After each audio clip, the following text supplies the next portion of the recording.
In the heart of the stream where the currents flow, there's a red-haired captain with a radiant glow. Riverboat Jack with her eyes so bright navigates the waters, chasing dreams in the night. She talks of games and battles won, and fights for rights until they're won.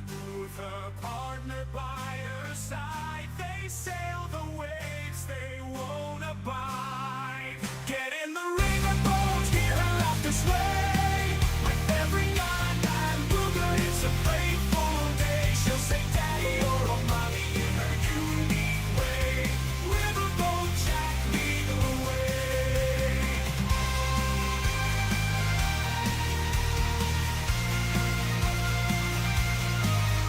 In the chat, the waves crash loud. As Jack speaks truth, she stands proud.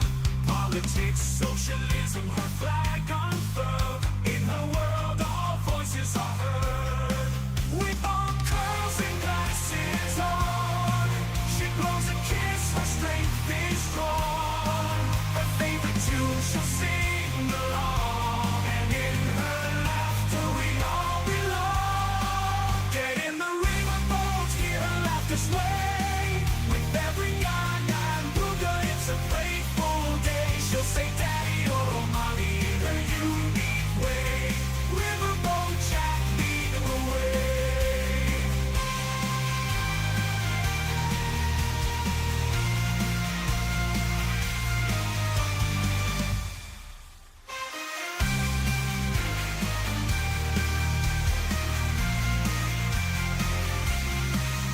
Riverboat Jack, leading the way.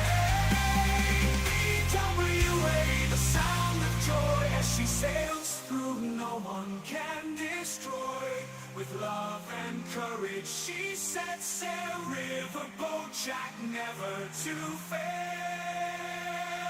Get in the riverboat, hear her laughter sway. With every yawn and booger, it's a playful day. She'll say daddy or mommy in her unique way. Riverboat Jack, leading the way. So come aboard, let's sail the stream. With Riverboat Jack, it's a vibrant dream. In the world we're all free to play. Get in the riverboat, let's sail away.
Hello, hello, hello, everybody. How we doing? Hello, VCC TV. Hello, Landom Lazy Liz, Landom Lazy Lizards Lounge.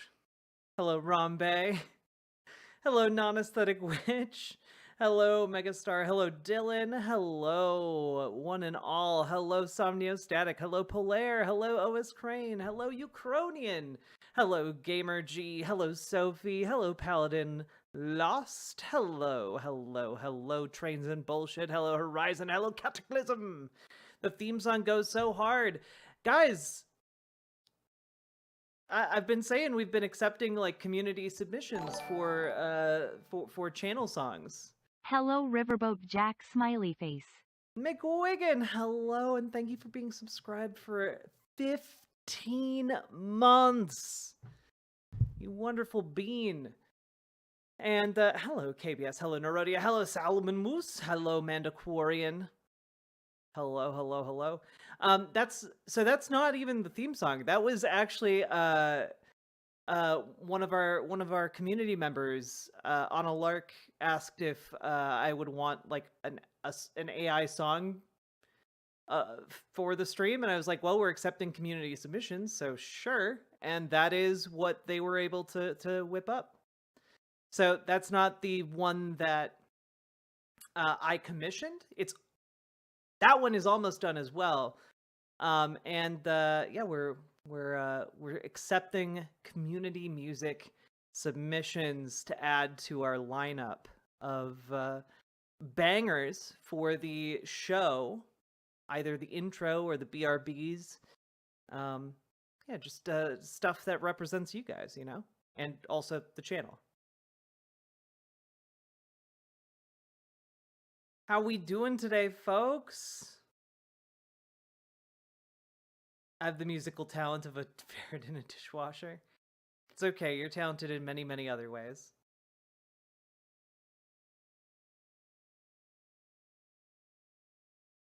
There needs to be a Peepo art museum. I mean, there is a Peepo art store, but I need to expand it, so it's a bit short on the prints. Doing good, Naraku? Hello, and I'm glad to hear you're doing okay. Hello, hello, hello, chat. Demon Mama came back? How's her new studio?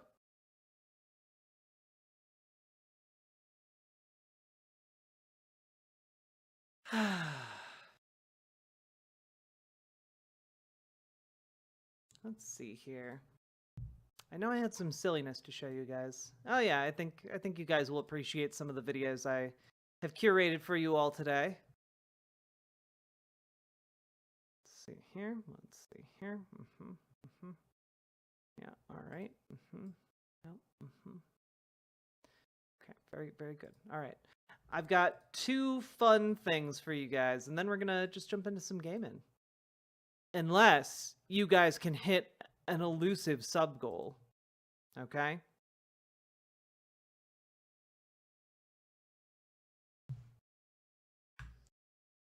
Zero out of 40 subs. 4. Question mark, question mark, question mark. There we go, there we go, there we go.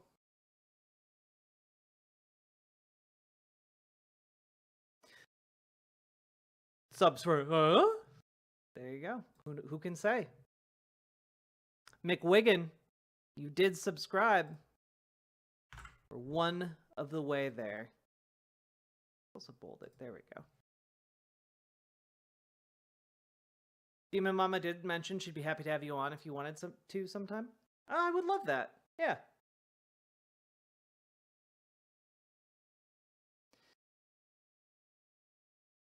Boyfriend and I are on a Japanese game show rabbit hole. Oh, wait.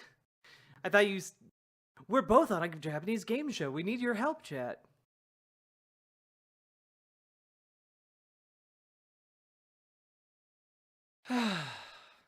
Well, I'm sorry to hear that, OS Crane. And anything you'd like to get off your chest in that regard? Here, let's wink. Paste. Linked source. There we go. Yoink.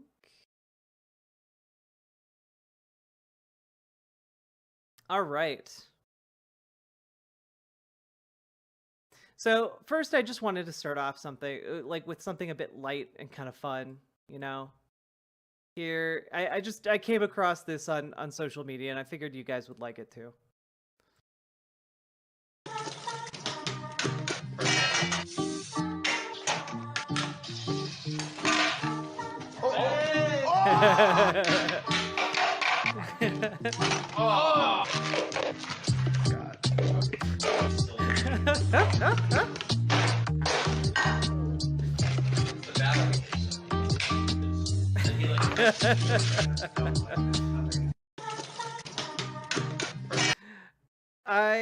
I love this. You know, people live their entire lives without having like a beautiful friendship like this, okay? This is this is amazing. The three of them coming together like that Legend of Zelda Four Swords Adventures game. That is a deep cut for those of you out there. Related, what is this? Wait.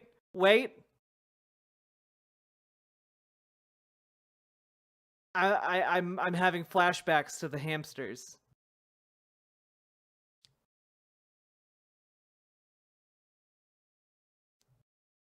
Okay, let's just see.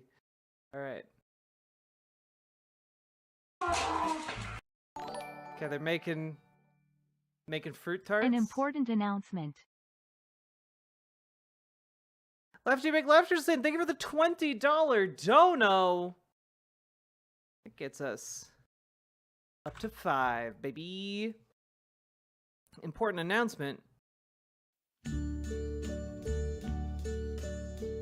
I don't know. Oh, okay. I think this should be fine.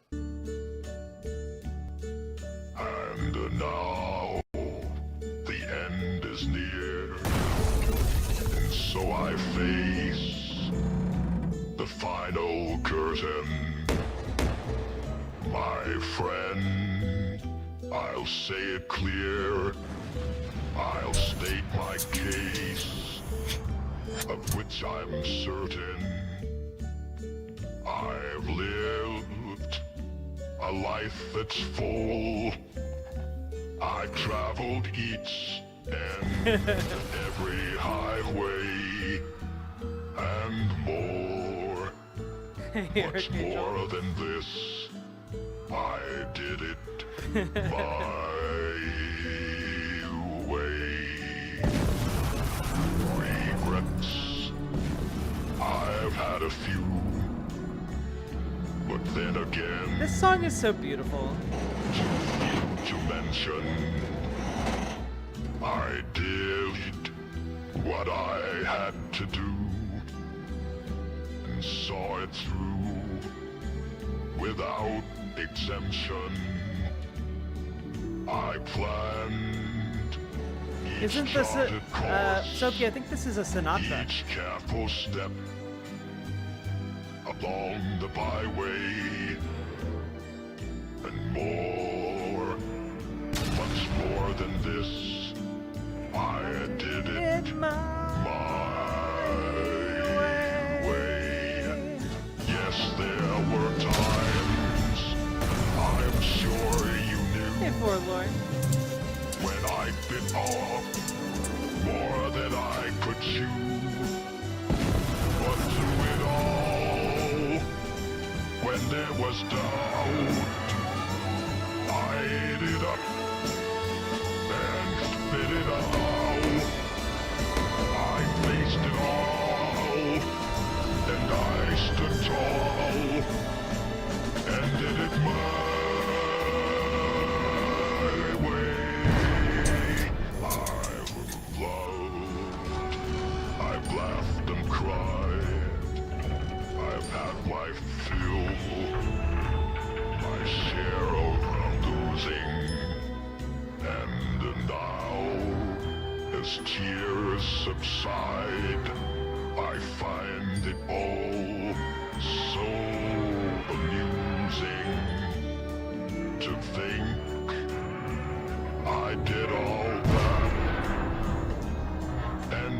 I say, not in a shy way. Oh no, not me. I did it my way. For what is a man? What has he got? If not himself, then he has none to say the things he truly feels, and not the words, but what wills. Like it shows, I took the blows, and did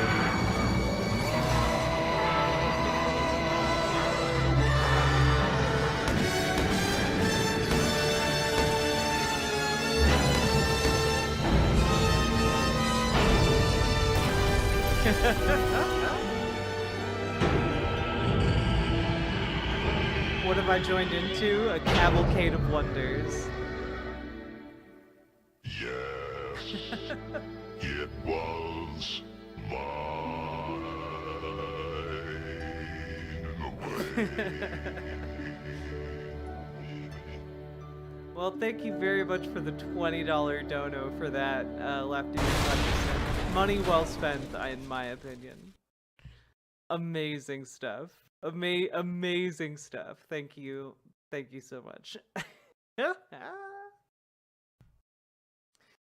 Oh, welcome, Aldor the Great. Hello, Legala DeVille.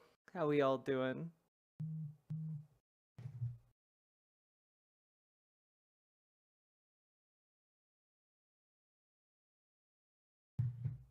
We doing fantastic. Let's see. Okay, so I had that. I wanted to show you the little clippy things making lasagna. But then I also wanted to show you this, which has been making the rounds on social media today. I think you guys will appreciate this. It's only been up for about 2 days. Someone made a Wolverine fan film. And apparently it's pretty good. I haven't seen it yet. Let's take a look.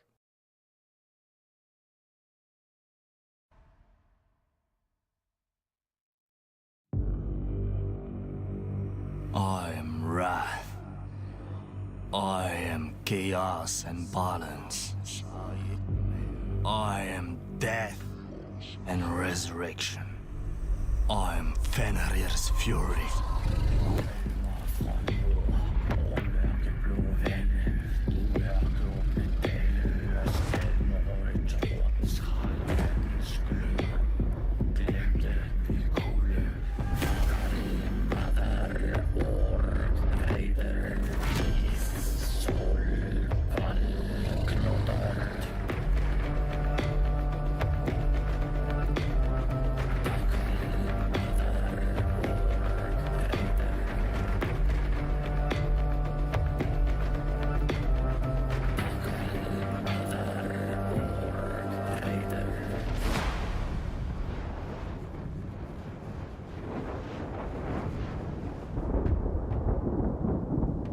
This is like really decently shot too, from what little I've seen so far.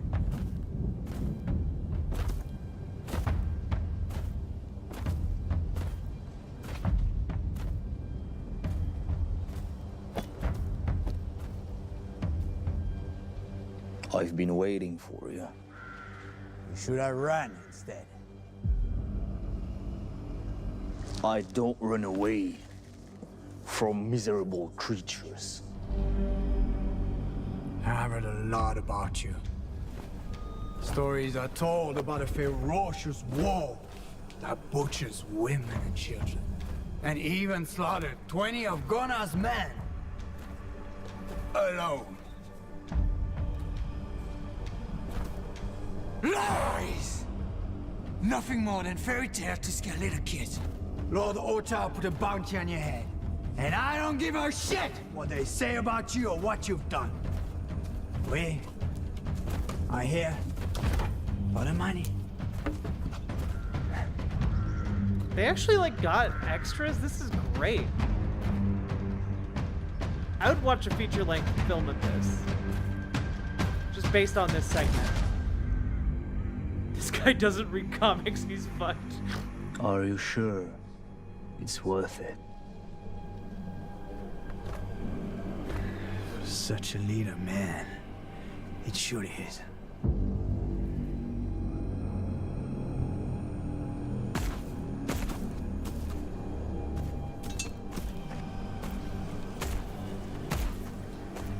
I leave one of you alive, so you can warn your sons about those fairy tales.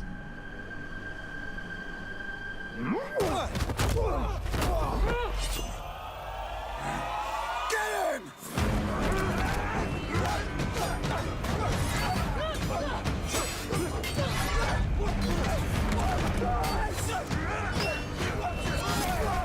Guys.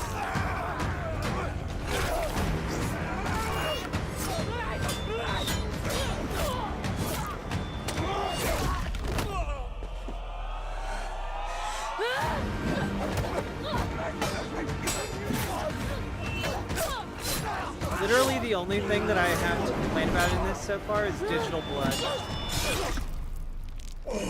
But practical effects are still very nice.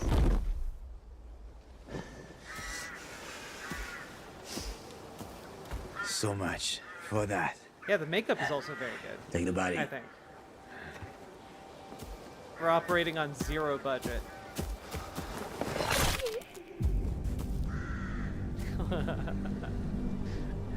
That was pretty cool. Not gonna lie.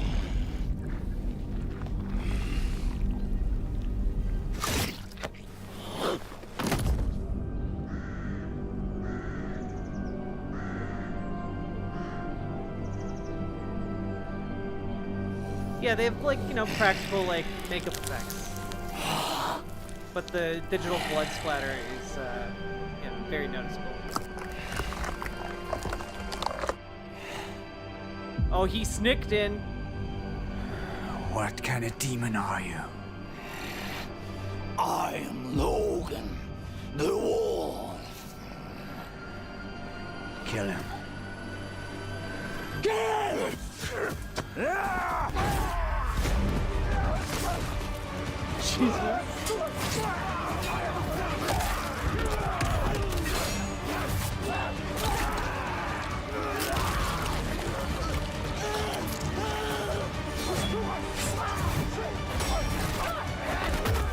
Yo, this is sick, dude.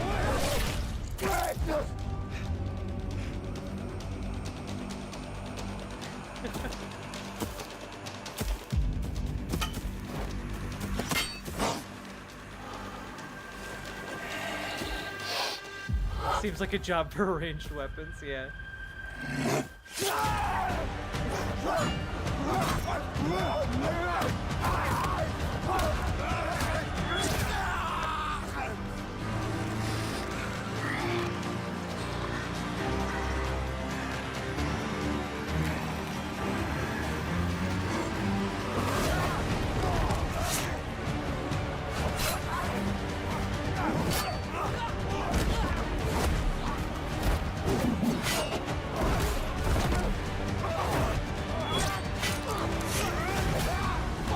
Like, the camera work is really good. It's a good job with, like, the pacing and the framing here.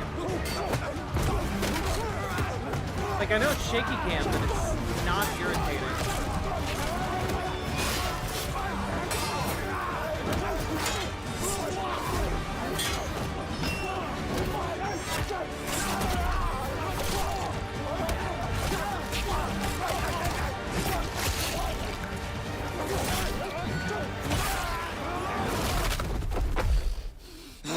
Damn, dude.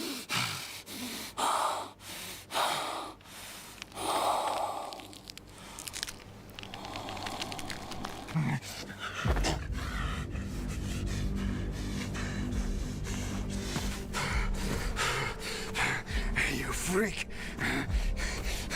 Leave now and tell your kind about me. Tell your kind A new god will soon rule. Tell your kind, a new era is upon them. Go now! Ah!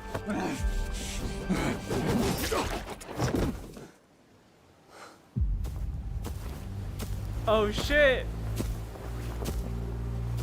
They got old-timey Magneto? Impressive.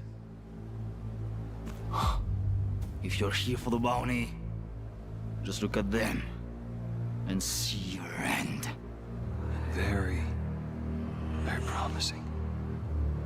I've been watching you. You have something unique. That brings my attention. What do you want? I want you to join me. Together we would be unstoppable. No man walking these lands can slay me. What would I be doing with you? You know, we're not so different, you and I. We share the same aversion and repugnance for those animals. If we gather... I don't need you. Just go home. While you still can.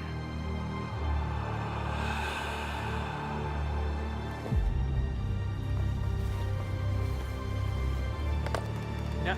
Ah.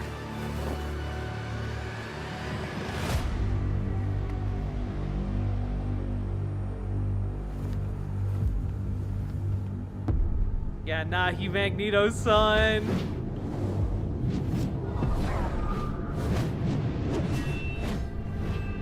Fuck, that's cool. See?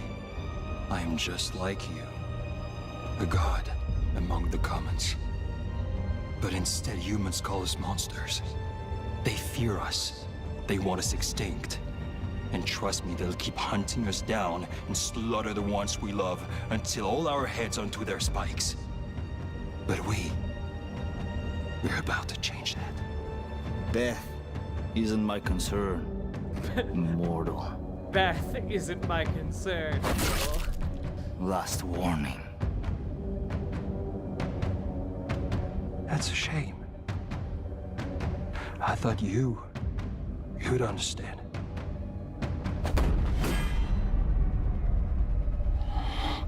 You're going to die like the rest of them.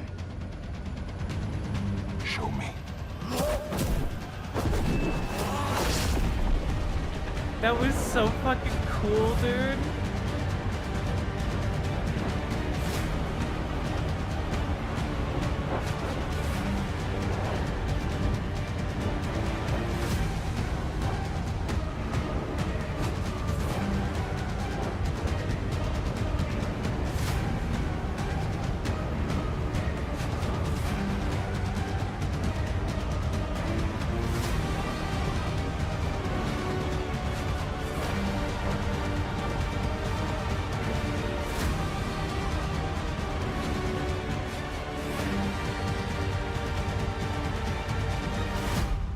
Oh. Oh.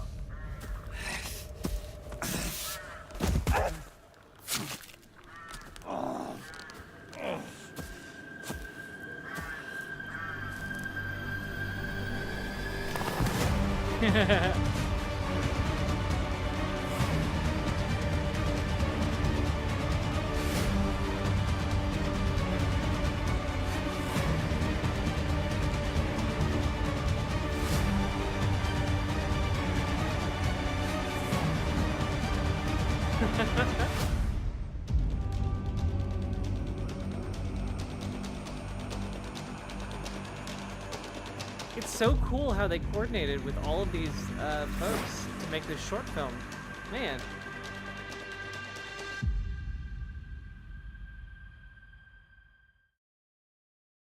I just like, I gotta say, like, that was really, really cool.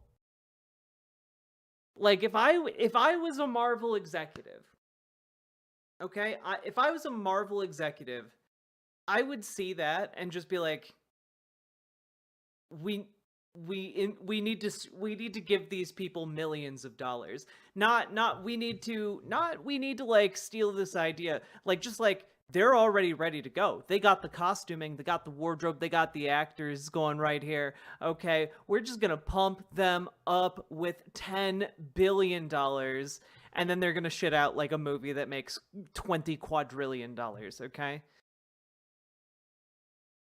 like, I don't know. That was great. Like, get me. And honestly, that could have been an amazing way to introduce like X-Men to the Marvel universe. Just like X-Men in medieval times. God, that was cool. You recognize the stunts, OS Crane?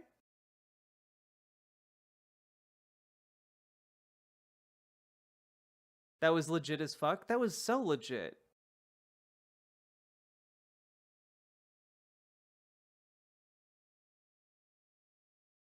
You promoted the short film that was responsible for District 9 being made? Yo, Salmon Moose, that's cool as hell. I loved District 9. I that movie is so underrated. It's so fucking good. People get mad at like the heavy-handed like symbolism, but frankly, I think it's great.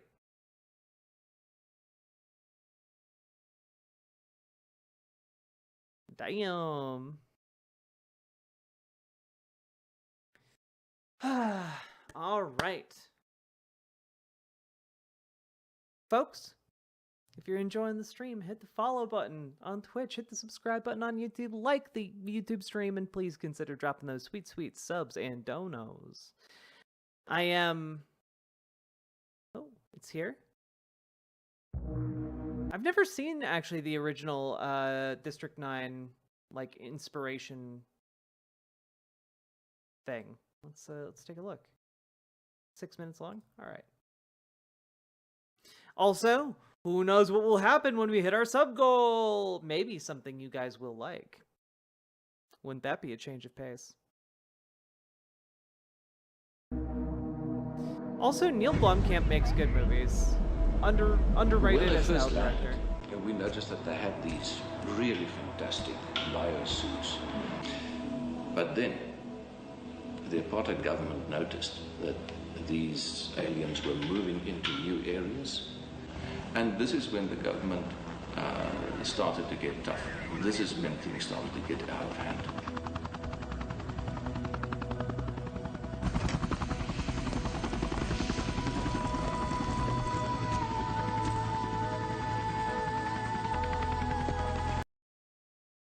Oh, what?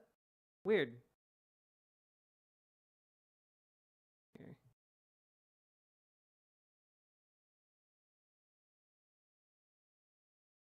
There we go.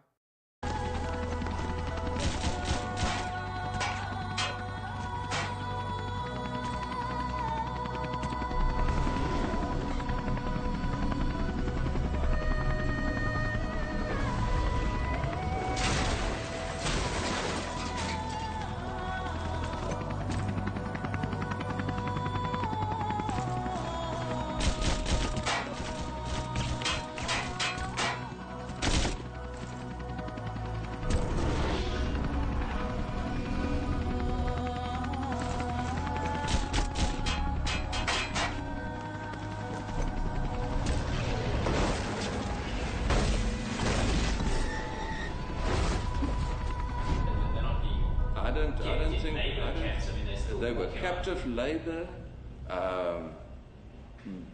They were living in conditions that really were not good.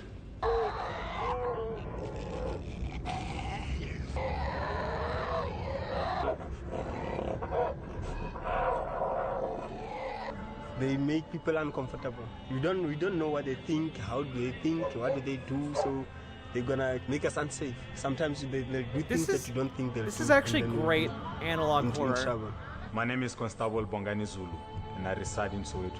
I've been in the force for 2.5 years so far.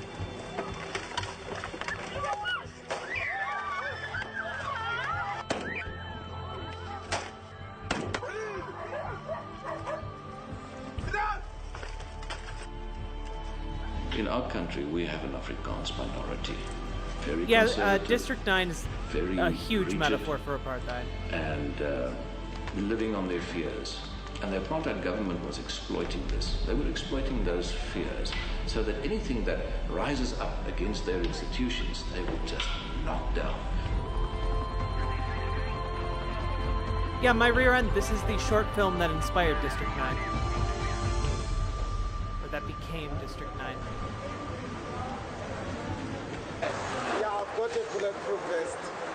Yeah, you just to protect the meat. The people that can come and hijack the meat. Yeah, I'm carrying firearms. You try and sleep at night, you hear this strange sound hovering above your house. And sometimes the kids cannot even sleep.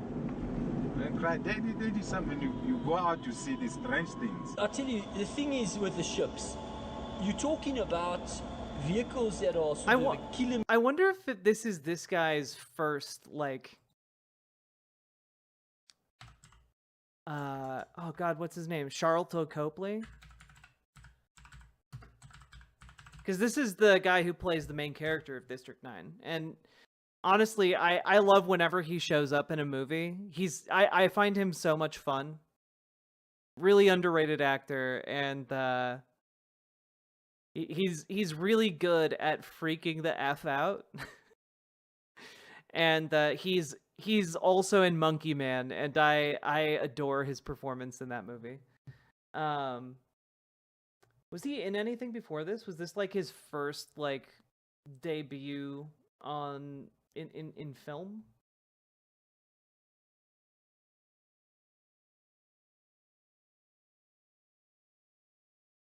Oh, dude, he was in a Rooster Teeth short? That's crazy. Okay, he did 2 short films. Actually, no, this is the first one that he has. This is the first one he did.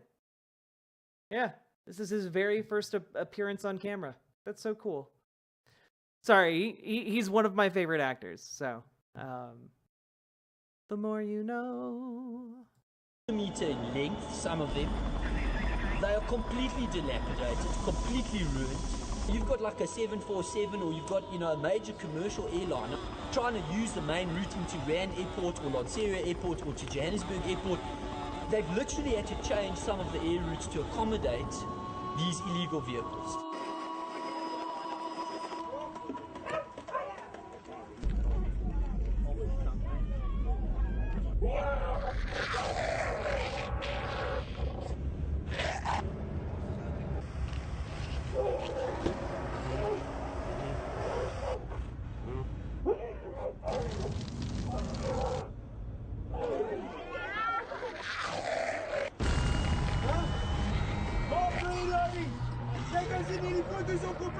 Ek dink hulle is nie goed nie, want wat van hulle hier kom is dit al die rypere en die moord en die goede. Ek dink. And they had these cables that went into our ground and into our main supplies, you know, like water and electricity. And these cables connected again with their ships. And like they were sucking out the water and the electricity. Catch a free ride on a train on top of the train. You know, at this electric power, you can easily die there, but they don't. It's like a normal life to them.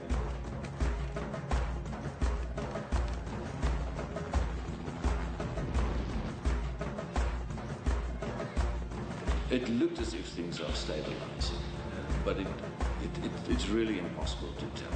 I just hope that we will be able to create a standard of living that will be equal and equitable for all in this country.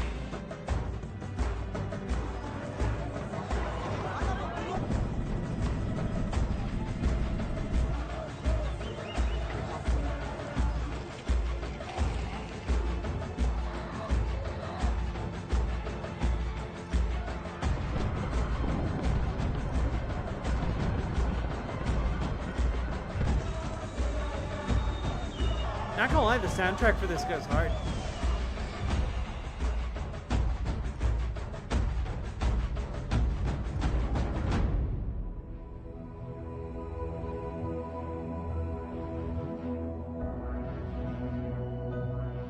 was fun. Copped a fair bit of pushback for the politics. Wait, what did it? What aspect of the politics got pushback, Sam and Moose?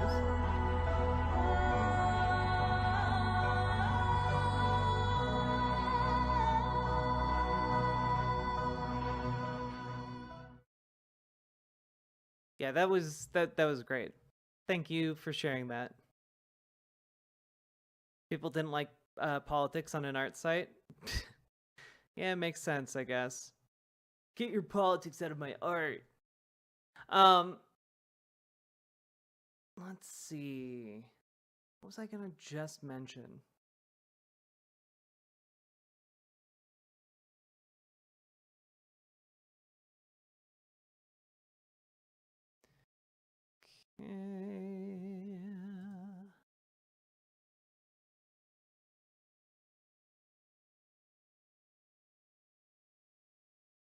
Oh, did you guys see that apparently TYT did an apology for featuring Keffels in the news story like 2 years ago? I don't know. I don't know. Yeah, really. I don't know what to make about it. Jesus Christ, dude.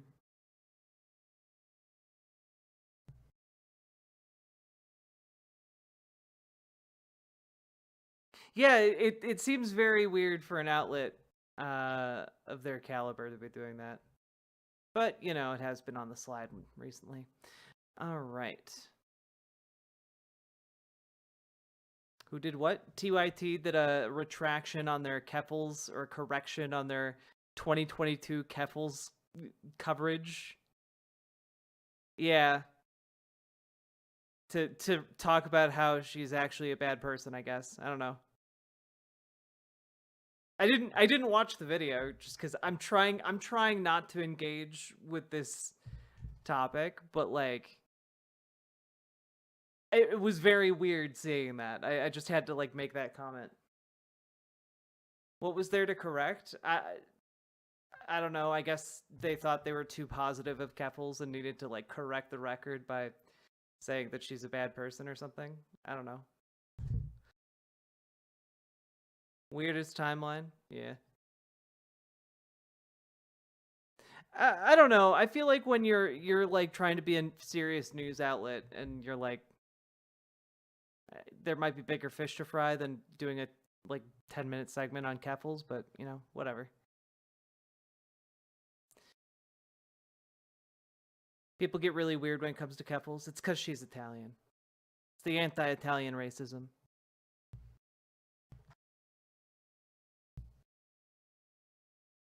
I kid, of course.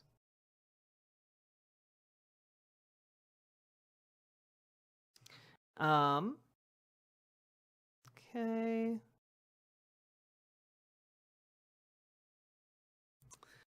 Well, folks, I'm going to play some Elden Ring. I don't know about you guys, but that's what I'm going to do. And, Omega Star, thank you for the $5 super chat. I appreciate that, and I appreciate you. And, that's another one up on the board, and we now have 6 subs out of 40. And, you know, I can't tell you a whole lot, but I do know that when we hit 40 subs, something will happen. There we go. But what could it be? What could it be?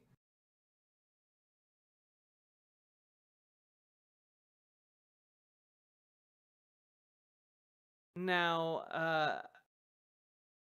I was going to maybe do like something kind of long form that we might agree with. I'm trying to decide between two paths. On the left is the side of pain, and on the right is the side of not pain, I guess. But I'm not sure which path to tread when it comes to the content. Check the Discord. What?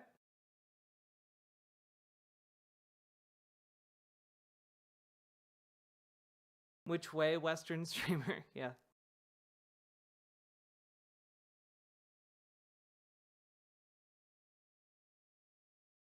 The rottiest brain rot? You know, maybe my brain rot is too powerful for you, Traveler.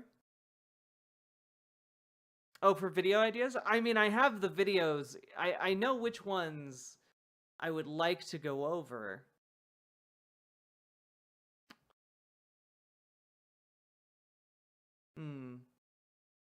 Maybe brain rot, so that when you hit 40 subs, things couldn't possibly get worse, right?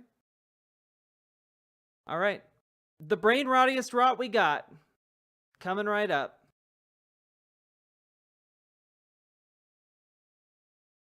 What are the general subjects? Pain.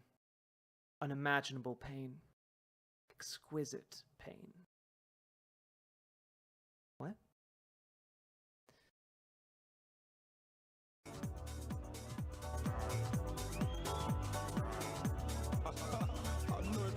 I know you need my love. Come on, I'll teach you again. Please, yeah.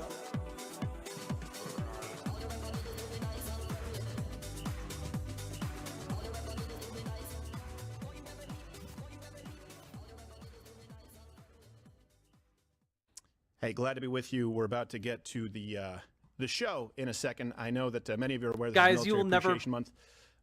You'll never believe believe what this because we've I don't want to Steven say Crowder stream stumbled, is about. because the Mug Club Undercover crew and none of this happens without you.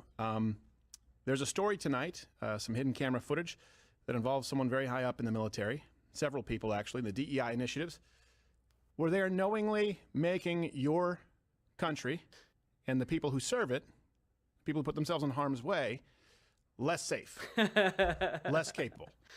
So I just want to kind of put one thing at the front of your mind here tonight. It's very easy to say DEI and it becomes a talking point. You'll hear this man, by the way, talk about DEI. He's effectively the head of the department in the military and talks about its irrelevancy, all on camera, mind you.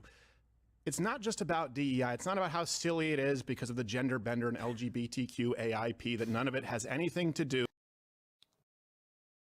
But two things real quick. You notice how he threw a P at the end of LGBTQI? Like he threw a P at the end there. That's because he's trying to make the insinuation that, like, you know, gay and trans people are pedophiles. That the P stands for pedo.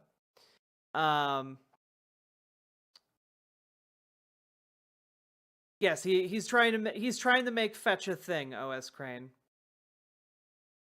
And but the other thing here is that, yes, you did hear that right. He did an undercover camera expose in the military, the military's DEI initiatives. Man, he's trying so hard to be like the new Project Veritas outlet, you know? I don't think it's gonna work out for him, but this is very funny. No, floof the floofy. When people like Steven Crowder add the P at the end, they're talking about pedophiles. It's not for pansexual. I promise you. With fighting effectively and breaking things and defending your country and being capable of going to war. And it's not lost on me that I have never been to war. I appreciate those who have. This is about making. I have never been to war, but I appreciate those who have. Meanwhile, on his desk, just the little toy soldiers. Thank you for your services. The other guy, the other woman, the other person out there in your squad, your brigade, your platoon, whatever term we need to use here, your teammate when you go out there to war, your brother, your sister-in-arms, less safe, because we've decided to place on the almighty altar the God of diversity, equity, and inclusion, where it has no business playing a role at all. Yo! Not going super hard with the BWA, but here's a little to maybe push us to. Fair. Paladin Lost, thank you for the 4 gifted subs, getting us a quarter of the way there. Hell yeah. Thank you so goddamn much, Paladin. Look at that. We got the BWA energy from Paladin. We got it from Omega Star. We got it from McWiggin. Let's go. I believe in you, chat. And I believe in miracles. And I believe in Lefty McLefterson. Here we go.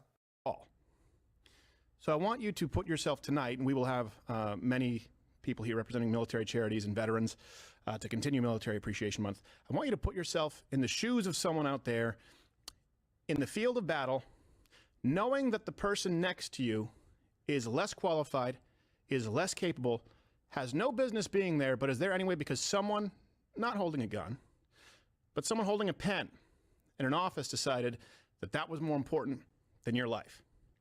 Because it is a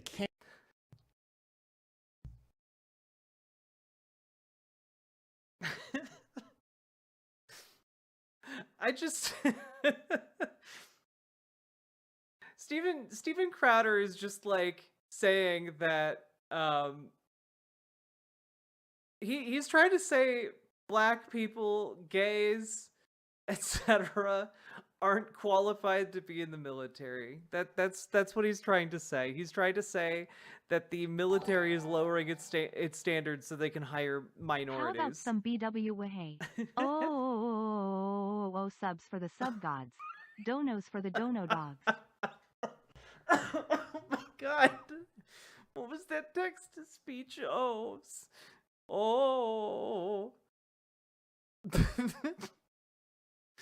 Miss Salmon Moose, thank you so much for the 5 gifted subs. I appreciate it.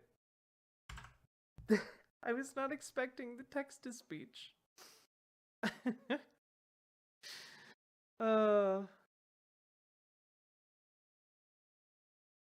cancer in our military right now, and it is, I would argue, the primary reason for our military recruiting shortfall. So we'll get to all of that and more. None of this happens without you.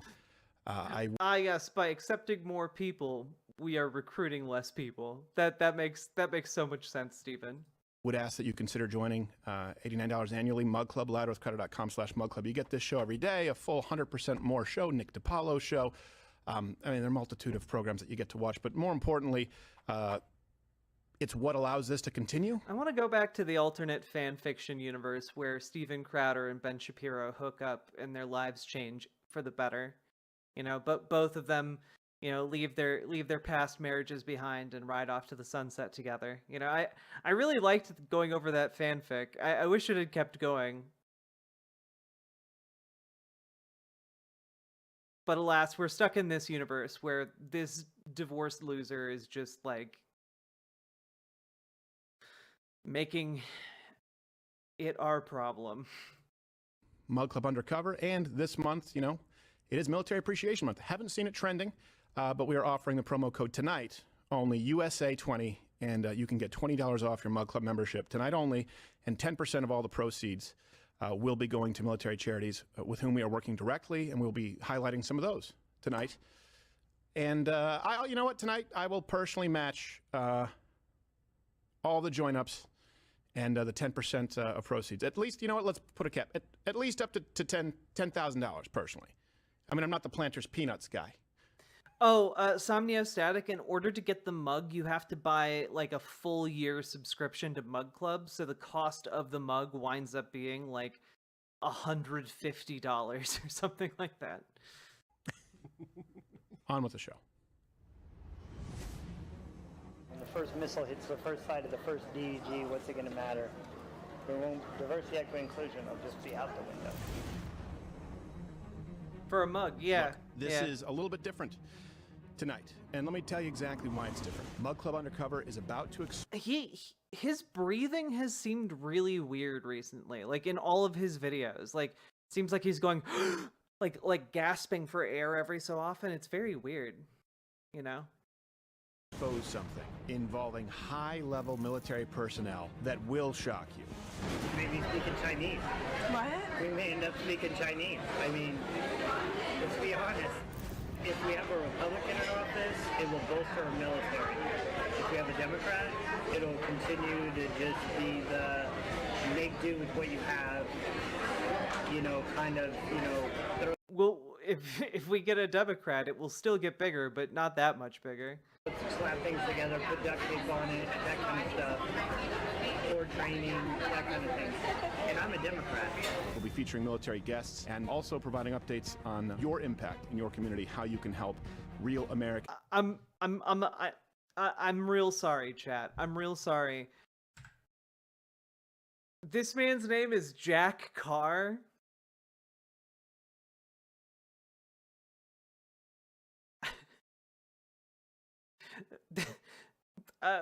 What is his is his heist buddy named Steel Gold? Like what? What?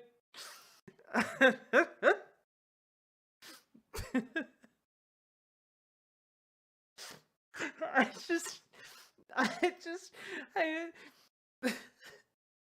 that's such a silly name. Jack Carr.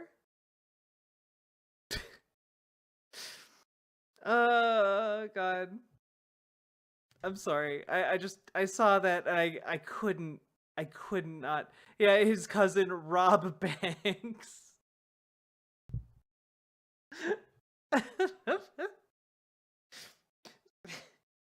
And their distant cousin Take Wallet.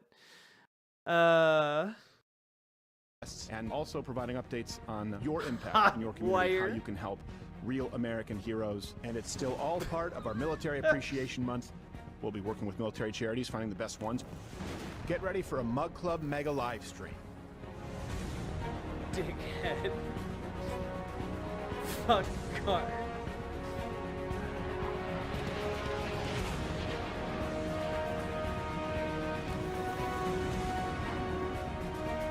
Join Mug Club, the entire Louder with Crowder crew, special guests Nick DiPaolo, and more to support our troops, veterans, families, thank you very and much the for legacy gifting with that they have Otro fought to preserve. That's really in kind this of you. country. Thank you so much. We will be offering a special Mug Club discount in Military Appreciation Month, with 10% of all revenues going to military charities. And we're at 16 See out you of 40, there. folks.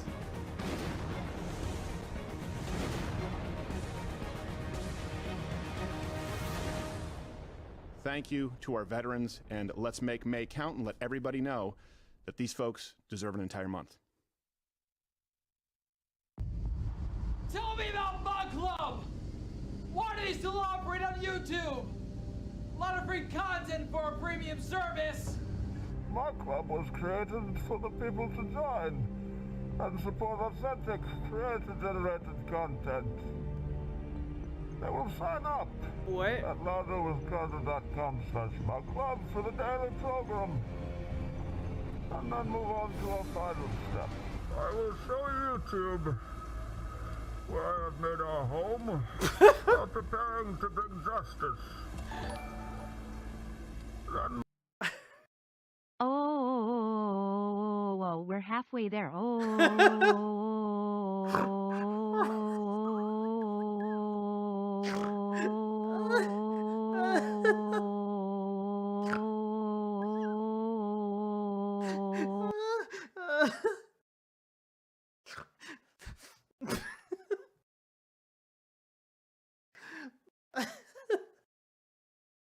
That was so silly. Salmon Moose, thank you for the 5 gifted tier 1 subs. I really appreciate it. I don't know why that cracks me up so much. Oh, Boy Meets Minnie, hello. Beer Bash Johnson, thank you so much for the raid. Welcome, Raiders. Oh, oh. Subbing on the prayer. Okay, but sorry, I was gonna shut. I'm sorry. This is great. So Steven Crowder doing Bane, right? where I have made our home. And presumably this is Steven Crowder as Batman, right? Like this is Steven trying to be Batman.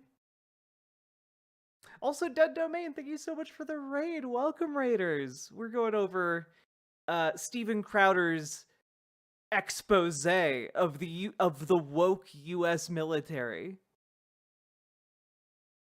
Also, welcome, folks. We're doing a chill little stream. I might play some Elden Ring in here at some point, but also hit the follow button so you come back again real soon. And also, if you're getting hit with too many ads over on Twitch, you can come over to YouTube, or you can come over to the riverboat.gg site and be in the on-screen chat and hang out. You get to watch it ad-free over there, and no sub required. So, just as a pro tip. Hey, Soraus. Dead Domain told us to come and check out your stuff. Well, thank you very much, Dead Domain. And as for my viewers, you should all go check out Dead Domain. I'm sure most of you have already, but on the off chance you haven't, very, very good work on their part. But what if you get more money from looking at your ads, though? I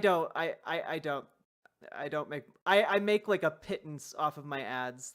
Mostly it's from, folks like yourselves who appreciate the viewing experience, which is improved without ads. If I could, I would run my content without ads on Twitch as well, but unfortunately they don't allow you to do that.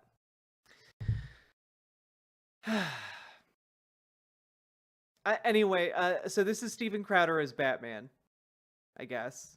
Unconscious Bruce Wayne. While preparing to bring justice, that nightclub will break. Oh, I was trying to figure it out why Bane had like a ponytail or whatever. I forgot the lore of in the Steven Crowder cinematic universe. He has a character that's basically a transgender Bane. It's like this has been an ongoing joke for like, I don't know, 10 years on his channel. So technically he's doing drag here in this as a comedic bit. Even though at no point in any of this would most people, without being like lethally brain poisoned like I am, most people would have no idea what's going on here. Cool.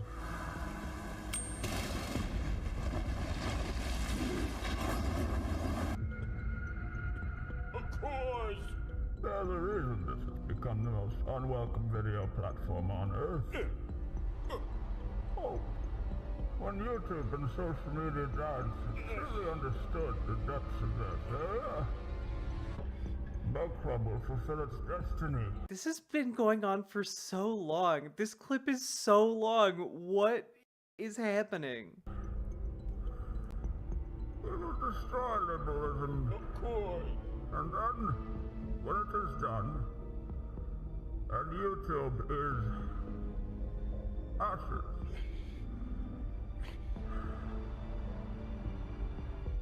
then you have my permission to die. My club is YouTube's reckoning. You are pure evil. My club is necessary evil.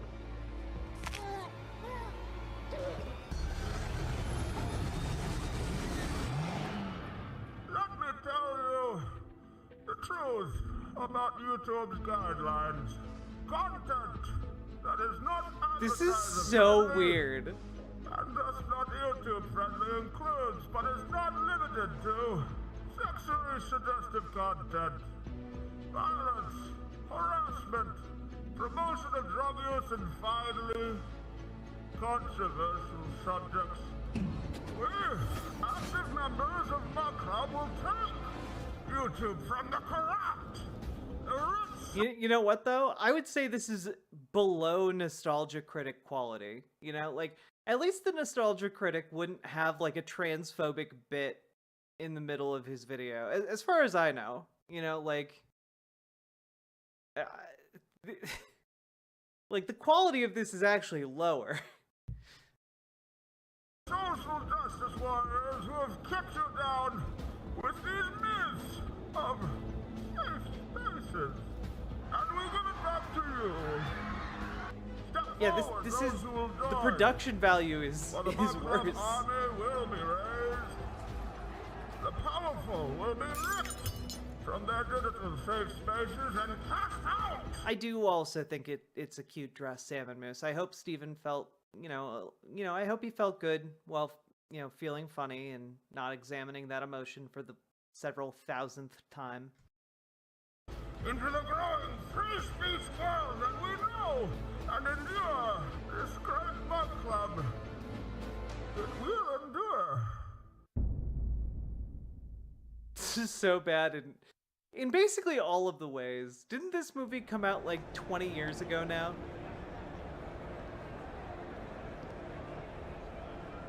How is it still...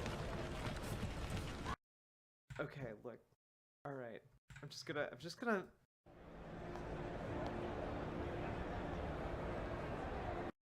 Okay. Steven.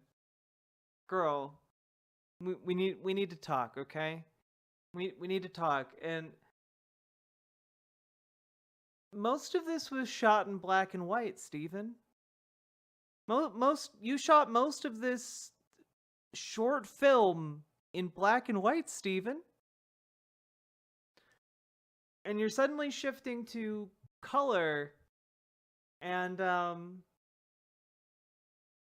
you're wearing makeup. If it's in black and white, you don't need the makeup. So like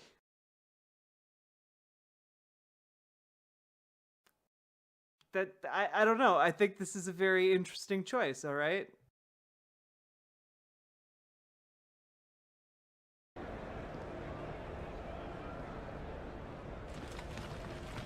I'm just saying, there's a lot of signs that seem to indicate to me that YouTube. Take control. Steven might be enjoying this on a completely different level. Take control of your platforms. This is the instrument of your liberation. Their subscriber count is on the rise, sir. This monk club is ours. This monk club is no one.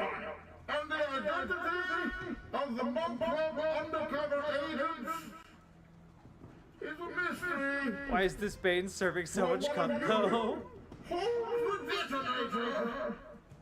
We monk clubbers have come out as conquerors. Forlorn, I genuinely have no idea. To return free speech.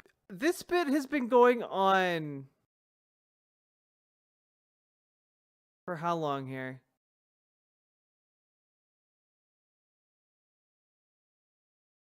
I think it's been about 5 minutes. To streaming media.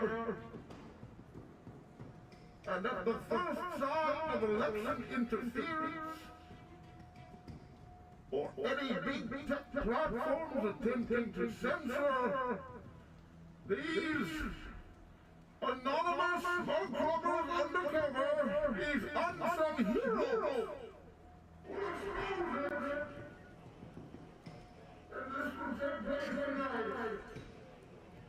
In this election season, every monk club membership will put Sophie, there's one way out, that's hitting 40 subs. across this great nation, ensuring a free and fair election. How is this still going on? An uncensored live coverage powered not by YouTube.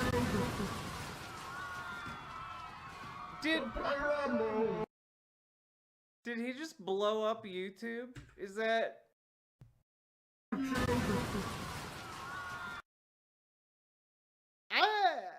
I feel like this might like verge into the like threatening territory. Like this is like something a disturbed teenager would make.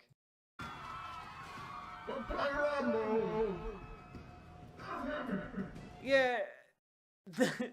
Not to mention that this is the messaging of the ad is quite jumbled. So are we supposed to root for the guy? Like, are we supposed to root for Bane here? Like, In the movie, did we all root for Bane? Was Bane a good guy? Like, what?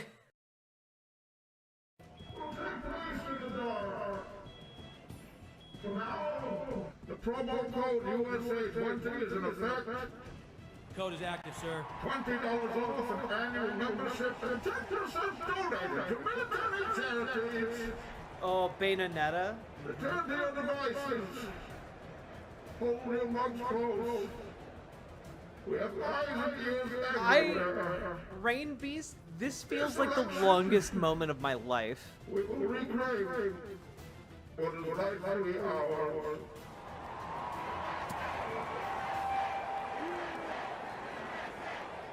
And then everyone clapped. That was 6 minutes long. It felt like forever. Hey guys, remember that cool like Viking X-Men short we watched at the beginning of stream? Like, that was 11 minutes long, and it felt like it was over almost instantaneously because of how well it was paced. This, on the other hand, really demonstrates why, like the opposite end of pacing, which is when you pace something so poorly, it just kind of extends into a singularity point. The speed of light traps you within like a time bubble that you just experience all points in time simultaneously. It was so bad.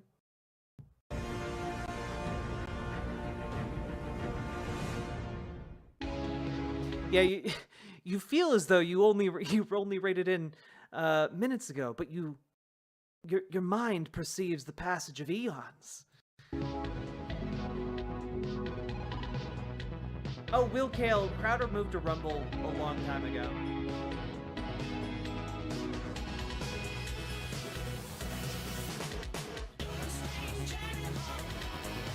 What is this? This is Steven Crowder's live show.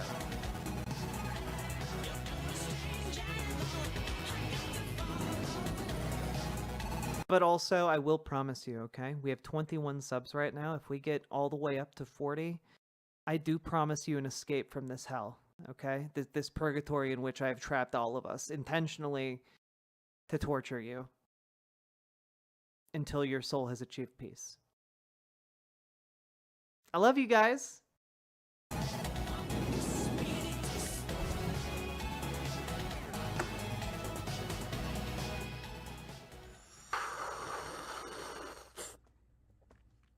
Did they hear me slap my pen down? I don't know what it is, but Steven looks rough, guys. Like, he looks like he hasn't been drinking enough water. Like, he looks wizened. Like this before? Maybe. Oh, okay. It's possible. There's slight anger. Or like he's missing his skincare You or heard it? something. Yeah. Oh, my mic came in because You know what it might be, guys? What's with the mug?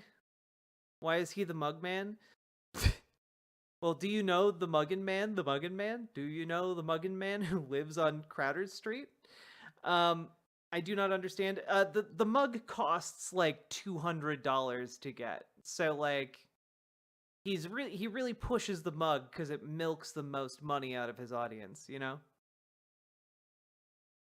He looks like he's an early alcoholic. I mean, I feel like he smokes a ton of cigars and drinks. I mean, I actually haven't. I don't know if he drinks a lot. I haven't heard any stories about that or anything like that. I think he's just turning his face into like, you know, beef jerky.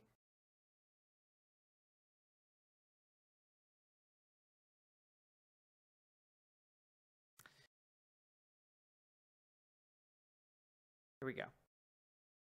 we're trying to chase down a lead tonight and getting a phone call, and that didn't happen. I don't want to, I don't want to foreshadow or spoil it. Thomas Riggs. Thomas Riggs is the man you will see in the Mug Club Undercover video tonight. And hold on, I'm gonna fix my headphones here. Mug Club Undercover has been doing a lot of work lately that's been behind the scenes. It takes a long time to make sure that you aim once, you aim right, figuratively.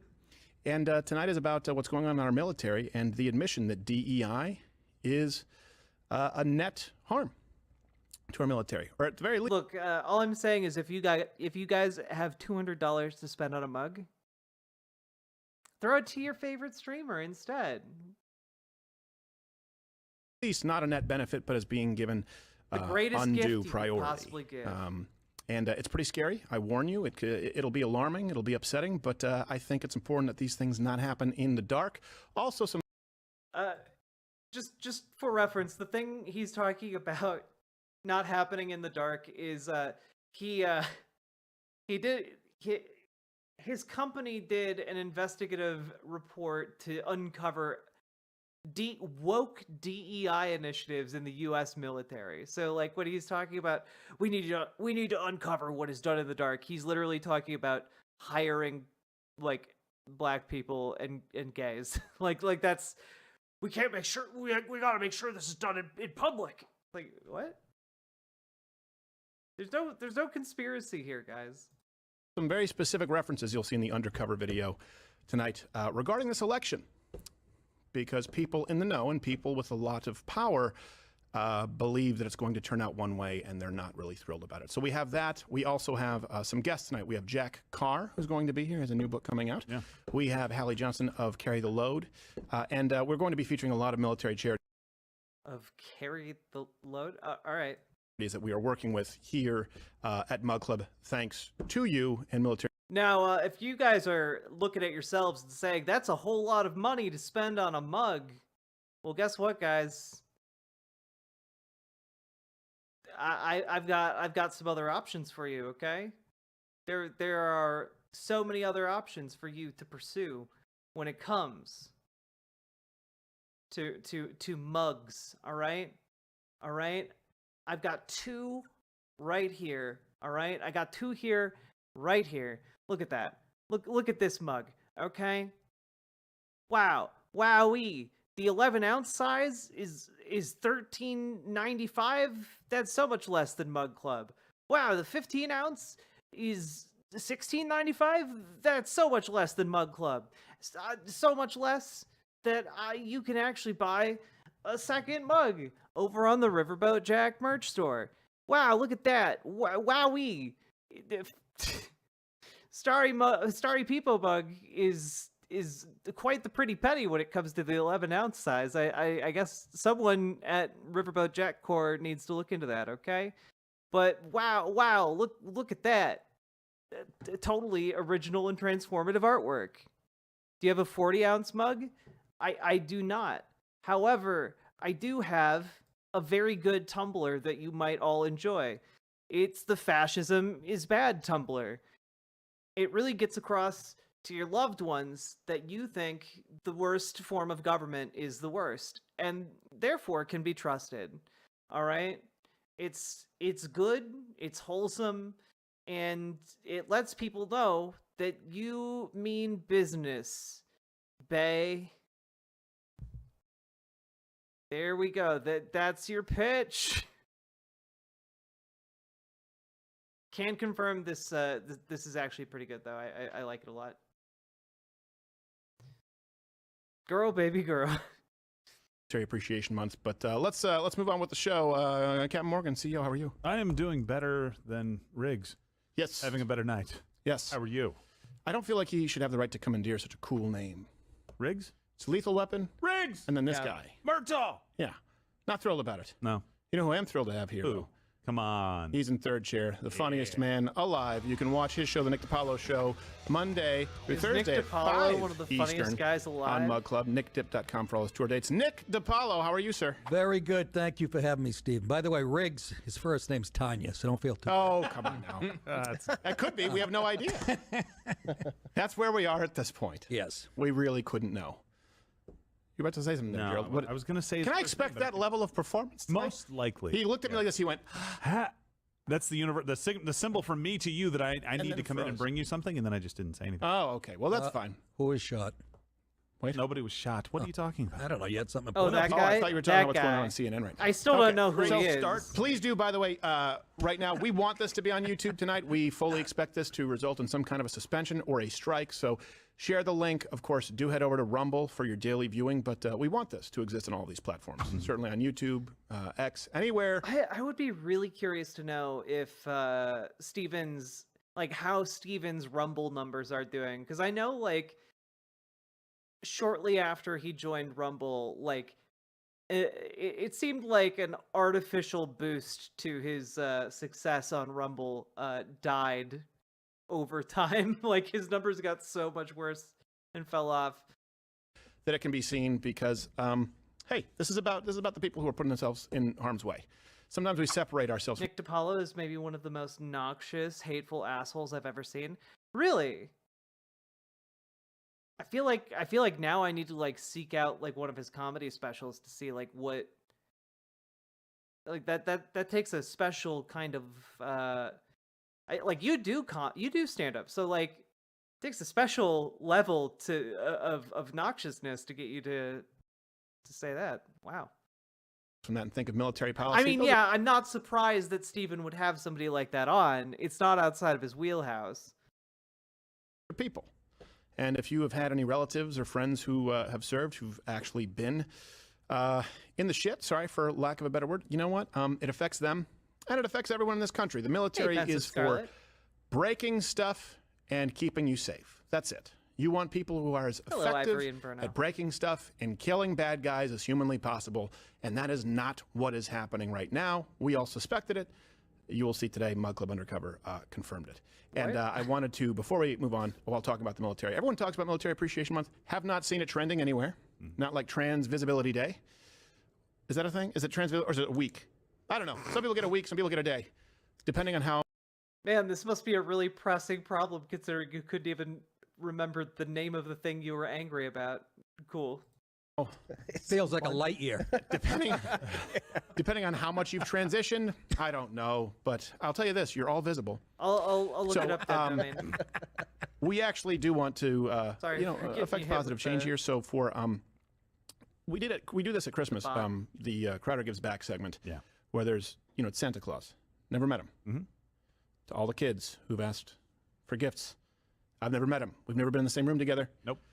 So at the Christmas episode, we actually teamed up with this place, One Tribe Foundation. And the crew, they actually connected us with some military families. And we were able to help them, honor them, thanks to your support, Mug Club. And we want you to see what it is that you are supporting. Sometimes it just sort of goes out into the ether. So here's actually an update from their CEO, Jacob Schick. What the One Tribe is about is forming that human tribe, creating that community. We just want people to know that they're worthy of being loved and that it's okay to not be okay. Hey Mug Club, Jacob Schick from One Tribe Foundation here, coming to you guys with an abundance of gratitude for how much you guys showed up and really helped us with our Christmas campaign. I can't believe we're almost 20 minutes into this, and none of what has been talked about so far is even. I'm upset by how slow paced this is. To include a very dear friend of ours. Well, I can't not follow up on that comment. Isn't One Tribe an actual extremist cult?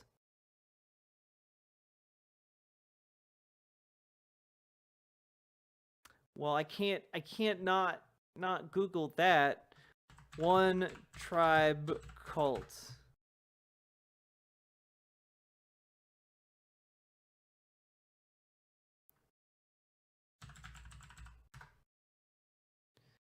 Let's see. The One Tribe Foundation.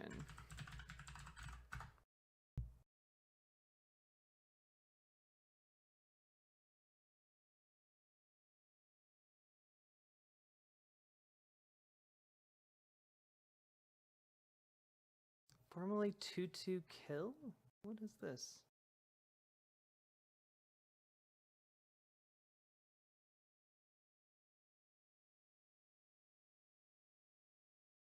Okay.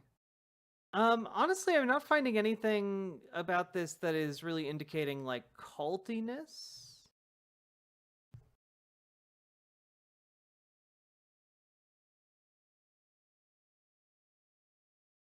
Yeah, I don't know. I think this seems relatively fine.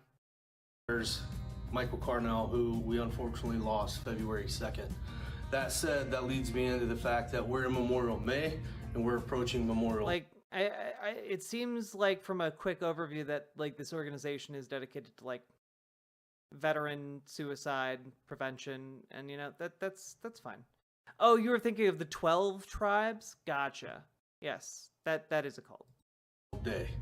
Guys like Mike and the men and women that are far greater than I'll ever be get one day a year to be honored the way that they're supposed to be honored. So we would ask that you guys come together and support us once again in this evolution in Memorial May, and we're gonna go walk the Katy Trail in honor and remembrance of every man and woman that shed their blood and gave their life for our freedoms.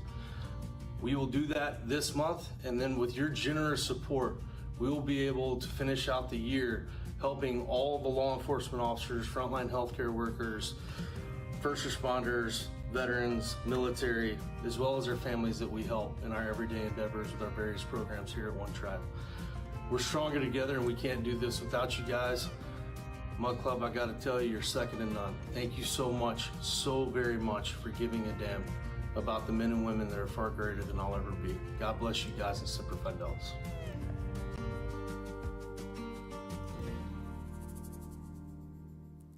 Question: is military service done not for Not to put a recognition, damper on a but touching for moment, duty? but fact check false. Depends on the person. We are second to many.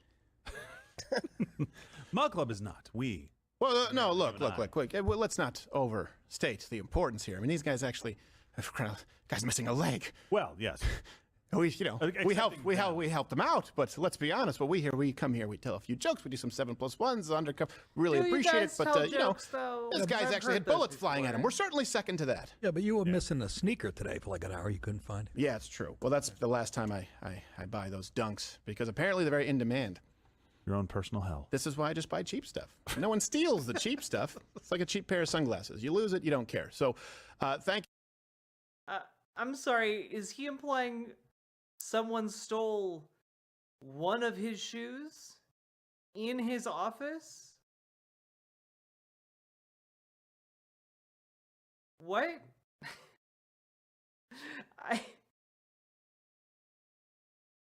Steven, this dumb even for you. Thank you so much to everyone here who's helped out. We really appreciate it. And we do send our love to Gabby Carnell and the family. And we're really glad that we were able to actually bless the family, you know, before his passing. So that was something that obviously is sad, but we were glad that it came to our attention when it did. It made a huge difference in their lives. We were able to, because of Mud Club, we were able to get to that hero before he passed, and obviously make an impact on the family and create some memories. And yeah, it's fantastic to be able to do that. It's sad that he passed, but great that we were able to make we're watching an it impact on his YouTube life. right now, Ian. Thank you very much for letting us do that. I feel...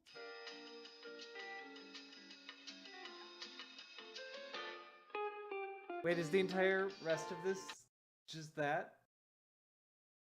Oh, no. It's fine.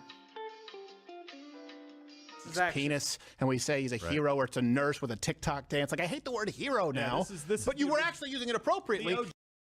What? Or it's a nurse with a penis, and we say he's a hero, or it's a nurse with a TikTok dance. Like, I hate the word hero now, but you were actually using it appropriately. Oh, wait. Okay, I was trying to figure out what he was saying. I think I got it.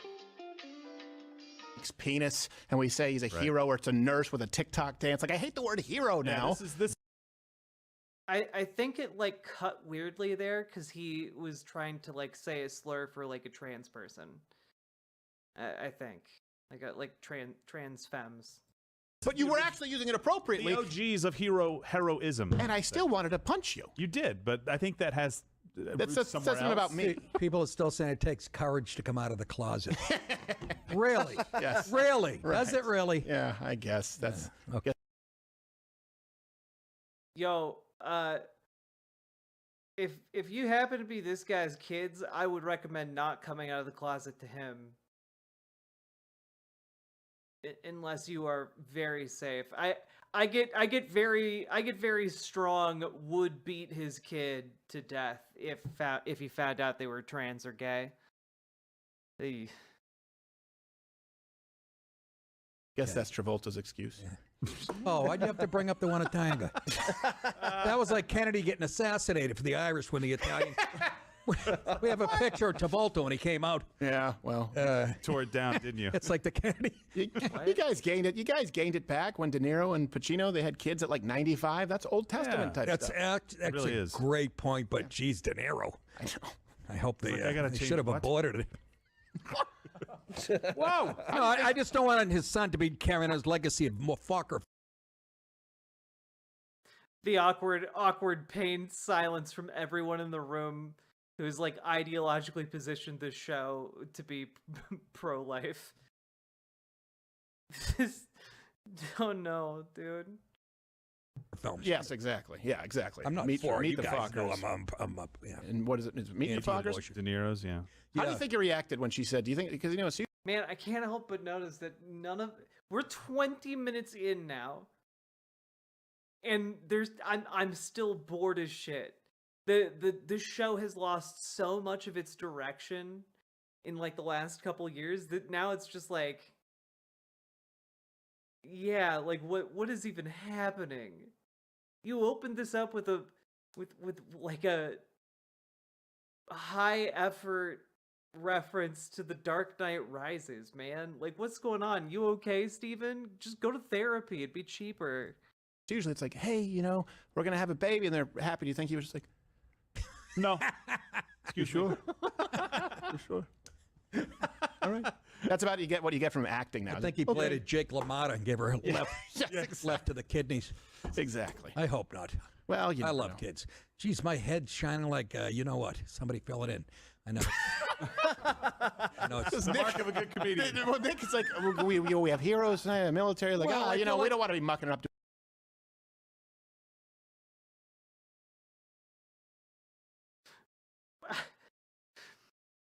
There, he in that moment, right? He kind of showed himself to be not a very good comedian, and then they laugh and treat him like he's a genius comedian for not thinking of a joke. Like, what? I'm baffled by this, guys. This is bizarre. Doing horse shit up here, but we will. I feel like we're on Look, those of you who are scared that this is 2 hours long, just remember we're only 19 subs away from potential release. You see at 8 o'clock. I You don't can know do what it to if say. you I work don't know on together. YouTube. You know how I am. I have no idea if we're what this still is on. going out to. I don't know Kids how with cancer. I don't know. Everywhere, Nick.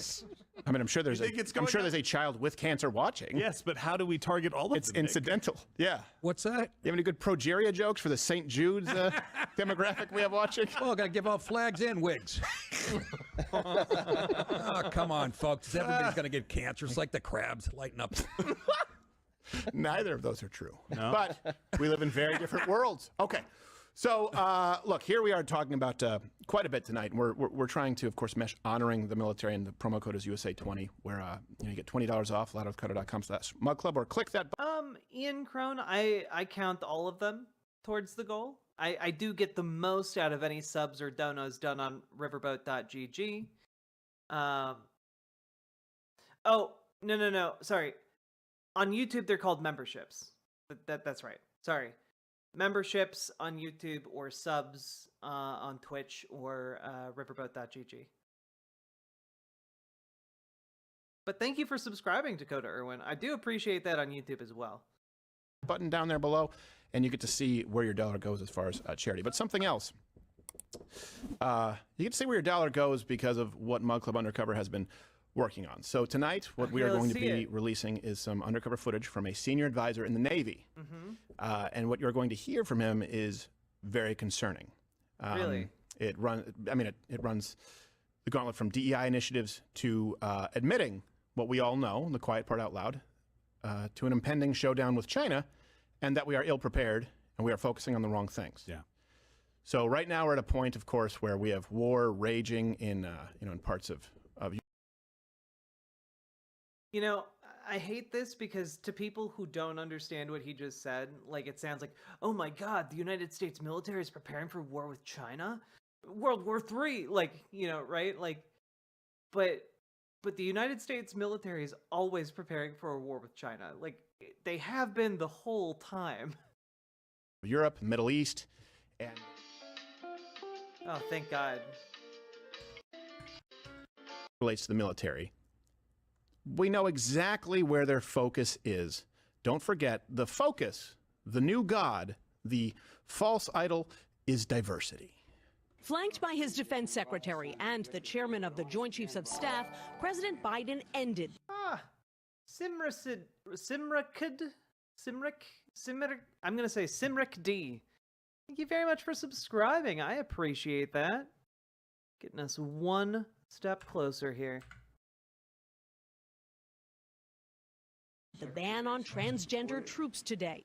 Hello, I'm Admiral Rachel Levine. Climate change is having a disproportionate... Oh, of course. Okay, sorry. I forgot about this angle. Of course, they're going to tie the Navy with Rachel Levine, who's a transgender admiral, like, and they're going to tie that with DEI. Okay. This is so boring, man. Effect on the physical and mental health of Black communities. Hi, I'm Major Rachel Jones. Simric? And what Pride Gotcha, means to Simric. me is celebrating that diversity is our strength as a nation and as an army. So for all of you out there, I ask you to set out your symbols of pride, share your pronouns in your email, particularly if you're a person who doesn't think they need to. You know, here I am, very gender nonconforming in the traditional sense. Certainly 3 years ago when I came out as transgender, I was essentially ostracized. The first transgender active duty Army officer in American history is now under arrest, accused of plotting to give the Russian government confidential medical information about U.S. military personnel. Oh, so it's bad. It's good when Trump does it, but it's bad when a soldier does it? Okay, we see you, Steven. I want to understand white rage, and I'm white, and I want to understand it. This is the story of a soldier who operates your nation's Patriot missile defense systems. It begins in California with a little girl raised by two moms. Okay. Unironically though, this supercut of wokeness in the military is kind of fire. I'm not gonna lie, guys. They literally did the female drone pilot girl boss. They literally did it, but for real, for serious, they did it. Oh God, dude. What I want. I don't say peace. I don't say thank you. I just do what I want. Where we're making good progress designing body armor that fits women properly, tailoring combat Good night, boy uniforms meets for Minnie. women, creating maternity flight suits, and updating requirements for their hairstyles. Oof. I mean, look, I know we don't have drinking game stuff tonight, but I am drinking. Yeah. I might need. Well, it makes it easier to take. Yes, thank you. What's that, a nice Chardonnay? That was perfect for this situation. Updating hairstyle requirements? You know, we used to, I don't know, comment below if you had maybe a relative, a father, or a drunken uncle who served in Vietnam, and they used to say, hey, at least we still have the greatest military fighting force that's ever existed. Yeah. Try showing that video if you could travel in time to, like, Genghis Khan. The Ottomans, okay. Alexander the Great. What? Why would you show it to any... Steven, why would you show that video to any of them? What do you... What? Okay, I've imagined it. Why did you ask us to do that? Updating women's hairstyles? Eisenhower, you don't even have to go I feel like all of them would just kill you on sight for being a witch. Like, what? Come on. That far back? I know. They're making uniforms that fit properly for women. That means they have a place for their dick now. Yes. Congratulations. For pregnant women, maternity... See, that would be a good joke if the military was predominantly for people, like geared towards people with penises. So, like, Nick DiPaolo, I'm starting to see why you're not held in high regard as a comedian. stretchy maternity. What, you're subjecting that baby to G-forces in a fighter jet? Yeah, that's good for the soft spot in his head. Exactly. Yeah. Things going in and out like a Coke can on the pole. You'll be wondering why every single baby born overseas at a military base. Nick DiPaolo just admitted he has a tiny dick. Yeah. You know, it would explain the elusive negative dick energy coming out of this room. Looks like the Elephant Man. Take a guess. Hope you enjoyed that Dior flight suit. So apparently Rachel's a big name over there. It is. It's a big name. They pick very basic white girl names. It's just the idea of, a woman, beautiful woman, Barbie is stereotypical. It's offensive. Unless it's a man playing dress up, then it's brave. It takes courage. Yeah, they're racist. I want to see some. This is like Mad Libs for your drunk uncle that you avoid on Christmas. This is like two old cranks. This is like the closest we can get to like a talk show that's just two like old cranks sitting on a porch during like the summertime in like the deep south. Like this is just guy at corner drugstore chats. Some Tanishas and Taniquas in there. I'm sure a few of them exist. All right. No, they don't. No. Let's just be honest here. They're not as accepting of that in that community. They can't appropriate those. No, they can't. Rachel Dolezal tried. She was courageous. Say what you want about her. Doesn't mean I agree with her. She got some balls. She got sickle cell. Nope. No, she didn't. Yeah, she just stood in front of a microwave No, for she 9 hours did. straight. I actually. So, here to actually, and by the way, we do have coming up in just a second here, we are waiting on a phone call, actually. We've called some of our sources and... How long, sorry, I need to know. Rachel Dolezal, how long ago was this even a thing? Okay, her scandal here... Controversy. Okay... Chat, this is almost a decade. They're making references that are almost a decade old. No, Killed by Magikarp, Rachel Dolezal stuff was from 9 years ago. It's crazy. Surprise, they've popped back underground. So they'll let me know if we get that update here later tonight. So we will have this hit, and it's not like Rudy Giuliani, where some of you thought we didn't have him on the show, and then Hunter Biden's laptop was on the show for the very first time. It was aired. And you thought, oh, it's just going to be one of the crew in a wig, because that did happen like 4 or 5 times before that. But then we really did have Rudy Giuliani. Yeah. So Can you do a little Giuliani? I don't want to. I mean, look, I don't want to besmirch the reputation of the military. Look, everyone who serves, even if they're serving with stretchy maternity suits and ladies with clocks. Nick, that's the primary focus in our military is with DEI and, of course, so many clocks.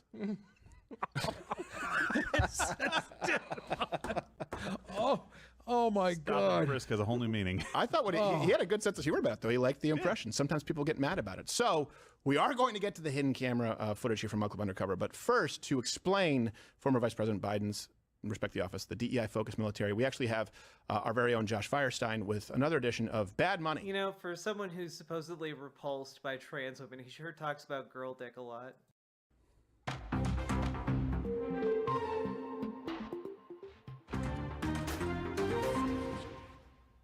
Hey, I'm Firestein, and welcome to Bad Money, friends. I'm not just here to entertain you, but also to educate you. So call me at 555-5555, or tweet me at WhoCares69. Now, forget what you know about our rough, tough military history. Is he just and gonna make start room for smashing stuff on the DEI. table? One of the greatest traditions of our military is the grog bowl. And our military is looking more and more like a grog bowl every day, just mixing ingredients from all What the fuck? walks of life to make a delicious cocktail of diversity, equity, and inclusion. Because our military wants to focus less on the mission and more on collecting people like Pokemon cards. That's right, these racist bastards are looking for everybody, day and night. They're looking for Hispanics, so we're adding salsa to our grog bowl. This is so bizarre. Because they had okay, look, far be it from me to be like, wow, this is what I think this sketch should be. But like, if you're gonna do like a good version of this sketch, you would just have this guy start talking about like, I don't know, like what he thinks are good investments and like how diversity, equity, and inclusion is helping everything, while like smashing everything on the table with the not just the TV, but like everything else. But instead they're like, you see what happens when we add this Indian curry to this this Wisconsin milk. Oh, it turns out to be terrible. Like that is like that's what like white supremacists do in like their like jokes. They will operate in that way, like, well, you see, we can't coexist, little Timmy, because, well, it's like when you cross, like, it's like when you take a delicious American hamburger and then you cross it with something disgusting like chow mein. They just don't go together. And like, this is like an old bit, And now I kind of want chow mein in hamburger form. I feel like that would actually be really, really good. I want to try that now. That sounds like something that should have already existed. And now I'm cursing that the universe has not seen fit to make it so.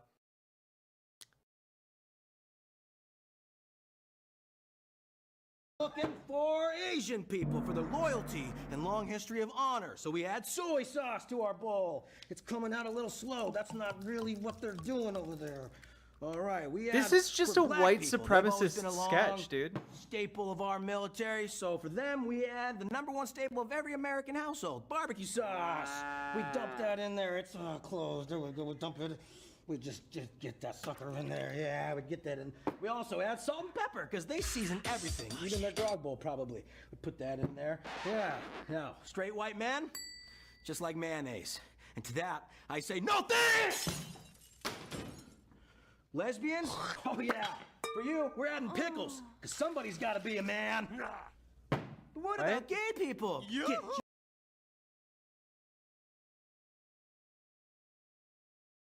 But you didn't even put the pickles, guys. Pickles, because somebody's got to be a man. None of the pickles went in there. That was just the pickle juice. If anything, that really demonstrated that. Like I feel like the joke needed to include a pickle going in there, my guy. What about gay people? Yeah. Get your sweet ass in here with them sprinkles. A little more. I love it. What about trans people? Don't know your gender. I'm non-binary. No problem. Diarrhea boy. A little bit of hormone blockers for you, and a promotion. Where's that general promotion? Extra promotion. Put it in there, and you're good to go. Now I know some of you guys got low test scores, but don't worry. We let retards serve our country too. We add a couple crayons in there. Yeah, make sure you get yellow and green and blue and all the colors. I know we forgot one. Ladies, if you didn't fit into one of the previously mentioned preferred categories, this one's for you, you basic. Whatever. That's delicious! And for the salty soldier just waiting out his retirement. What?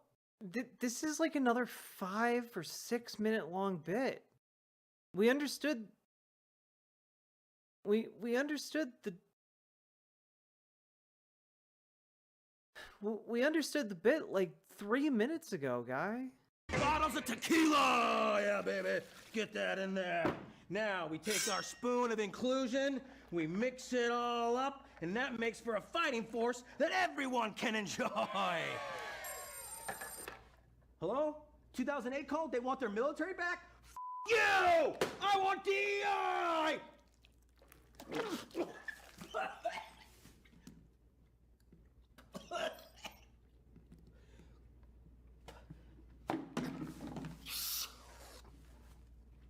This has been bad money!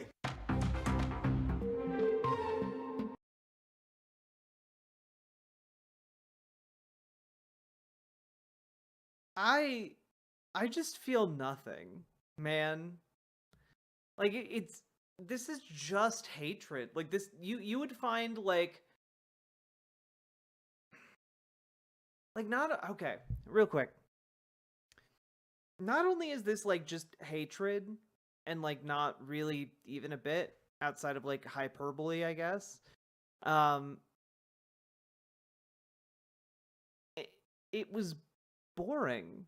We understood the joke like like a minute into it, you know? And like maybe don't. Maybe someone just needs to be like, this doesn't seem like a good idea. I'd mildly like seeing him drink that mix of hate he prepared for himself, but that's not worth it. Yeah, honestly, all like 90% of it would be forgiven if he just drank the entire thing, burped and walked off camera. Like honestly, that was such a foul concoction.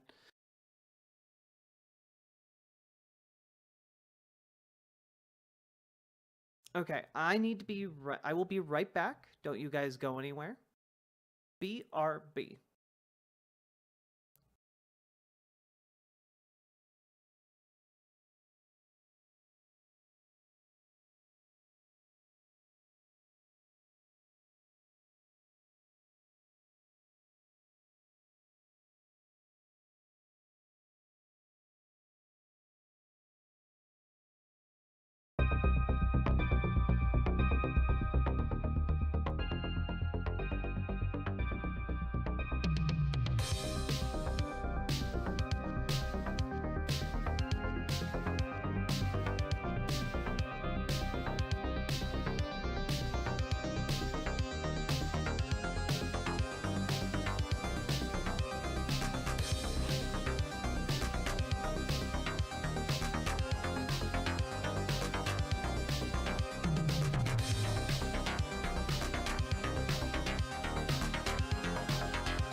In the heart of the stream where the currents flow, there's a red-haired captain with a radiant glow. Riverboat Jack with her eyes so bright navigates the waters, chasing dreams in the night. She talks of games and battles won, and fights for rights until they're won.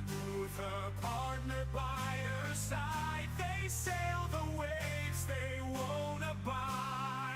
Get in the riverboat, hear her laughter sway. With every yarn and booger, it's a playful day. She'll say daddy or oh mommy in her unique way. Riverboat Jack, lead the way.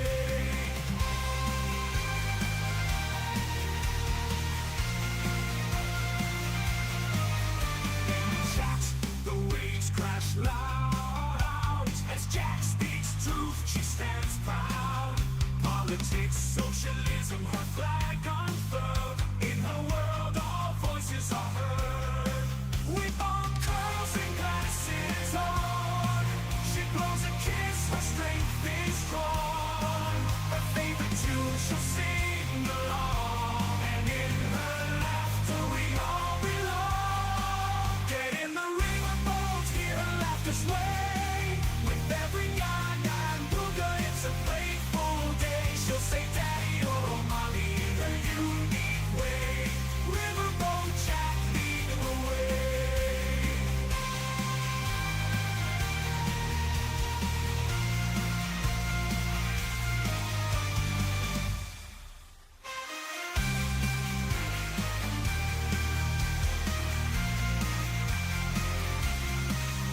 Riverboat Jack, leading the way.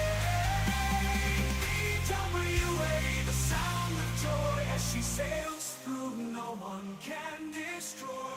With love and courage, she sets sail. Riverboat Jack, never to fail.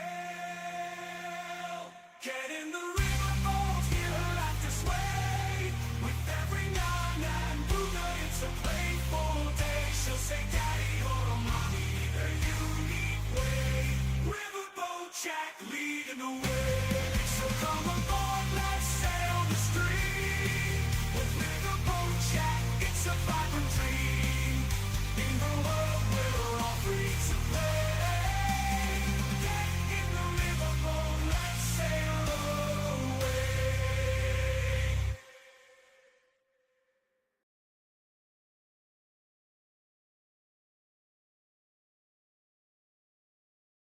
Hello, everybody. How we doing?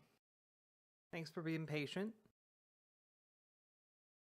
And yes, that was, I believe, a song put together by Forlorn 79. Apparently, they were playing around with AI music software and made like a little song for the stream, and I think it's pretty good. Whew. How we all doing?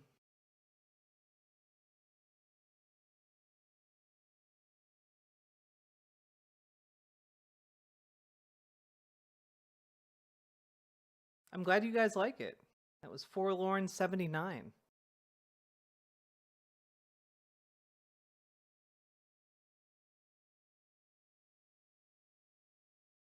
Whew. I like making funny songs about girls with peepees so I can have some music to identify with. Pensive Scarlet, that's like that's some real shit right there. You know? It's like half the reason I play D&D, to make characters like that.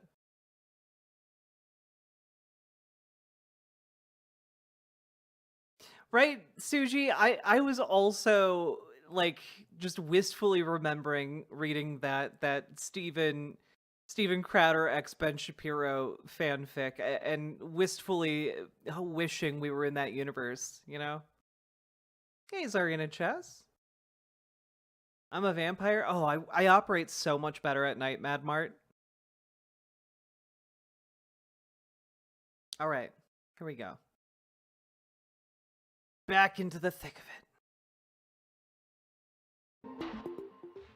That bit was so long.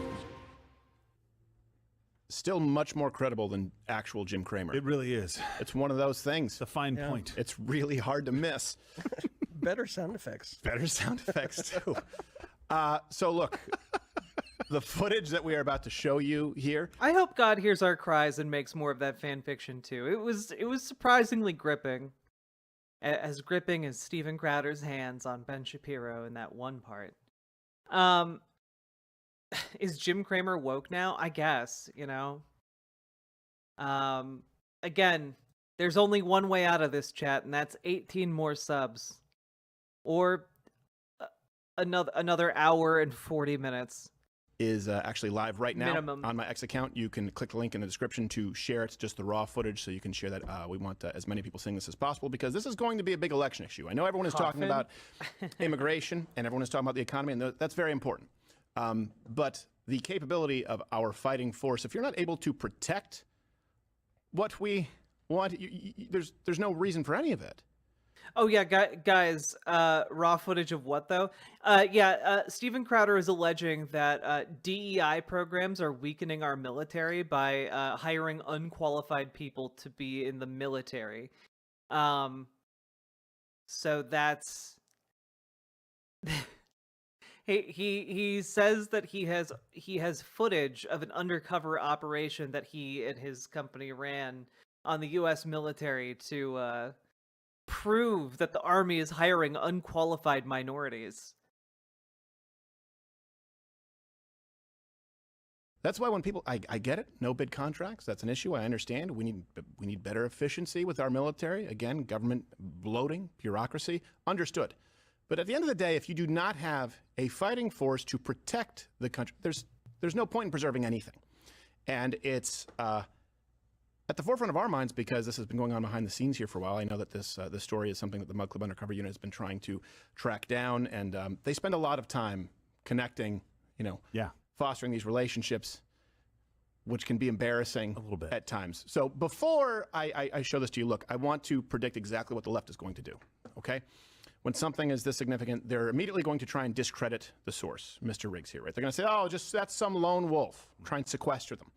So that doesn't mean that it's representative of our actual policies, but I want you to keep in mind that this person advises directly to the head of the Navy, Admiral Lisa Franchetti. He'll talk about that. Okay, that means he's in the ear of key decision makers in the United States Navy. Okay, they'll try and say, oh, this man was someone who gets drunk. It's not, this is unethical. No alcohol was served at these meetings, to be clear. They'll also try and say he's speaking out of turn just because he says these things about DEI, just because he says these things about our potential conflict with China, just because he says these things, for example, about the Republican and Democrat Party in the state of our election, doesn't mean that it's true. We are going to provide all the receipts here tonight.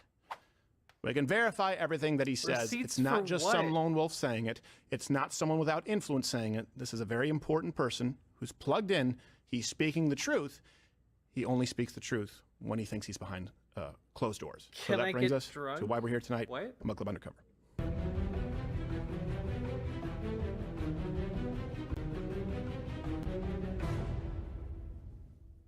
All right, so one more time, bring up that flow chart before we actually get into Thomas Riggs, who you are going to see here tonight. He is one of many, many, at least 80 DEI advisors, okay, to be clear.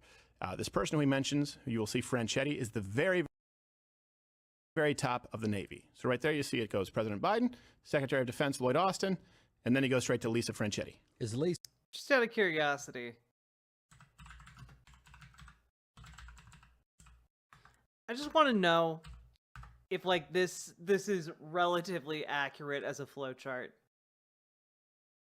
Because also, he's a senior advisor below Lisa Franchetti. Did you all see that infographic? Wait, which infographic? It goes that to be saying, for example, about your atomic advisor, okay, to be clear.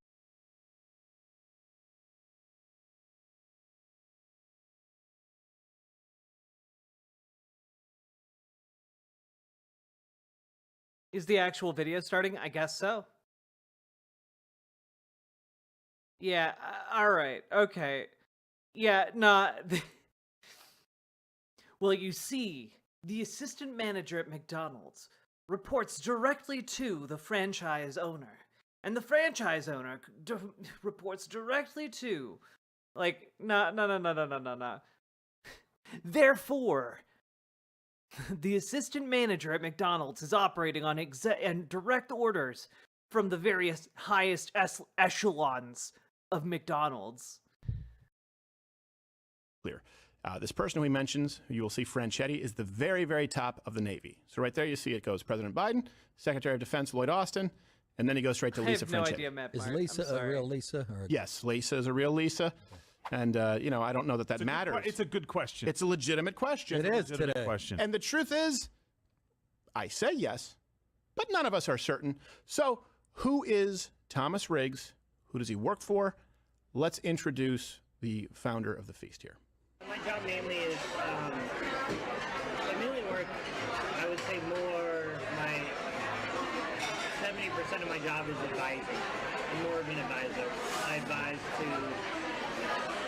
I would say the main part of my job is advising, says guy whose job is listed as advisor. Senior Chief in U.S. Navy Equal Opportunity Advisor is a very strange way to list his title. To the top 3 in the Navy on equal opportunity, diversity, equity, and inclusion. I got this job in September. Okay.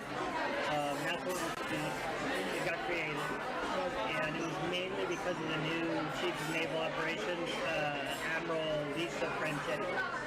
What's her deal? What's her deal? She just really, she believes in diversity, equity, inclusion, and equal opportunity. She's the first woman Joint Chief of Staff. What's her deal? She believes in equal opportunity. Oh. The horror. She's right. Is she making our military stronger? Definitely. Okay. She's awesome. That woman is just, like, you walk into her office and you feel like you're like at a family friend's house. I work hand in hand with the JAG, the lawyers, the Judge Advocate General. Like, me, that's my team, really. I advise, they counsel. So usually we have to be on the same. Oh, almost like your job is being a senior advisor of some kind.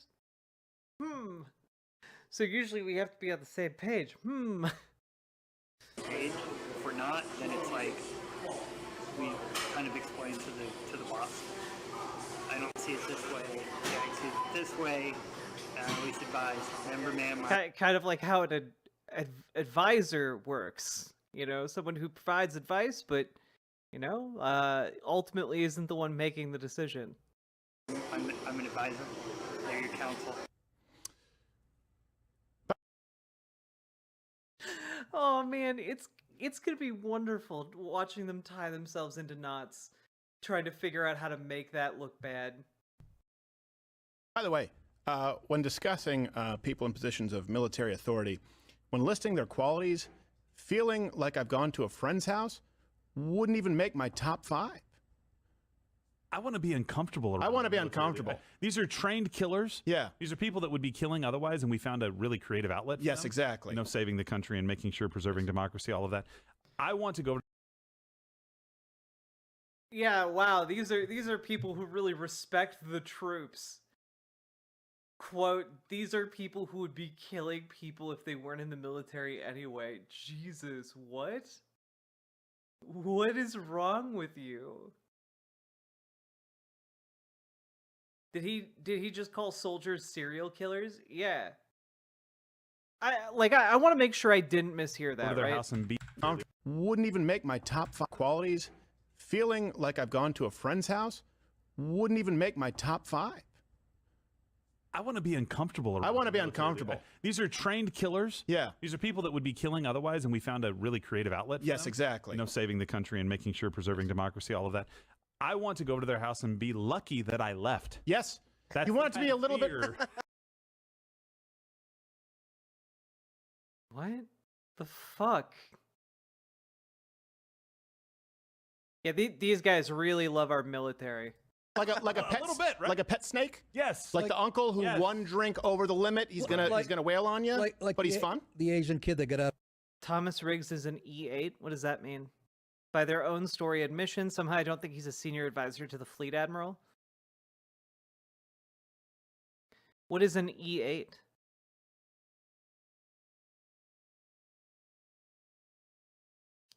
Good night, Omega Star.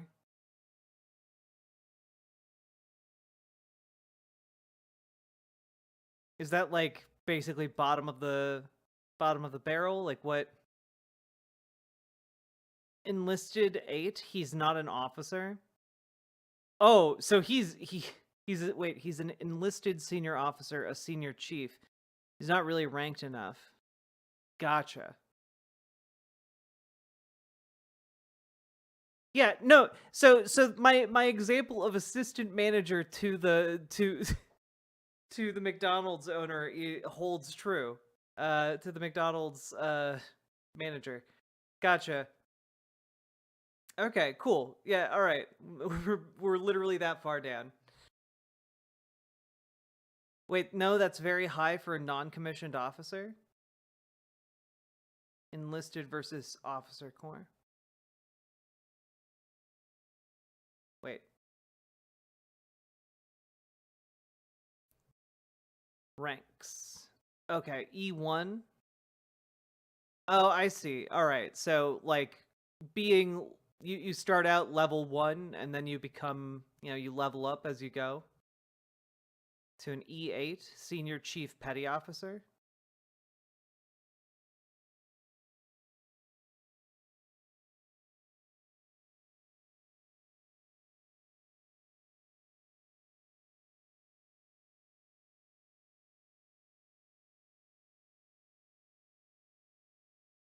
Okay, yeah, he's pretty high up there.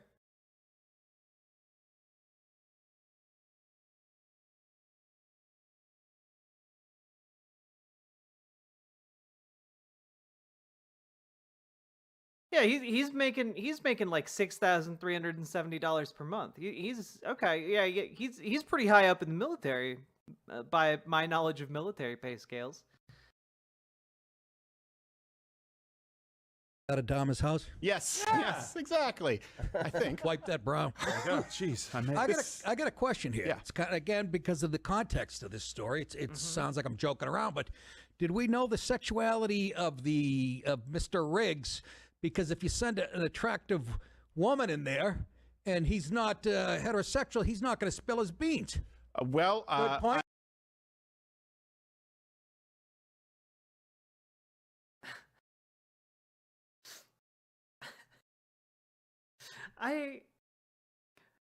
Thanks, Nick DiPaolo, for really focusing us in on the most important question on what was your backup plan if he was gay? Did you have a backup plan, Steven? Were you describe in detail how you were going to go in and try and seduce him yourself? How were you going to wine him, dine him, make him feel like he's queen of the universe? Who is this gross creep? Nick DiPaolo, I guess, is a comedian, I want to say. Yeah, just in case. I understand. No, it's a very valid point, and I believe he was very fond of our undercover journalist. Oh, yes. So he's he's bi. If you've met our undercover journalist, anyone would be. Yeah. If you have a pulse, am I right? Ew. Ew. Ew.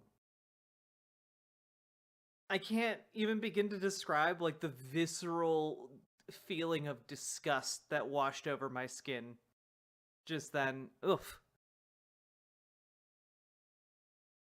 Okay. Respectfully.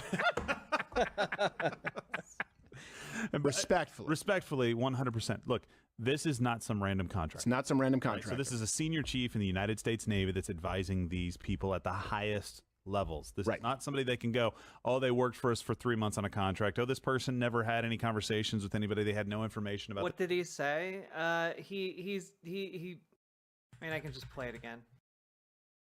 Undercover journalist. Oh, yes. So he's so he's bi. If you've met our undercover journalist, anyone would be. Yeah. If you have a pulse, am I right? Okay. Respectfully. Respectfully. He's talking about how hot and sexy he thinks their undercover journalist is. 100%. Look, this is not some random contract. It's not some random Right, contract. so this is a senior chief in the United States Navy that's advising these people at the highest levels. This is not somebody they can go, oh, they worked for us for 3 months on a contract. Oh, this person never had any conversations with anybody. They had no information about this stuff. Can't do that. Can't do that with this. And we're about to get to why this matters so much right now, because we've heard, of course, China's not really a threat, only one person. Take a guess. Comment below. Which president in your lifetime actually pointed to the threat that was China? Pointed them out for the threat that they were, rather than saying China's the future. So that's a really important key to tonight's piece. But again, keep in mind, with DEI, and this guy says DEI, right? It's kind of, it's sort of like seeing an animal in the wild that you thought was in captivity. Like, oh, wow, that exists. They actually use the term DEI in a positive manner. Right. These people, when they don't know that you're watching. They say DEI is not really a thing. That's what they'll tell you. They'll gaslight you. No, it is. They're proud of it. And they just want to figure out how to work around the name. You'll see all of that here tonight.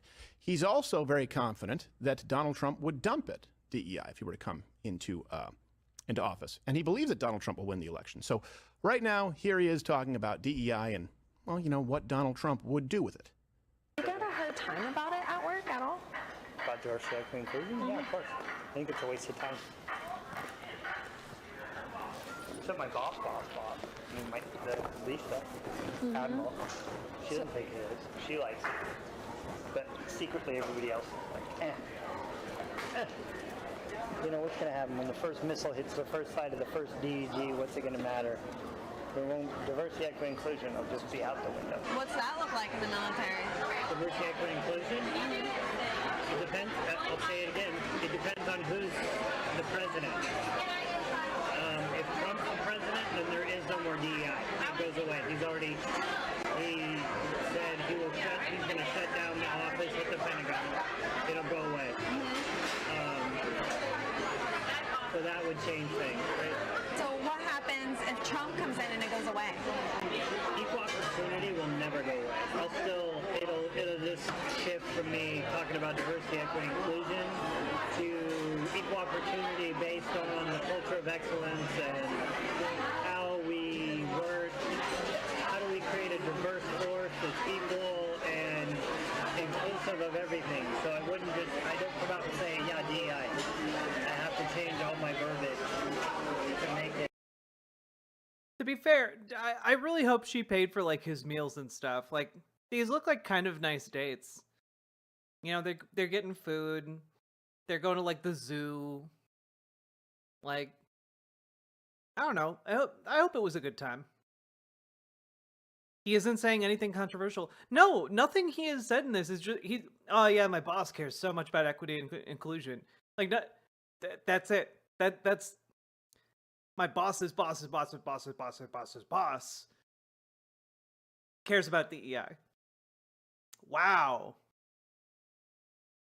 I'm sure during a time of war, we don't really, would diversity be so important? No, it's not. That's why I told you at the Pentagon. No, it's not. Yeah, in a time of war, we'd probably want to recruit everybody we could. They say it all the time. As soon as China invades Taiwan, none of this is gonna matter. Mm-hmm. I was gonna say, I was thinking like if Trump gets in and like your job would be at risk already. My job will still exist. It's just like I was telling you, DEI I wouldn't be able to come out and say I'm a DEI practitioner. It's like now I can say. What would you say? I would just say I'm an equal opportunity advisor. Right. And climate specialist. And I would, like I told you, I'd skirt around DEI. Well, if you're looking at the diversity and the equity, the diverse force of the Navy, and how we're all and where we are as far as equality, and are these people that are diverse, are they included on the decision making? You would have to be a player. I would never be able to come out and just say DEI. So a couple of things here. Right now, you've just seen the method. He's just talking about if Trump came into office and like they outlawed DEI, what would that actually mean? And he's basically explaining in a lot of words that it would not fundamentally change any of their teachings. He would just call it something else. he would basically just rebrand the advice he is giving. You know, like that's what he's saying in those clips. Okay, you are seeing the plan, and I want to then bring you to the results. And the results are harrowing for a country that values freedom and the ability to protect it. But he says, oh, we need to make it sound good. No, none of this will matter when, he said, when China invades Taiwan. If it doesn't matter then why does it matter now? Look, it's easy to think of DEI as some kind of a multi-billion-dollar side project, but it's not. There's a net cost. And there's a net cost where, of course, that funding could be going somewhere else. Even when the Marine Corps was surging in size to 202,000, we still maintained our fucking standards. I know I was a recruiter for the Marine Corps at that time. They're scared they're going to have supervisors that are people of color. Yeah, unironically, yes. Our actual infantry jobs are mostly minority anyway because of how the basic financial incentives work. So this whole bit is really wonk. Yeah, like the army is like disproportionately like staffed by minorities, you know, like trans people are like one of the most likely demographics to like engage with the military. Like the DEI initiatives are like probably pretty crucial to like monthly recruitment. Else in the military, some are useful, I don't know, weaponry, intel, but there's also a cost in that the people who you want in our military aren't joining anymore. And there aren't enough Rachel Levines or Rachel Levine's type, I guess, Rachel Levine types, if this were a casting call, to replace them. DEI has a net cost to our country and our military by turning away the kind of people who you want with a gun in their hand or a computer on their desk, keeping this country safe. But here is the man himself saying it. Now we find ourselves at an impasse where nobody's joining the military. There are a lot of people joining the military right now? No, our recruiting is down. I get why, you know, so like right now, this is crazy to say, but like we will take people, you don't have to have a GED, you don't have to have a high school diploma. And your ASVAB score, like your aptitude score, has to be above a 10 only. What's the standard? Or what was the standard? It was 50, I think, maybe, and that's like basic. Like base 10 is like putting your name on the test. Because we're like at this, I think last. I like that he's saying here that like, oh yeah, we brought the standards down so low for DEI. Like, I don't think that's true at all. Also, this guy, from everything that has been said about this guy so far, he's not in charge of recruitment, so he's just kind of pulling this out of his ass. Like, he's not doing the recruiting. Here we were like 7,000 short. So we lowered the entrance? Yeah. That's bad. Yes. It's bad when you don't have people joining, but guess what? It's about to get worse. So we have a live update from Lance Gooden, who sits on the House Armed Services Committee, promoting our story. Go ahead and bring that up right now. This is him commenting and calling for a ban on all DEI. Good. This isn't just some random guy sits on the Senate House Armed Services Committee, somebody who can affect change, somebody who can make a difference, has already pushed this out and says, you know what? No, our military needs to change. This is not about us running an interview so that people can just watch and see, ooh, military bad. This is about making sure something changes. Right. Some kind of result comes from the work that we do. Otherwise, we really shouldn't be in the business of doing it. Right? We're not just going to sit here for 5, 10, 15 years and hope that this thing doesn't burn to the ground while we get to talk to you.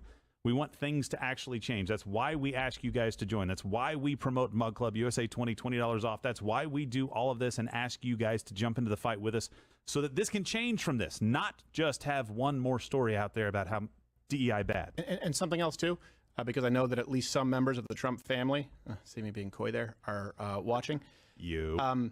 This man, Riggs, says, oh, it'll just change. My job will be somewhere else. Make sure that's not the case. Right. Make sure that Lisa Franchetti's name is spoken from the podium at these rallies, that DEI is going away, that we're going to fix the military recruitment shortfall, that DEI plays no role in our fighting forces, and we're no... How are you going to fix it by excluding more people from the military, Stephen? How does that even make sense? Like, you're saying that people who are perfectly capable of exceeding the entry standards right now shouldn't be allowed in. So how are you going to fix the shortfall, Stephen? Yeah, like, he's literally advocating here for making the military weaker. And it's fascinating, right? Like, it's on paper, you should be able to figure this out. Like, even if you're a conservative, I have faith that you can figure out that Stephen's not arguing for what he says he is here. No longer going to put people in harm's way by whether it's lowering PT requirements. Let me ask you this. So we've made DEI, and it really is. It's just a new religion. It's a secular religion. Yeah. We've made it an idol. Okay. How has it helped?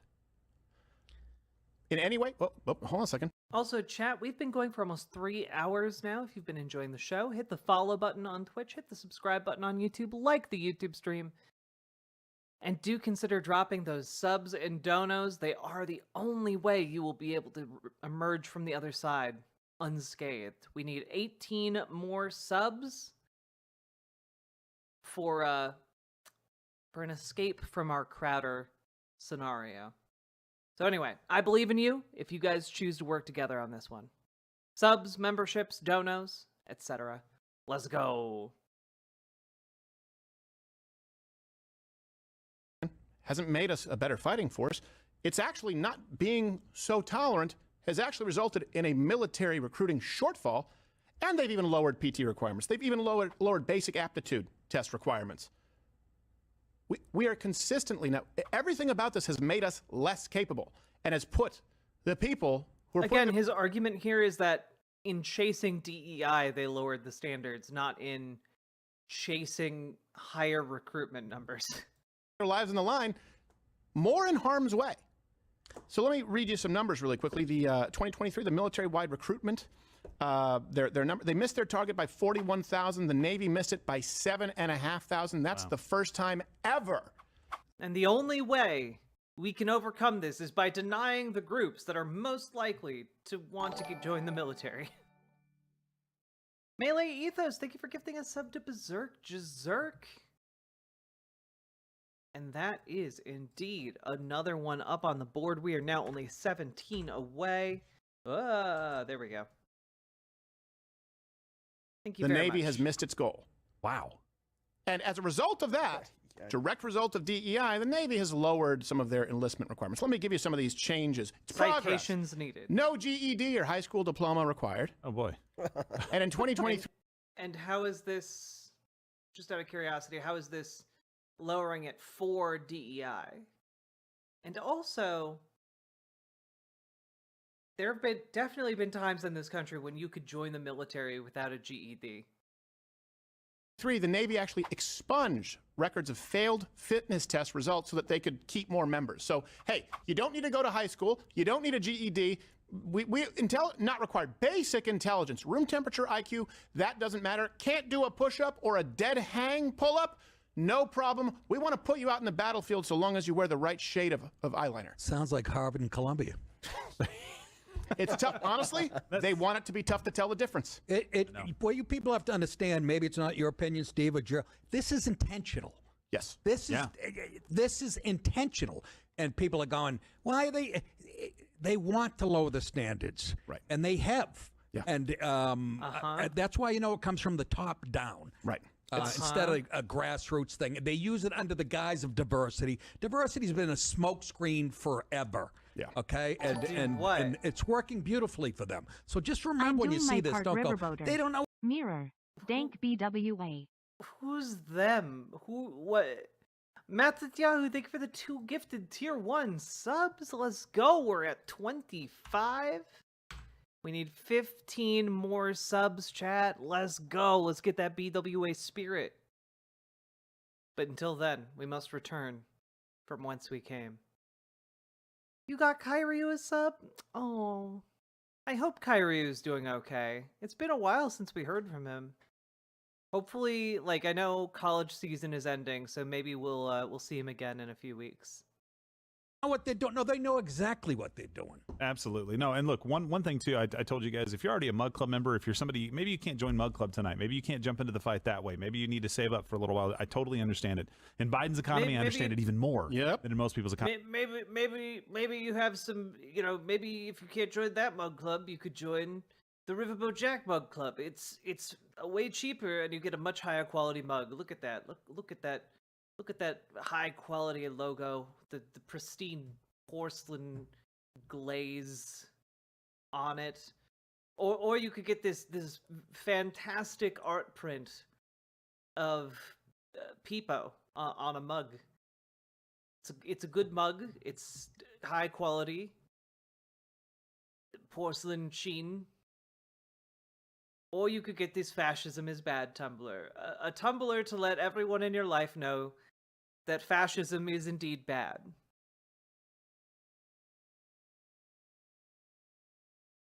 Anyway. Economy, but you know what you can do right now if you have an X account? Go click the link right now and it'll tweet for you. We've made it really easy, right? Link in the description, right at the top there. Click share this story, get this out to people. Don't just sit and watch. Well, here it's participate. Why is it always the Navy? It's about to get worse. Wait, Kairyu went into the Red Cross? Look at our little peepos all grown up. Look at him go. Oh. This is the climax. I know it's tough using that word here tonight, but sitting and watching climax. I mean, it is very hard to use the word climax when surrounded by Nick DiPaolo, Steven Crowder, and this fucking guy. I mean, it's weird. Because I don't know. We've been talking about this for a very long time, and we're going to show you a montage here in just a few seconds where well, really, let's be honest. Everyone kind of knows that China is a major threat. Everyone knows that they want to subvert Western civilization. It just remains to be seen as to whether they're a paper tiger or not. And here's the thing. We can make them. A strong United States can ensure that they're a paper tiger, or we can build them into a Leviathan. But this administration, and one party exclusively in this country, has said they're not a threat, actually. They are our friends. Well, here is what they say behind closed doors. When people tell you, man, it's all just war for profit, man, they don't really care. Sometimes you go, okay, all right, we get it. You're a conspiracy theorist. You've eaten too much granola, whatever it is. It's true. This guy says it. No, Israel, that doesn't matter. Ukraine doesn't matter. Truth is, China is the threat. We talk about it all the time. This, to me, from all the footage, was most concerning, and certainly... People talk about China being a major threat all the time. Not just Steven Crowder, like mainstream media. Is a 180 from what we've heard in the public eye. It's like,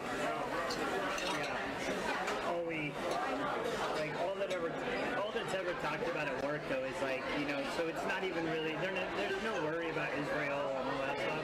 There's not? What is the worry? China.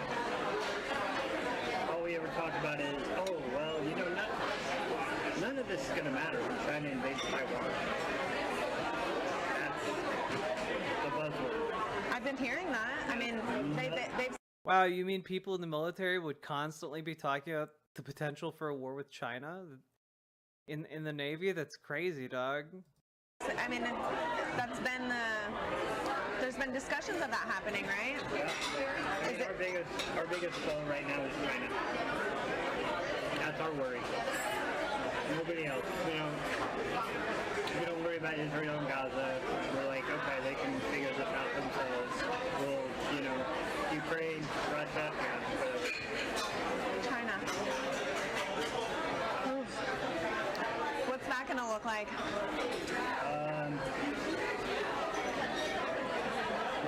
Not good. Is it cybersecurity? Is it economic? It's like they're stealing our information. Is it them? So it's like everything, really. I mean, like, think about it. Like, if we went to war with China, it would escalate into a world war. Would we be able to invalidate all the debt that we owe them then? I don't know. That's a good question. I don't know. But then again, who knows? I mean, we may be speaking Chinese. What? We may end up speaking Chinese. I mean, let's be honest. Okay. Jeez. Let's be, well, thanks for being. I mean, like, yeah, no, Kfro, yeah, no, Crowder's been trying to set himself up as a Project Veritas light network, and like, all they have is like this guy being like, yeah, I think China's a big threat.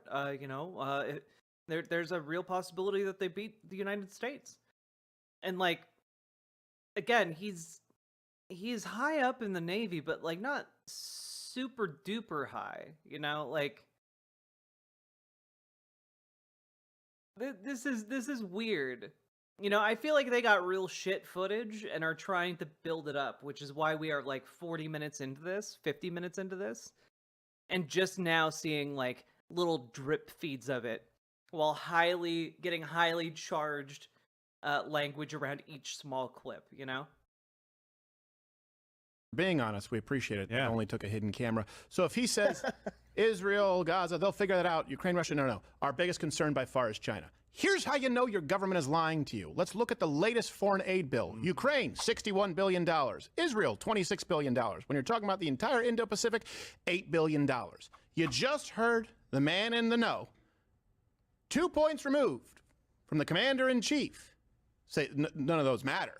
China is our greatest foe. We could all be speaking Chinese. Now, we have been saying this for years, of course, and they've gaslit you, and we were accused of being racist, where this also, by the way, relates to COVID. Hey, if they're our biggest threat, lying about how a virus developed, which, of course, we were suspended. You were suspended, right? You were told that you were crazy if you believed in the lab leak theory. Turns out that also is very likely true. You're allowed to speak of it on YouTube right now. They told you that all of it was racist if you spoke about China in any capacity. There he is. There is your government saying China's the biggest threat by far. It's not even close.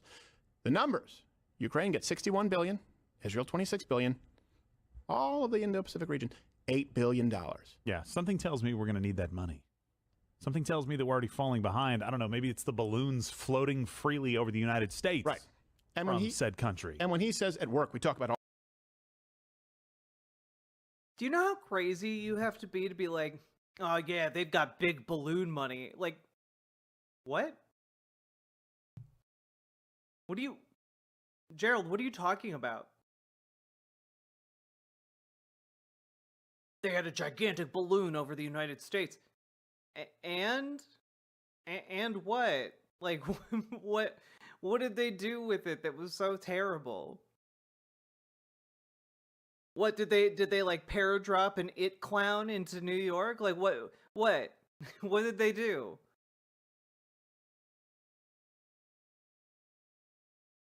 Yeah, like I don't know, like a high altitude weather balloon is not like gonna break the bank.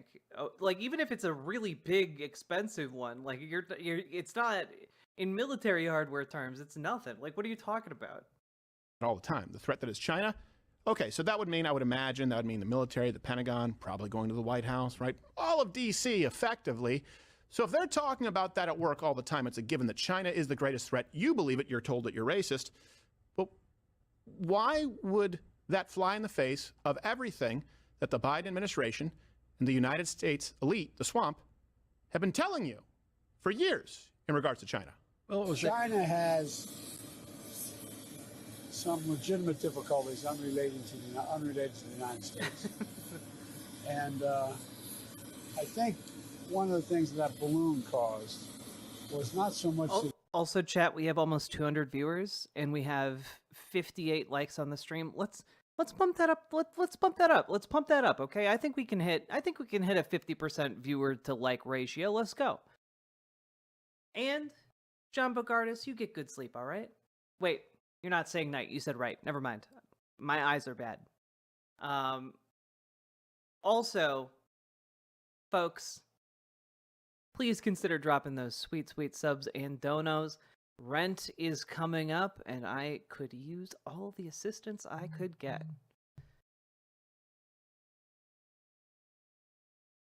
And here we go. It got shot down, but I don't think the leadership knew where it was and knew what was in it and knew what was going on. We do not seek to decouple our economy from China's. This would be damaging to both the U.S. and China and destabilizing for the world. I'm very confident. You know, it's really wonderful when like organizations like Steven Crowder's here just play random economists expressing their opinions without any kind of like context around that, because Janet Yellen there is like saying the truth. Like, if you just break off trade relations with China, like the world economy is going to like tremble and parts of it are going to collapse, because like that is a really intricate and huge network of logistics you're breaking, you know? In it. I love China. I love being here. I love the people and the culture. And it's just like every time I come here, I'm reminded that anything is possible here. The specific purpose of the October and January calls were generated by concerning Snuggle intelligence, Kitten, yes, which caused us to believe the Chinese were worried about an attack on them by the United States. I am certain that President Trump did not intend to attack the Chinese.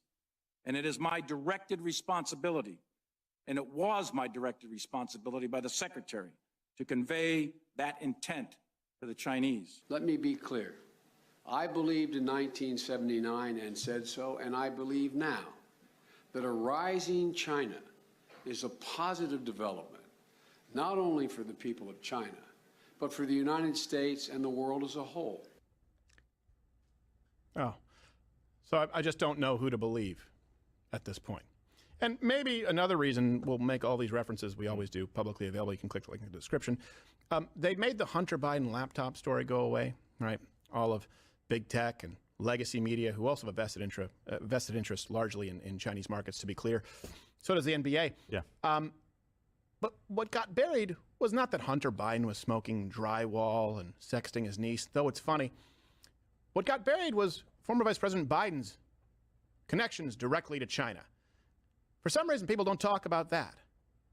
Hey, let me put that in another way. Let me phrase it a different way. We've forgotten about former Vice President Joe Biden's direct connections to, according to Mr. Riggs, the United States' greatest foe. Stephen, you know, like Donald Trump's like entire line of merchandise is all like manufactured in China, right? Like you know that like while Donald Trump was in office, like he had his family members like trading U.S. government favors for like Chinese patents, right? Like, come on, dude. September 3rd, 2017. Remember Hunter and associates, they negotiated with this Chinese energy firm, CEFC. There was the email from Hunter Biden, one of his associates. I believe the guy's name was it James Gillier. Mm-hmm. He suggested that 10% be held by Hunter for the, quote, big guy. Yep, Jared Kushner has done over $1 billion of deals in China, and almost every piece of Trump-based manufacturing is done in China. Yep. And there was another guy, Tony Bobulinski, who was also on that email chain. He, in fact, confirmed that the big guy was Joe Biden. So, yeah, America's greatest foe, 10% for the big guy, Joe Biden, who now sits in office and tells you that China is not a threat. July 30th, 2017, Hunter sent this WhatsApp message. You know, it'd be incredible to it would be incredible to see Steven Crowder actually talk about like Trump business corruption. But oddly enough, he never does. It's so strange. Message to CEFC employee Raymond Zhao. He said, tell the director that I would like to resolve this now before it gets out of hand, and now means tonight. And Z, if I get a call or text from anyone involved in this other than you, Shang, or the chairman, I will make certain that between the man sitting next to me and every person he knows and my ability to forever hold a grudge that you will regret not following my direction. By the way, some photos, of course, would seem to indicate allegedly that Hunter was at Joe Biden's house when those messages were sent. So take a guess as to who the guy next to him is. I'm willing to bet it's the same guy who gets 10%, which was confirmed. But we have to focus on Donald Trump being a Russian spy or plant. We can't possibly look into Joe Biden. I'm not even, let's divide this up by continent, I think, at this point. Well, I won't even go that far because I'm not sure exactly where the line stops, but we've got him in Ukraine openly saying, you know, you're not going to get this, what was it, $1 billion in aid unless you do this, or 10 billion. I can't remember the number. What's a billion here, billion there, unless you fire this guy. And by God, he was fired that afternoon. This is so much yap, dog. They're just rehashing the Hunter Biden stuff. Yeah, on the plane. Do we and have hair anything trigger. else? Yes. Then you've got him in both of those things in very compromising situations. Yes. And then you have his words in 2011. This is before Donald Trump flipped the script on everybody and said, you know what, a China that's rising right now is actually not a good thing for us because they're screwing us over. And everybody's running along with it, including Tim Cook, CEO of Apple, because he wants to make sure that he can egg. These guys are running headlong into it. And Joe Biden in 2011 says, you know what, it's a good thing. That wasn't a clip from 1985. You think twice. It validates publicly what we already knew when they said that Donald Trump was racist. Right? Right. He said, China's screwing us on trade, or it's the Chinese virus. It's racist. It's racist. The Chinese are our allies. I can't believe that why? Did you ever wonder back then, why is the media and why is one party? No one wondered, my guy. It's just like a really dumb theory. And the theory of this goes that, like, China deliberately leaked the virus from a lab and infected their own people, knowing that it would then spread around the world. That's the conspiracy theory you're dabbling in here, Steven. And that's a bad plan because it involves poisoning and killing your own people. That, by the way, we all say we're all Americans. I don't know if that's the case anymore. When one party is undercutting the President of the United States on behalf of our greatest foe, according to them. And hey, you think that a part of me was conflicted about this tonight because I'm going, okay, hold on a second. China's our greatest foe. That's kind of the most important portion of this story. I don't want to tip our hand and let our greatest foe know that, and every time I say foe, I think of the soup, our greatest enemy. I don't want to let them know that we have a problem in our military, that we have an unfit military now, that we have a recruiting shortfall. The Navy missed its numbers for the first time ever. That our military is now less intelligent, less physically capable, but more diverse. I don't want China to know. Citation needed. But then I thought, they probably already know. Yeah. He said it's good for us and the world as a whole. Right. Yes. Those last words are the important part. Because they really see this as, they're going to see it as one, we're going to all hold hands, there'll be no borders. Right. That's where this crap is coming from. Yep. Yeah. And those last... What?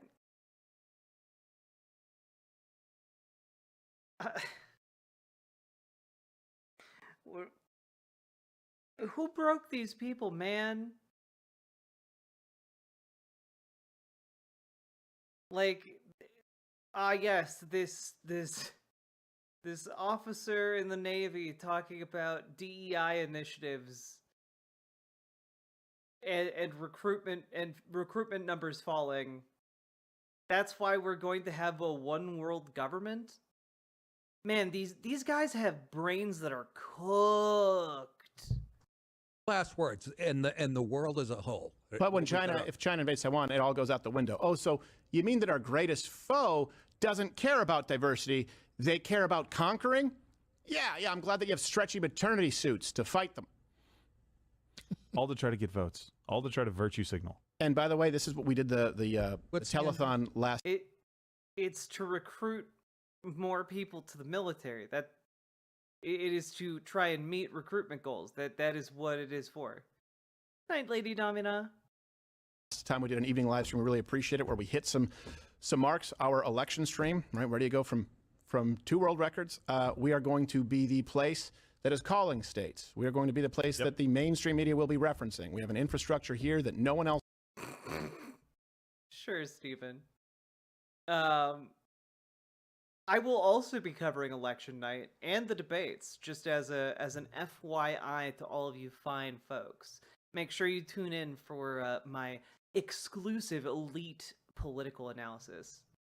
Else has, so we ask that you tune in. We appreciate it, and the reason for that is Amir Alpaslan. I find it fascinating to listen to Stephen Crowder. I hate it, but I'm also fascinated by him. Like there's like, to me, there is there's something refreshing about how he tries to hide himself so in such a blatant manner that like I can see him doing it, and it makes him weirdly easy to read as like a human being. So I find it interesting to like compare what he's saying with like how he seems to actually be feeling on the inside, like whether it's lacking confidence or just like tying himself into knots so he doesn't have to address certain points that'd be inconvenient to his narrative, or like, I find it appealingly open in that respect. Because of how important this election is. So you can use the promo code USA20. Right now you get $20 off if you join Mug Club. 10% go to military charities. But more importantly, it also helps us prepare for this election. Yeah. It helps us create the infrastructure that we need. Because listen to this man tell you how...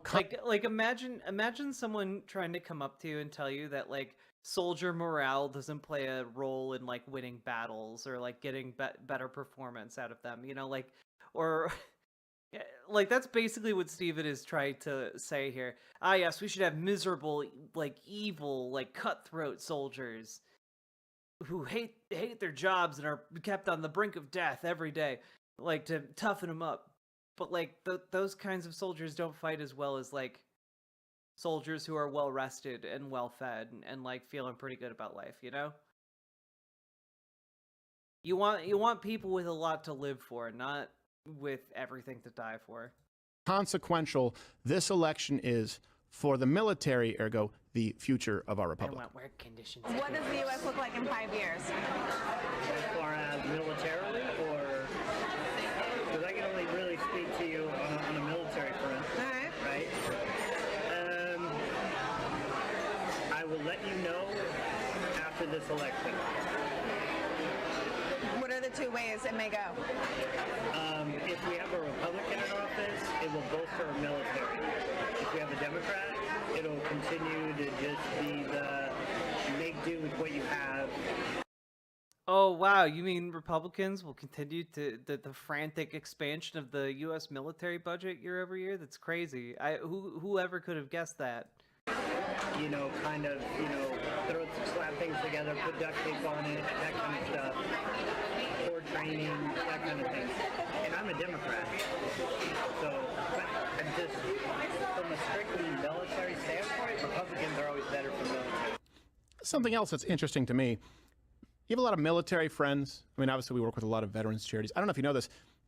They tend to lean more conservative. Why is that the case, but the people who are appointed Democrats?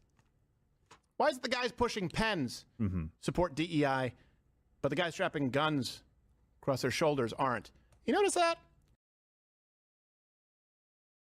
Probably because the people pushing pens tend to be higher paid and have more education, which filters for left-leaning political ideology. Hey, comment below. Maybe I'm missing something. And by the way, Congress, our representatives, can you do something about this shit? Yet, if you want to be anonymous because you don't have the spine to do anything, lwctips@protonmail.com. We will protect our sources with our lives. We will go to jail before we give them up. How about you do something? People out there, you have the receipts, you have the proof, and everyone wants you to do something. Yeah. Please. Absolutely. Let me just translate what he has, and we have Jack Carr coming in just a minute. We don't have him yet, but we'll have him in just a minute. He said Republicans are better for the military. I get it. I understand what he's saying. There's only two choices here, Joe Biden, Donald Trump. What he's really saying is Donald Trump is better for the military. Donald Trump will be better for the military. But that's not something that's really news to us. No new wars started in his presidency. Yeah. Right? Pretty much global peace, as much as you can possibly kind of get it or envision it happening. There's always going to be some small conflicts around the country, but certainly not the things that we're seeing today, right? And we've got a military that can't afford to have poor training. You know what poor training means? It means more charities having to be started. It means more donations needing to be made to families that don't have a loved one coming home, Joe. That's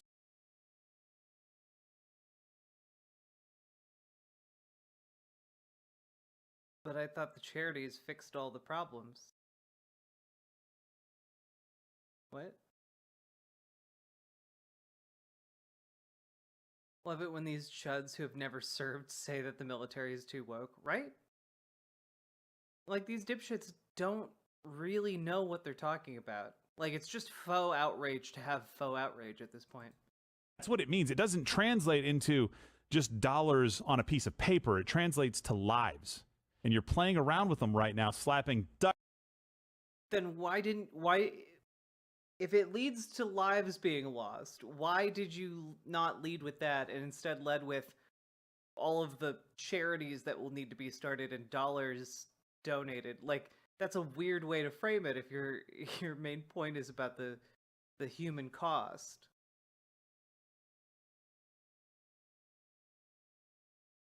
Duct tape, his words, not mine, on something that can't be duct taped. You've got to do a better job for this. Any vet out there right now that is a Democrat that would be voting for Joe Biden, what are you doing? You're supposed to be taking care of your brothers and sisters. What are you doing? Man, the conservative version of of Biden's "if you don't vote for me, you ain't black" is really something to behold, huh? I never would have guessed, you know, if you're a veteran and you vote for Biden, what are you doing? You're basically killing your comrades. Like, what? I didn't see this coming. This guy doesn't have your back. No, of course not. He's just going to say, you know what? That's the cost of doing business. We had to pull out of Afghanistan, and, you know, the hell with the consequences of how we did it. Donald Trump was the one who arranged... Donald Trump is the one who arranged that. Like, Donald Trump set up the timeline.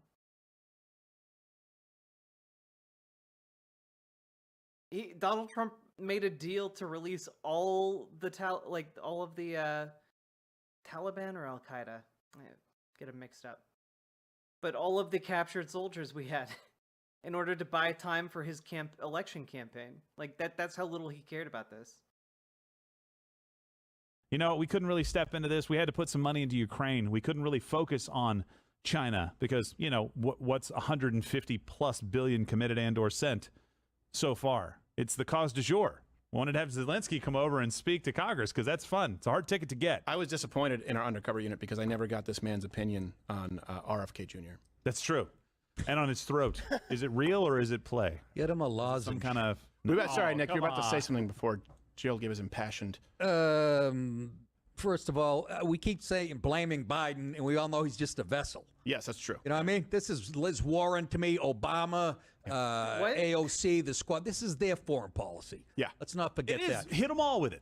Exactly. Joe Biden is just a vessel for Obama. Nick DiPaolo, careful. You're gonna start turning up more voters for Biden here with that kind of talk.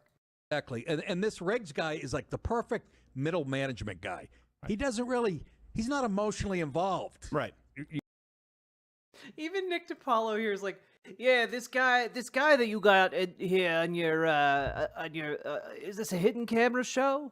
This guy you got here is more like middle management, okay? He's not really like even like that high up, you know? He's not even really that important, you know? Like he's basically like your run-of-the-mill average guy. He doesn't have any real power over there.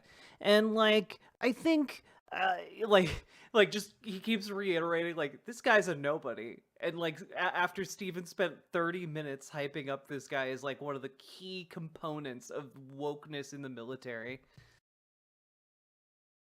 You get that? I was just doing my job. That's exactly right. You can see how he got appointed. Right. He's like, well, I'm a Democrat, but you know, this and if this, he doesn't. I don't feel that emotion or that passion one way or the other, which is if you dealt with a corporation, work for them, the middle management guy, they know. Yeah, he's a bureaucrat. Like he's there to advise on policy decisions and write papers about that. Like he's not paid to like be politically partisan. Who to hire as middle management? They're the guys who come up at a corporate gig and go, by the way, Nick, you need to plug Ovaltine in the middle of your set. Do what? That's right. He's like, I don't have a dog in this fight. You have to do it. I don't really have a teabag joke. Yes. I don't know how to work it in. But let me be clear, too. Here's my, if I were president for a day, policy on the military. What, you're not? Come on. I would say, all right, I want them to be as physically capable as possible, as mentally capable. I mean, Amber Brains, even if he is real, right? Like, nothing he said was controversial or like weird, you know? As possible. I want them to be as equipped as possible, as efficient as possible, and never have to use them. But they're there if we need to.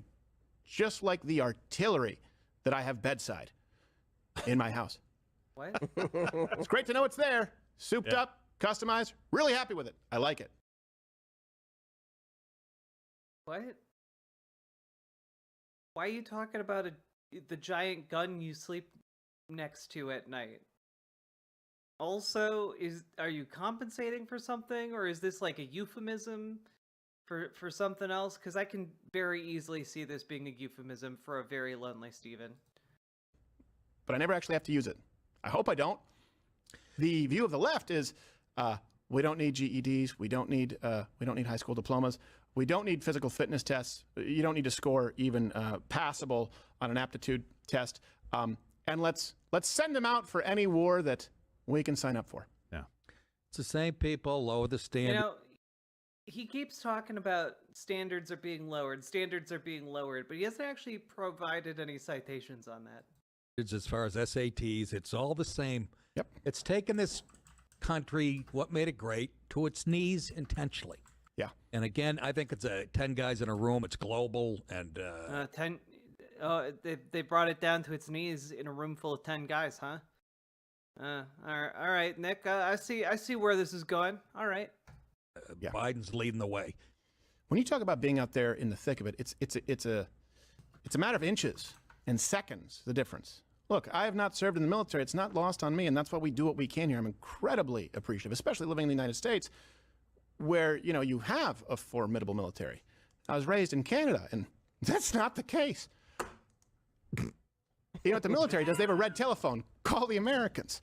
So help, and not, of course, the people who serve. Thank you very much. But as far as their government looking out for their people, they rely on the entire industrialized world. Just to be clear, too, when we talk about the American military, let's not isolate this.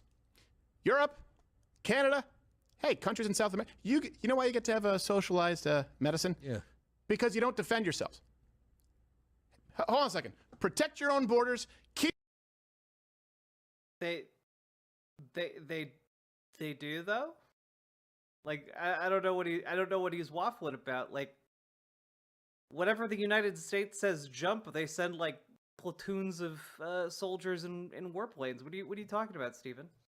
Keep your own land from being invaded without our money. Go. You're broke. That's what our military is. Our military is the military that protects the entire free world. Let's be real. Yeah, it's kind of how our imperial hegemony works, Stephen. Like that's why we are like the economic powerhouse of the world. It's because other countries have been able to specialize and abandon like having militaries in order to focus on investments that usually wind up benefiting the United States. Like, yeah. Really clear. It's always funny when people talk down to the United States. They go, "Oh, you don't have socialized medicine here." But really, yeah. What happened? I kind of remember though when Russia went into Ukraine, and your concern was that Russia may at some point go to Poland, which may be kind of too close to your borders. They're not. Oh, thank God. Yeah, no, like, yeah. The concern is that if Russia goes into Poland, Poland is part of NATO. So it will trigger a mutual defense treaty between like all of Europe and America against Russia. And that would be a colossal world war type situation. Yeah. obviously, so people are concerned about that. Also, chat, during this little ad break, we are 15 subs away from escaping this living hell we've trapped ourselves within. Consider dropping a sub, a dono, a membership if you're over on YouTube. Remember to hit the follow button. The transies are having a and great time. subscribe button. What does that have to do with protecting the free world?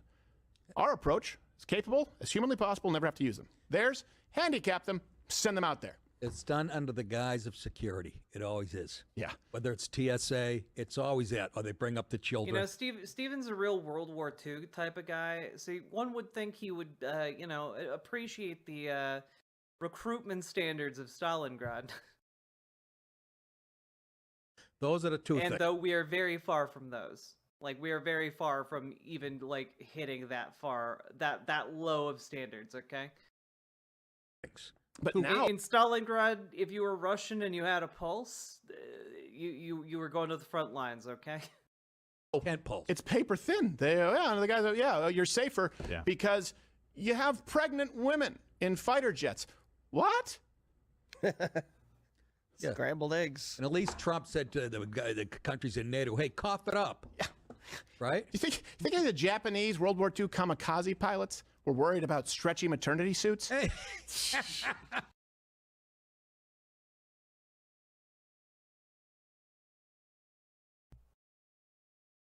No. They were blowing themselves up, Steven. Why? They barely cared about having a flight-worthy craft. What are you talking about? I guess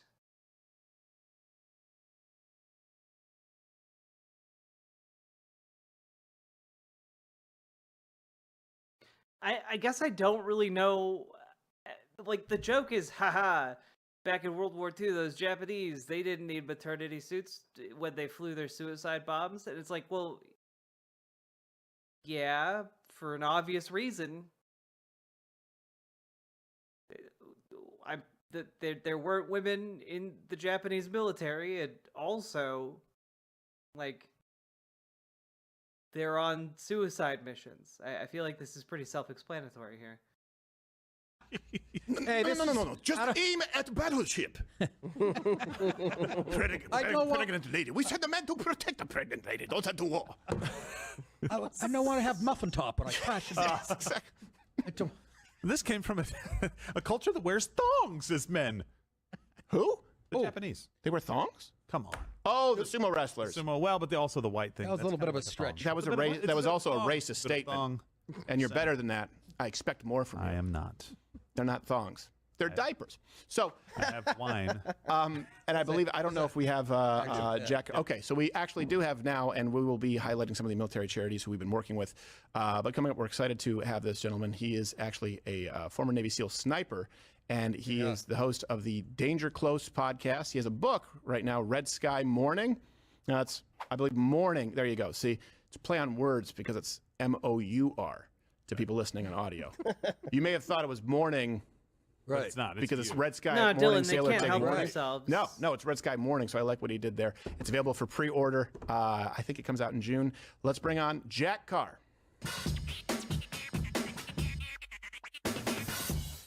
Mr. Carr, and by the way, people can follow you at Jack Carr, 2 R's USA on X. I wanted to get your opinion as someone who has served in a way that people could argue very prolific.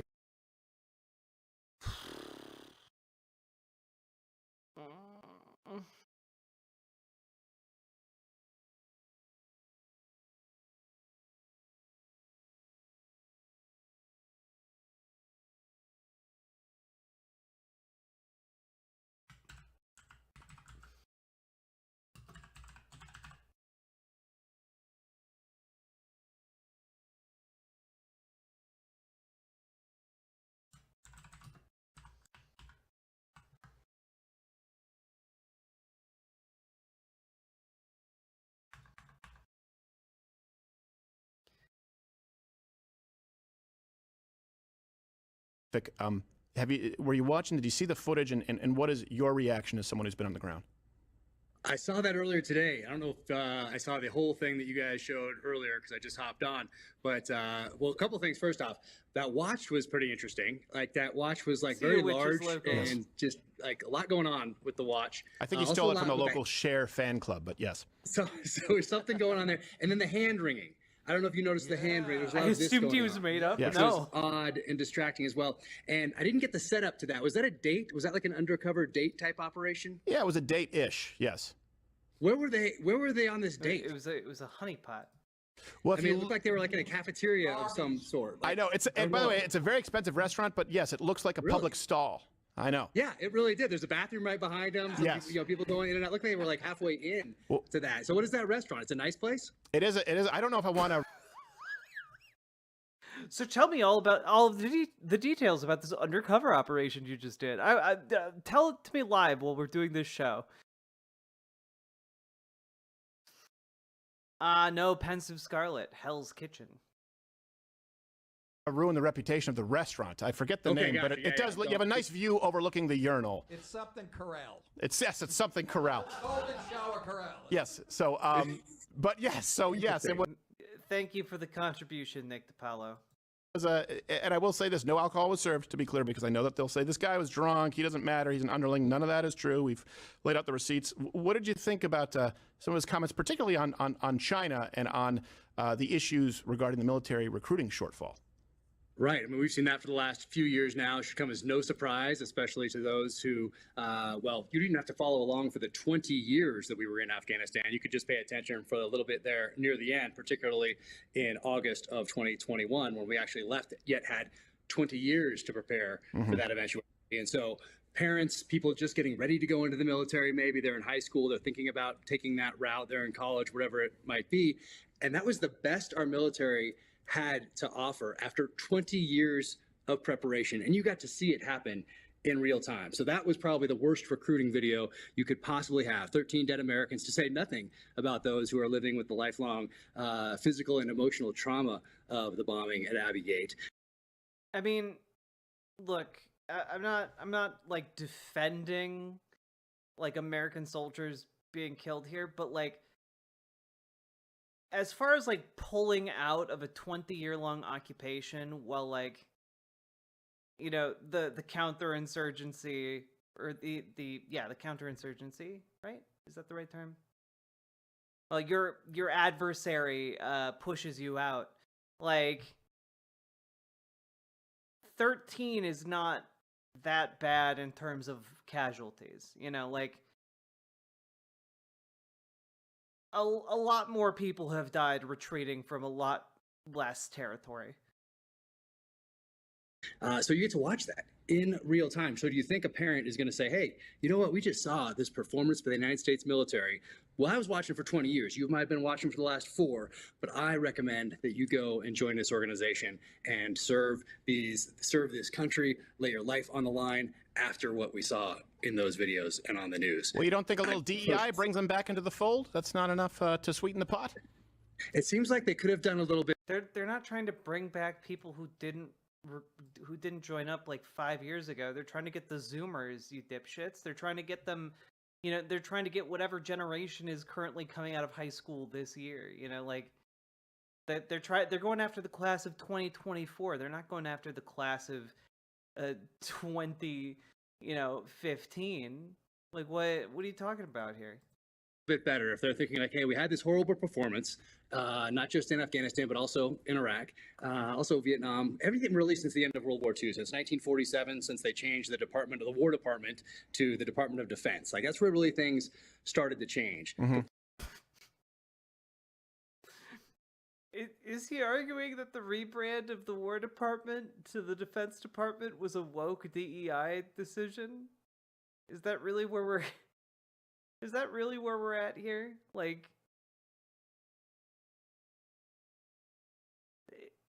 it's called state propaganda, guys.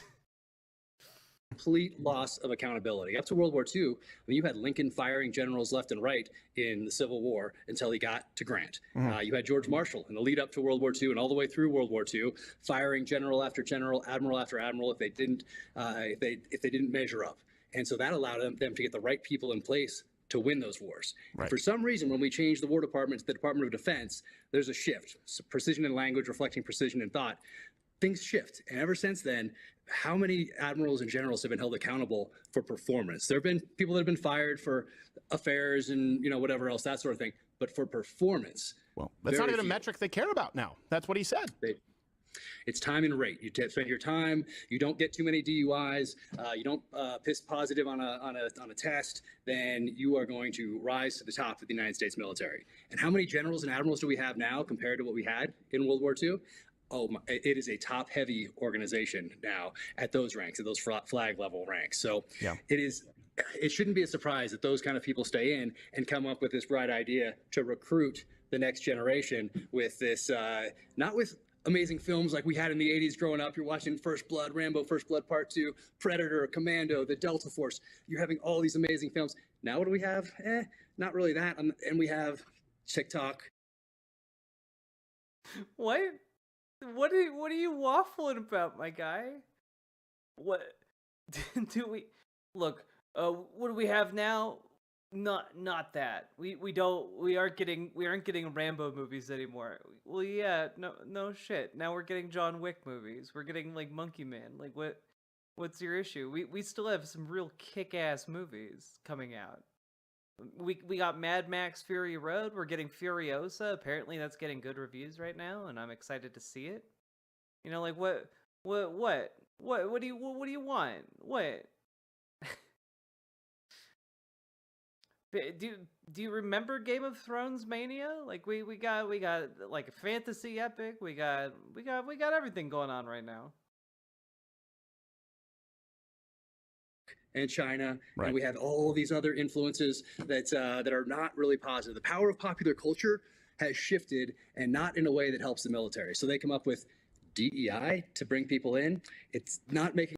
No, Paladin. You're saying First Blood is about military PTSD, but have you considered that it's actually about how the military's fucking rad, and how like actually it makes our military stronger by like being about cool military dudes killing less cool dudes.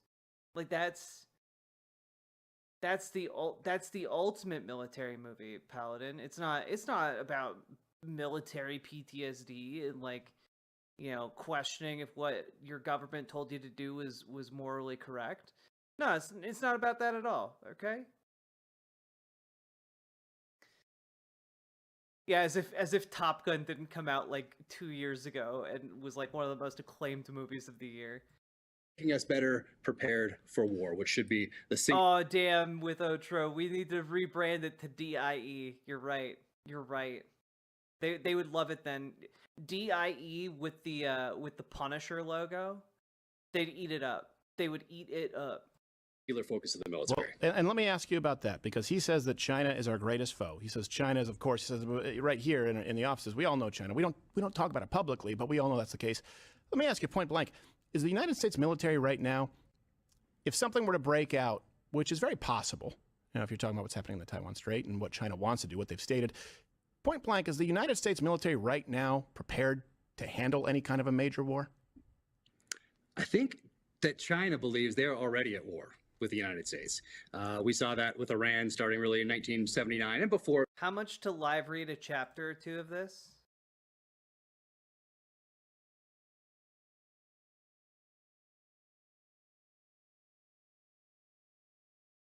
How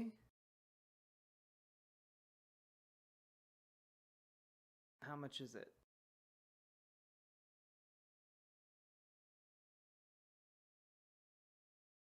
$25?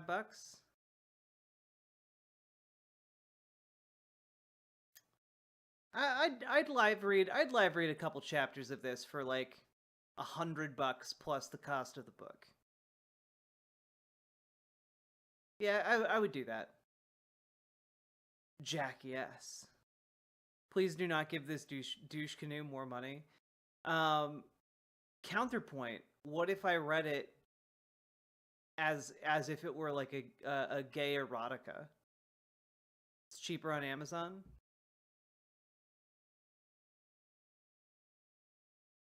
Ho ho ho! It's $7.50 on Amazon.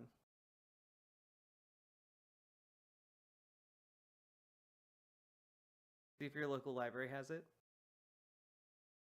Can I buy it used so he doesn't get the money? Of course.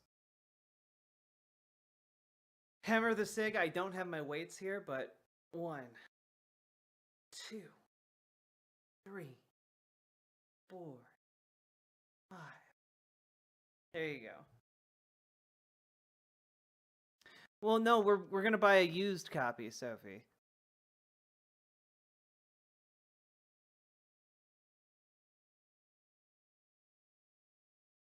That's right. I got super swole. Also, folks, I've officially lost 30 pounds. That's pretty cool. It's pretty cool. I'm working on the last 10 to my goal. That's pretty cool.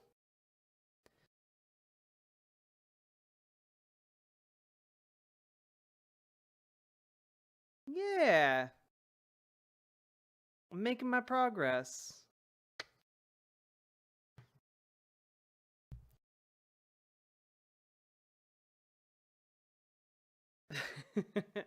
Thanks, folks.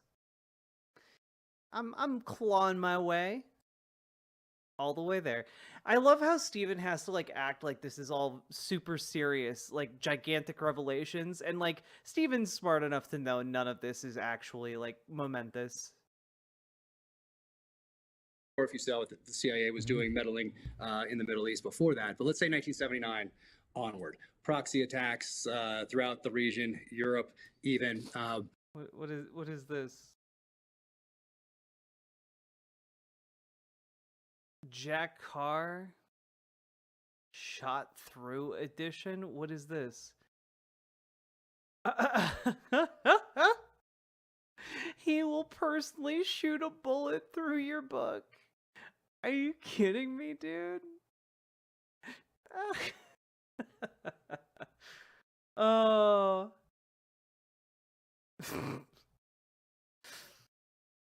Honestly, you know what? I respect it. I respect this, okay? Look, if you're gonna like commit to like the book writing thing, you know what? This is I don't mind it. This is good marketing right here.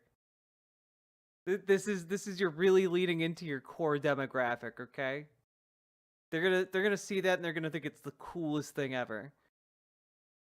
So Iran, through its proxies, has been at war with us for quite some time. The same thing's happening with China. I mean, you can go all the way back to Sun Tzu and listen and read those writings that talk about deception, the importance of deception, how to win a war battle without firing a shot. Those are the basic principles that Chinese strategy is based upon. So they're at war with us right now, buying off politicians leaving office, all of a sudden having direct connections to Chinese companies that are obviously connected to Don't forget Eric Swalwell was fornicating with a Chinese spy. I mention that every time I can because nothing's happened to him. Nothing. It's incredible. I mean, technically, it's not illegal to have sex with a foreign spy. You know, the question is, did he give the foreign spy information? In addition to, like, you know, a few other things. So they are playing this game that they are very good at. We are not very good at it anyway, recognizing when someone is at war with us. But they have this influence, this slow influence that's been building up over time, buying politicians, buying land next to military bases, not just in the United States, but all around the world, influencing us with TikTok, influencing our response to COVID. There's just so many things that are adding up that point to us to the obvious conclusion that China's already at war with us. They're not just setting the stage, and they might win this war without firing a shot, which is the penultimate goal. That is... I mean, I guess China's already at war with us in the sense that, like, they too have thought about, like, how they would deal with a threat from America. Like, what in that sense, we are both thinking about fighting each other, but we're probably not going to anytime soon. A terrifying thought. Let me ask you this. Why did you join the military? And then I have a follow-up. I think it was just in my blood from a very early age. My grandfather was killed in World War II. He was a fighter pilot, flew the Corsair, which is the plane with the gull wings that would fold up like this. And there was again, the power of popular culture. There was a show called Black Sheep Squadron. I watched it in syndication in the early 80s, but it was it aired in the 70s about Pappy Boynton. Robert Conrad played Pappy Boynton, Medal of Honor recipient, who flew that same plane as my grandfather. So I got to watch those with my dad. Of course, all the movies that I'm watching of my dad's generation and then my generation as I go through the 80s. So it's just in my blood. I'm going to serve. And I find out what SEALs are at the ripe old age of 7. And from there, and through once again, through a movie called The Frogman, old black and white film. There's literally no chance that China like serves as like a meaningful like superpower threat to America.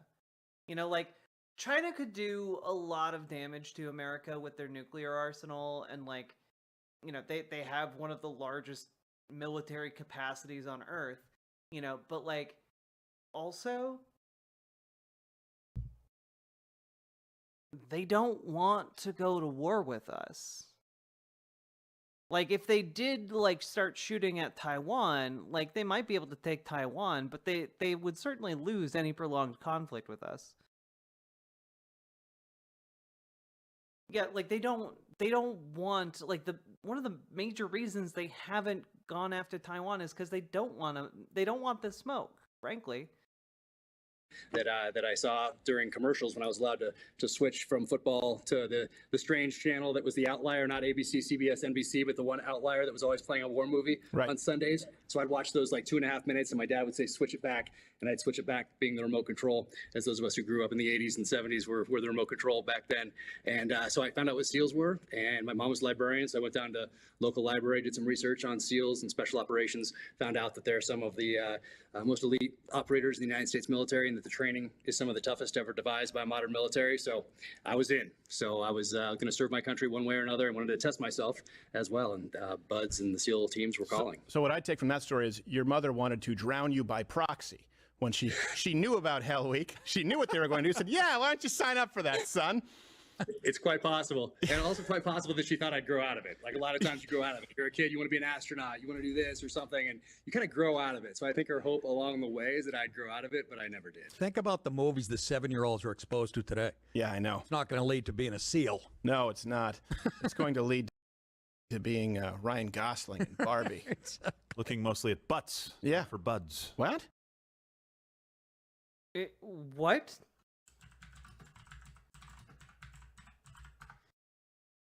Yeah, man. It's gonna lead to being like one of the most attractive men in acting. What?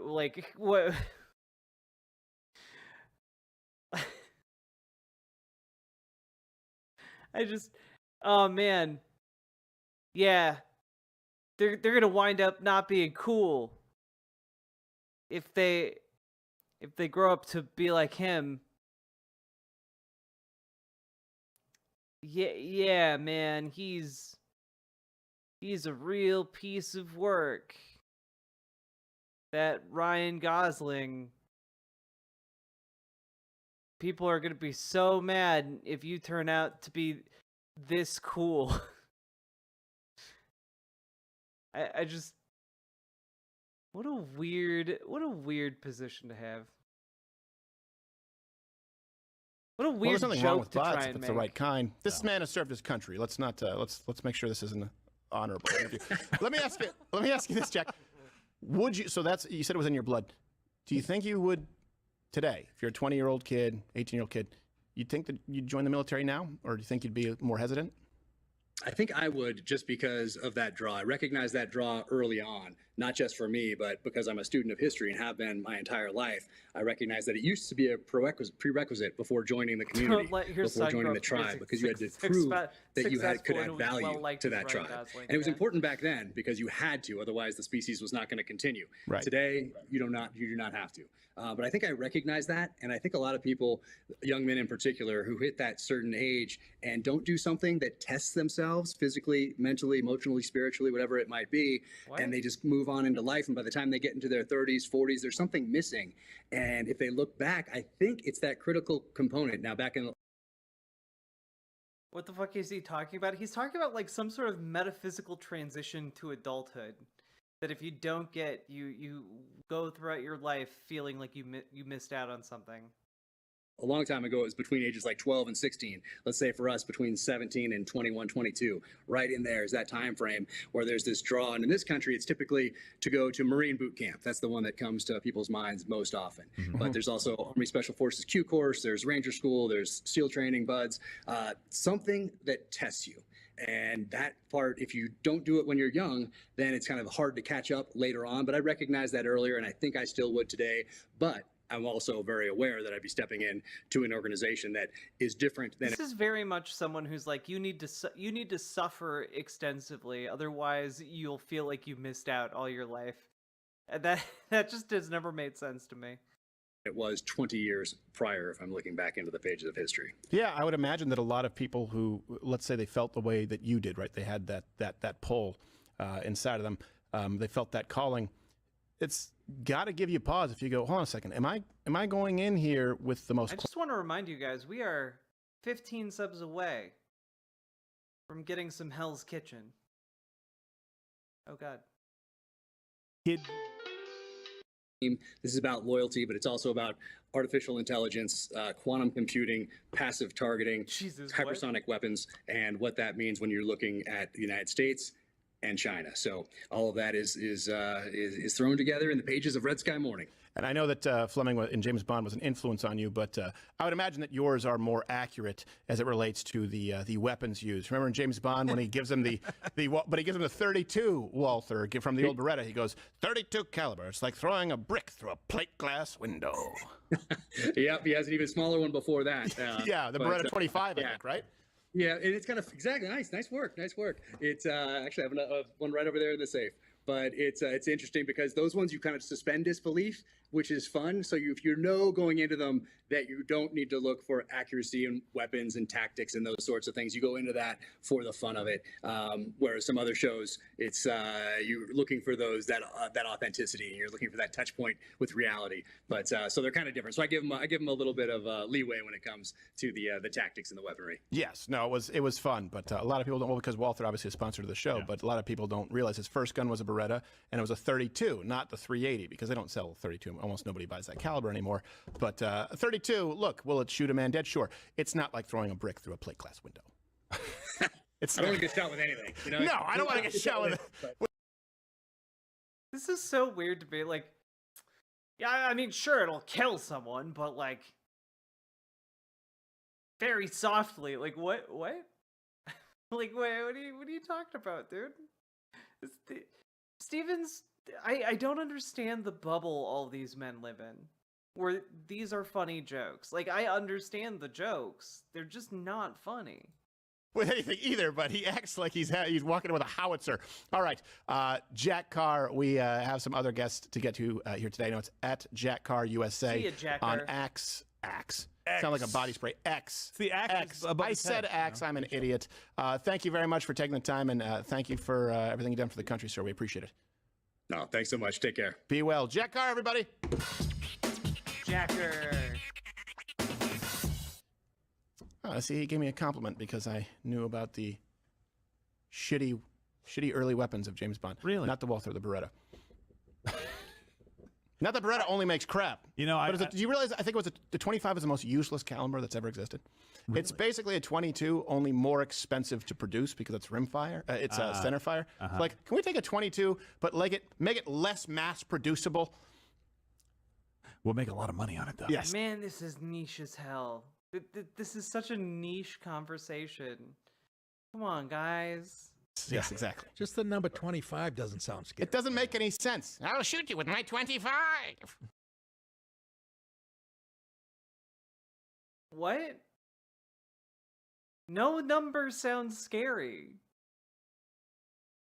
What does being shot with a 1 sound scary? What about being shot with a I don't know, 1,000?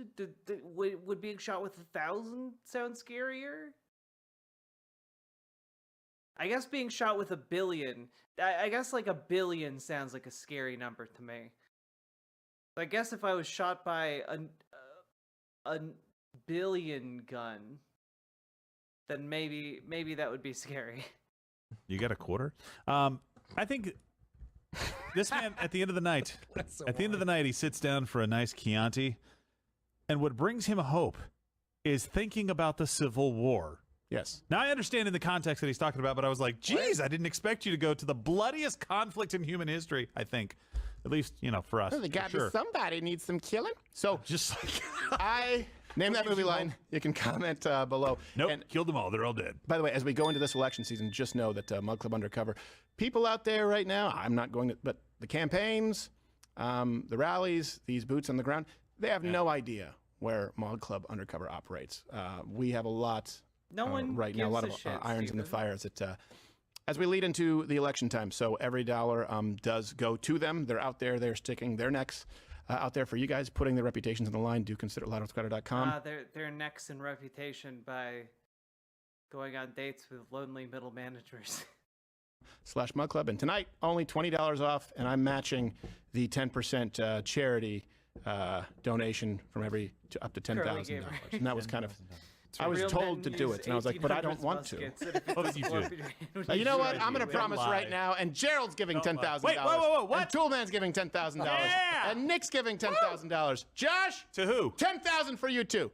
Wherever I say. Wait, you're giving it to us? That's no, fantastic. You're giving it to these charities. Guys, you heard it's it here match. first. He's giving us $10,000. Look, on a serious note, look, we've made a lot of progress in just a couple of weeks since we did that live stream where we added so many people to Mug Club. Thank you guys very much for joining and stepping up and kind of jumping into the fight with us. We've already got access to the information so that we can have our live information for you guys. That's not just available by going to some random website. Like, there's a lot of testing. There's months of stuff to do. We've got people that we've already started contracting with on the ground. We are moving. Oh my God, please stop advertising this. Coming in to us right now. And look, over the next night to cover the debate, as we hit these, you jump. I'm still sticking with it. He's not going to be debating Biden. He's not going to be out by June 27th. He might not be the candidate. He's not going to be. Oh, Sophie. Please God bless end you. this suffering preach. This is the first time in like an hour we've gotten a dono. Moving closer. Here we go. Sophie rekindling the BWA spirit. Jack, New York Times literally released a Biden and Trump comparison between 2020 and 2024 donors. Biden is up quite a bit and Trump is down. More importantly, Trump is down across the entire country. Oh, that's good. I won't say that's bad. I'm telling you, Trump's first question should be, walk from here to that wall over there. and then do the thing, touch your nose, close your eyes and touch your nose. Yes. And he'll shit. Are you familiar with the pseudoscience and the Yes Theory channel? The Yes Theory channel is turning into a conspiracy channel, and it's sad to see. I can take a look at it. I've never heard of it. Himself. Touch your nose like it's a 6-year-old you're sniffing. And fight.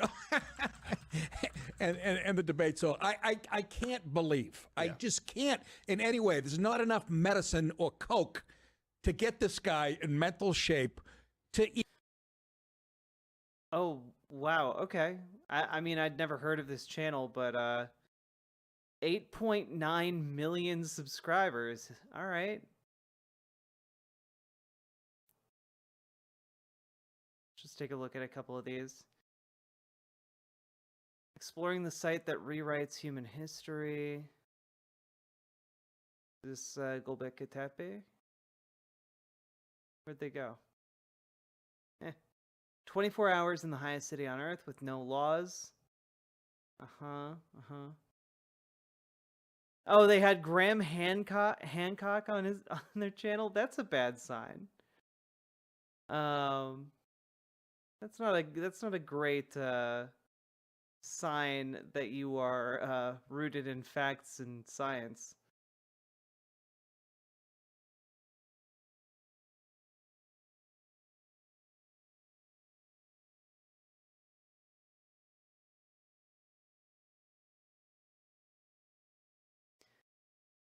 Let's see here.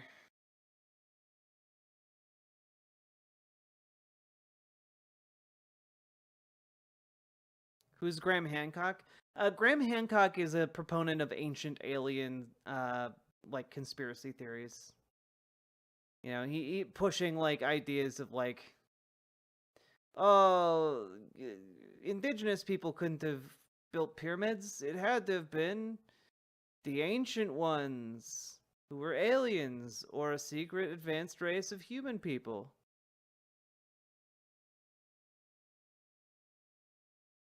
Yeah, 8.9 million subscribers on this channel.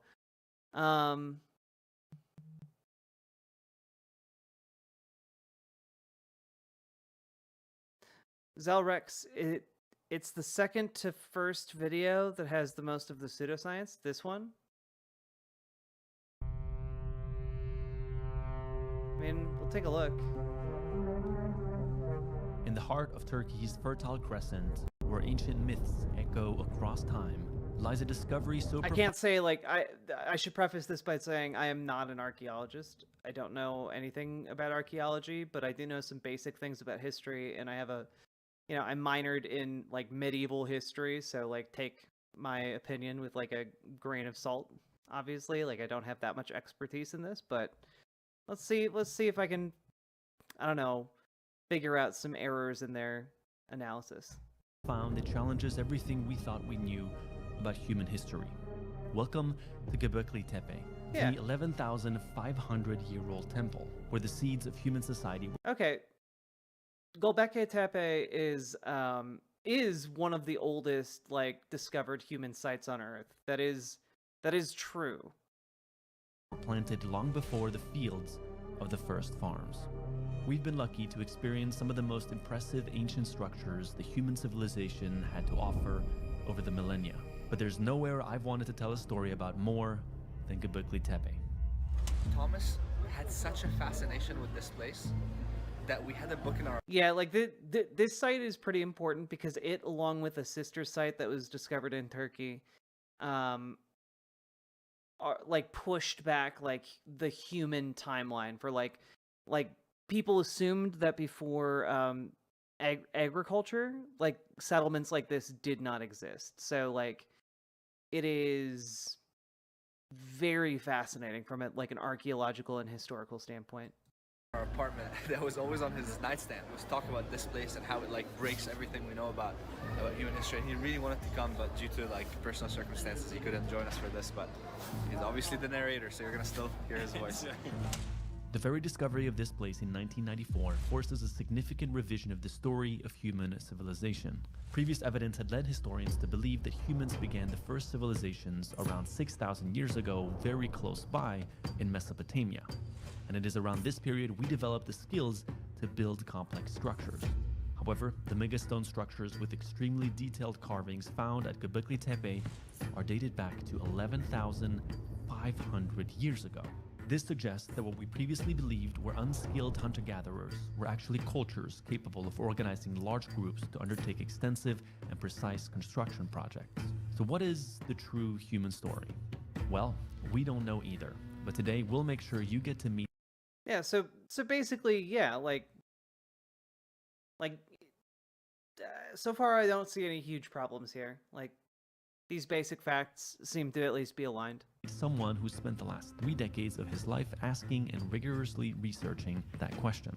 Amar, along with Stefan and Corey, take us all the way to Turkey today to visit Gobekli Tepe and dive deeper into our origin story. And through a complete strike of luck, they managed to capture details about this discovery that have never been filmed before.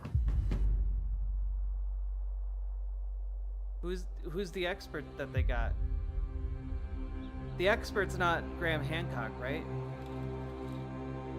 Like, they'd get like an actual, like, expert in, like, the region to come, right? Presumably.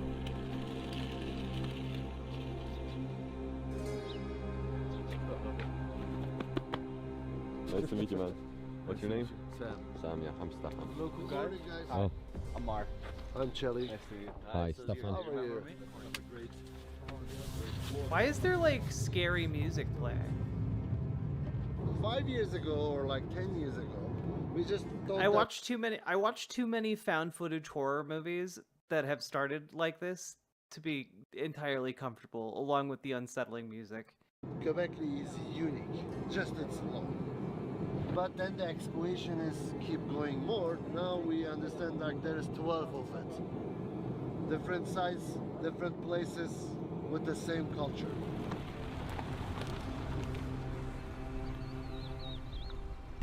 What's this? We have arrived.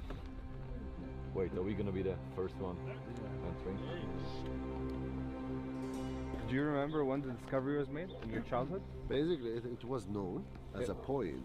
Ah, so the locals knew something was going on here, but archaeologists haven't? 1963. Wow. Like they... Yeah, there were like, to my knowledge, like a lot of locals knew about this place for a very, very long time, and even like continued to observe traditions that have been passed down orally in the region that seem to align with some of the religious iconography, like, and evidence found at the site. So I find that very, very interesting as well. Just pointed here. They said this should be a Neolithic place. When Gobekli Tepe was finally revealed for the first time in 1996, that followed an earlier expedition. I actually didn't know what Graham Hancock looked like. This is me learning that that man at the beginning was Graham Hancock. Oh, why are you interviewing this man on this subject, man? You got like a great media pass to go to like one of the most fascinating places on Earth, and you're pairing it with this guy. Come on. To that area, there was an American team that went there in the 1950s, and they saw bits of very nicely carved stone sticking out of the side of the hill of Gobekli Tepe.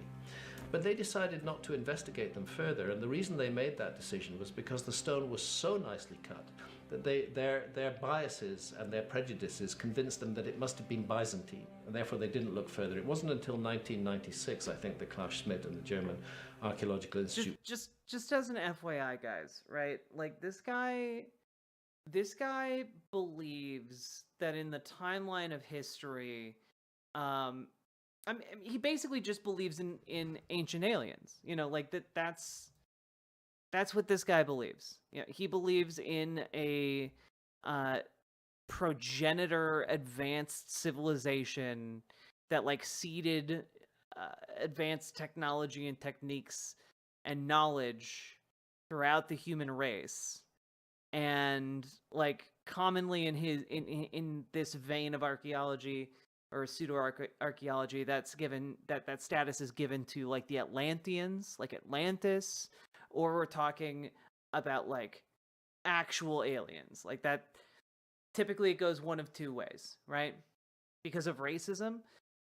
Like that's generally a motivating force of these ideologies. Sometimes it's just like really awful misreading of evidence, frankly. But yeah, it is. I should clarify that the people who first did this type of like, there was really an advanced civilization that did it first and like led all of the lesser civilizations. It shouldn't surprise you to learn that ideology, the idea of like an alien or Aryan people seeding the world with advanced technique, knowledge, and technology really appealed to the Nazis. And they are the ones who actually came up with ancient aliens as a concept before it was revived in like the 1950s in American pop culture via a book called Chariot of the Gods. And Graham Hancock is someone who goes along with this, Chariot of the Gods style revival of this conspiracy. Went in and investigated and found that actually they're looking at a site that's 11,600 years old. Yeah. This is Graham Hancock, a renowned author and explorer who... Yeah, like... what's bad about this, and what I worry about seeing him this early in the video, right, is the fact that he's here and he's going to try and rope this entire fascinating site into his understanding of, oh, well, you know, this clearly this means that there was an ancient, advanced civilization, far more advanced than the primitive hunter-gatherer tribes around, and they were able to bring them to heal and to do great public works. I can already see how it would fit into his conspiratorial narrative here. 600 years old. This is Graham Hancock, a renowned Or author and explorer pseudoscientific whose might be work the has best captivated curious minds around the world. Known for his provocative theories on ancient civilizations, Hancock challenges conventional historical and archaeological. They're not provocative theories. They're just bad, wrong, or flat out disproven theories. Narratives suggesting that human history extends far beyond what is commonly accepted. His explorations into the realms of archaeology. Yes, Mr. Miyagi. There are also those who attribute different biblical factions to like this progenitor civilization, like the Nephilim, like a giant civilization. And they'll go cuckoo for Cocoa Puffs over anything that remotely resembles like a giant throne or chair or something that it happens to be like a natural rock formation or something. Mythology, and astronomy have sparked significant debate and have encouraged a reevaluation of humanity's past. Gobekli is a site of extreme importance to Graham, as it irrevocably supports some of his claims. Amar had the pleasure of meeting Graham in 2023 through our friend Jesse, and a few days before embarking on this trip, he decided to pay Graham a visit.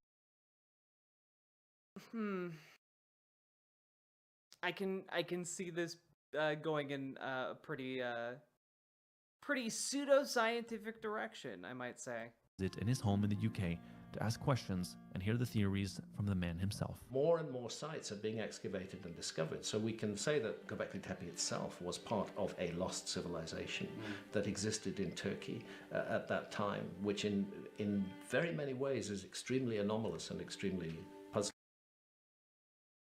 I don't know that we can necessarily come to that conclusion based on the evidence. You know, like, attributing it to a lost civilization implies that these settlements are all connected by some sort of governmental entity, and we just don't know that that is the case. You know, that is not possible to conclude based on the evidence that has been found thus far. It's possible we could find more stuff in theory that would connect them, but not this is he's straight up pulled that out of his ass in the first couple sentence of him talking on screen. We've got about an hour until the site actually opens, so thinking of going down to the village to ask some people how it was, just when the discovery, how when the excavation happened, and what they remember of that time. Salam alaikum. Hi. What does he remember about the time when they discovered or started doing the excavation? 17-18 yaşındaydım. Büyük bir traktör açıp sürdüm ben oraya. Şu sürdüm. Sonra 22-23 yaşına geldim. Klaus Dicker Almanya'dan geldi. Orada dedi ki burada kazı kazacağım. Sonra orada çalıştım. Sonra bir baktım o kırıkımız taştan heykel çıktı. Büyük bir heykel çıktı. Resim çıktı. Biz ama bilmiyoruz.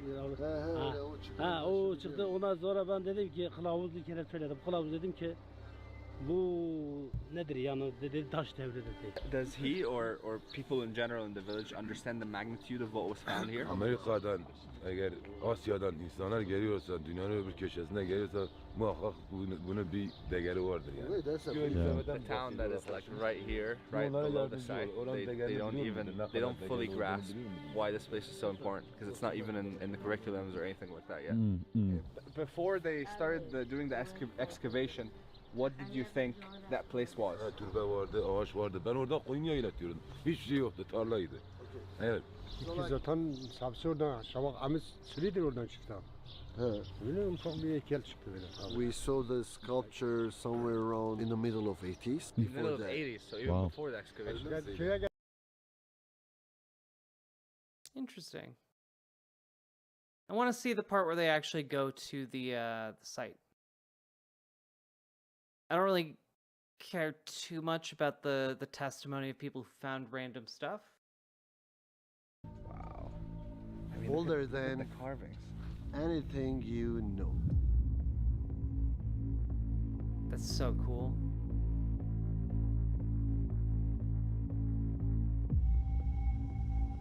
Fuck, that's cool.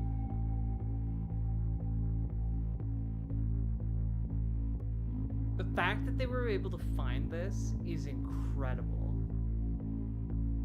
Like, I know that this video is pushing some pseudoscience around this, but it's honest. Like, this stuff is our honestly ancestors incredible. did so long ago, over 11,000 years ago, when we thought it was just cavemen, roaming the earth. They had enough technology and enough machinery, if we call it that, to actually put this up and do carvings of different animals. And wow. Also, the animal carvings are adorable. How did imagine 11,600 years ago? The pyramids were closer to us living today than the building of these structures was to building the pyramids. This existed before the domestication of horses and the invention of wheel.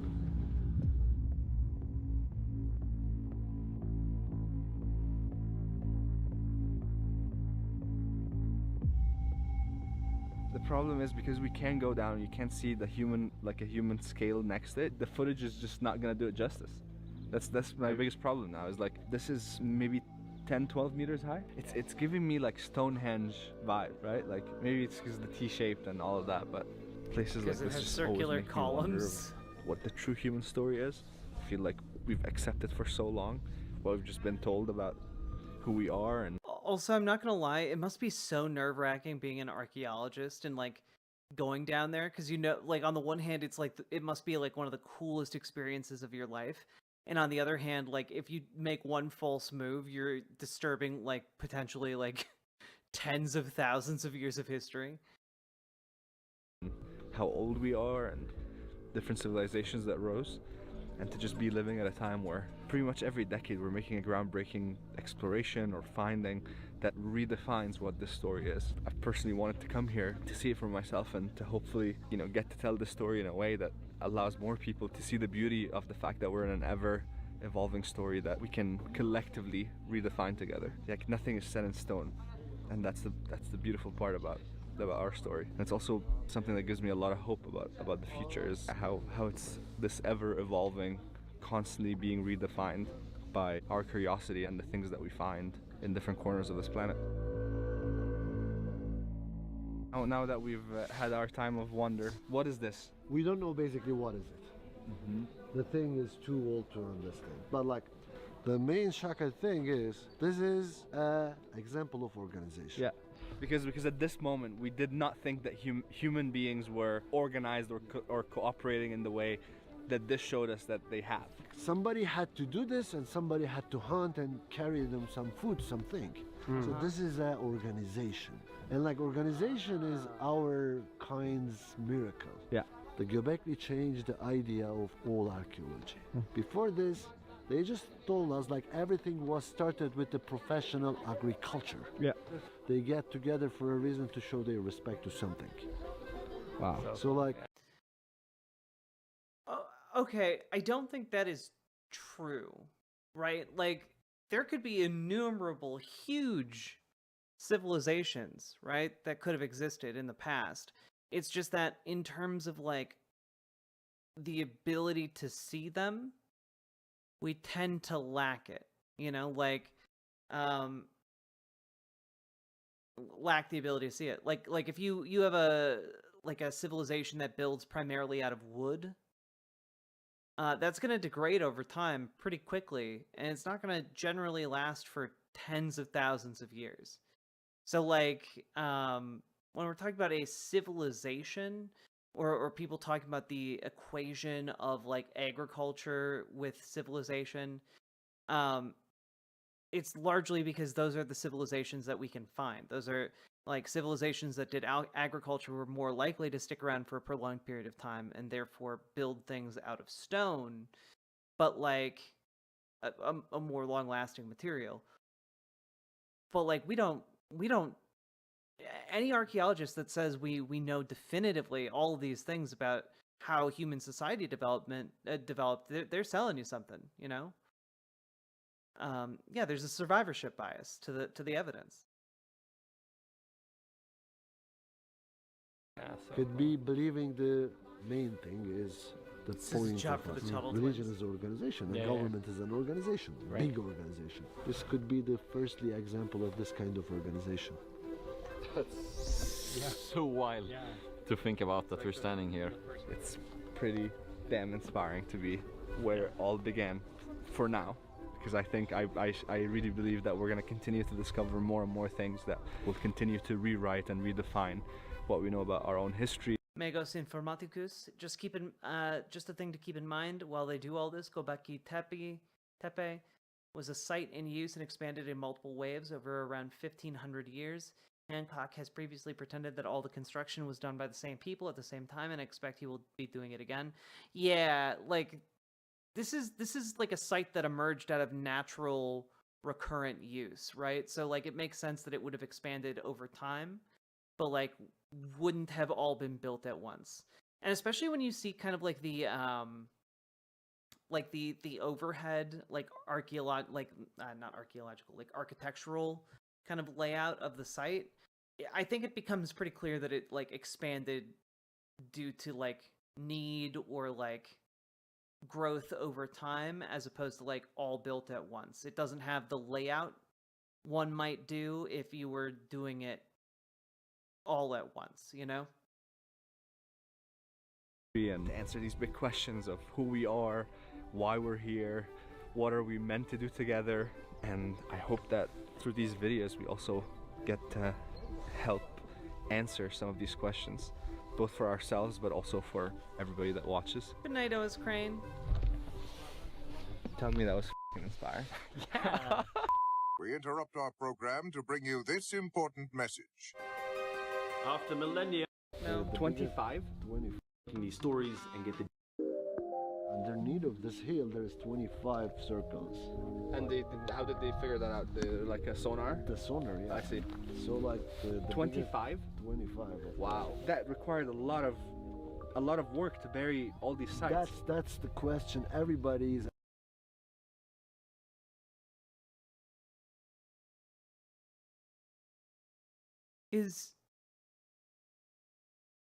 Is he under the impression that all of these sites were buried? Like he thinks that the people who built them like went and like covered them with dirt?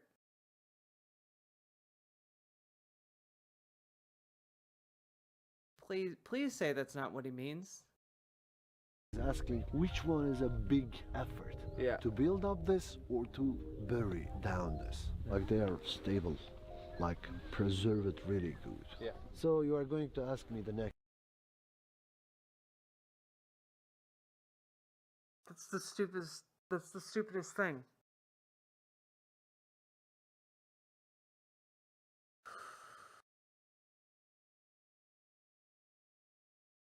Over time,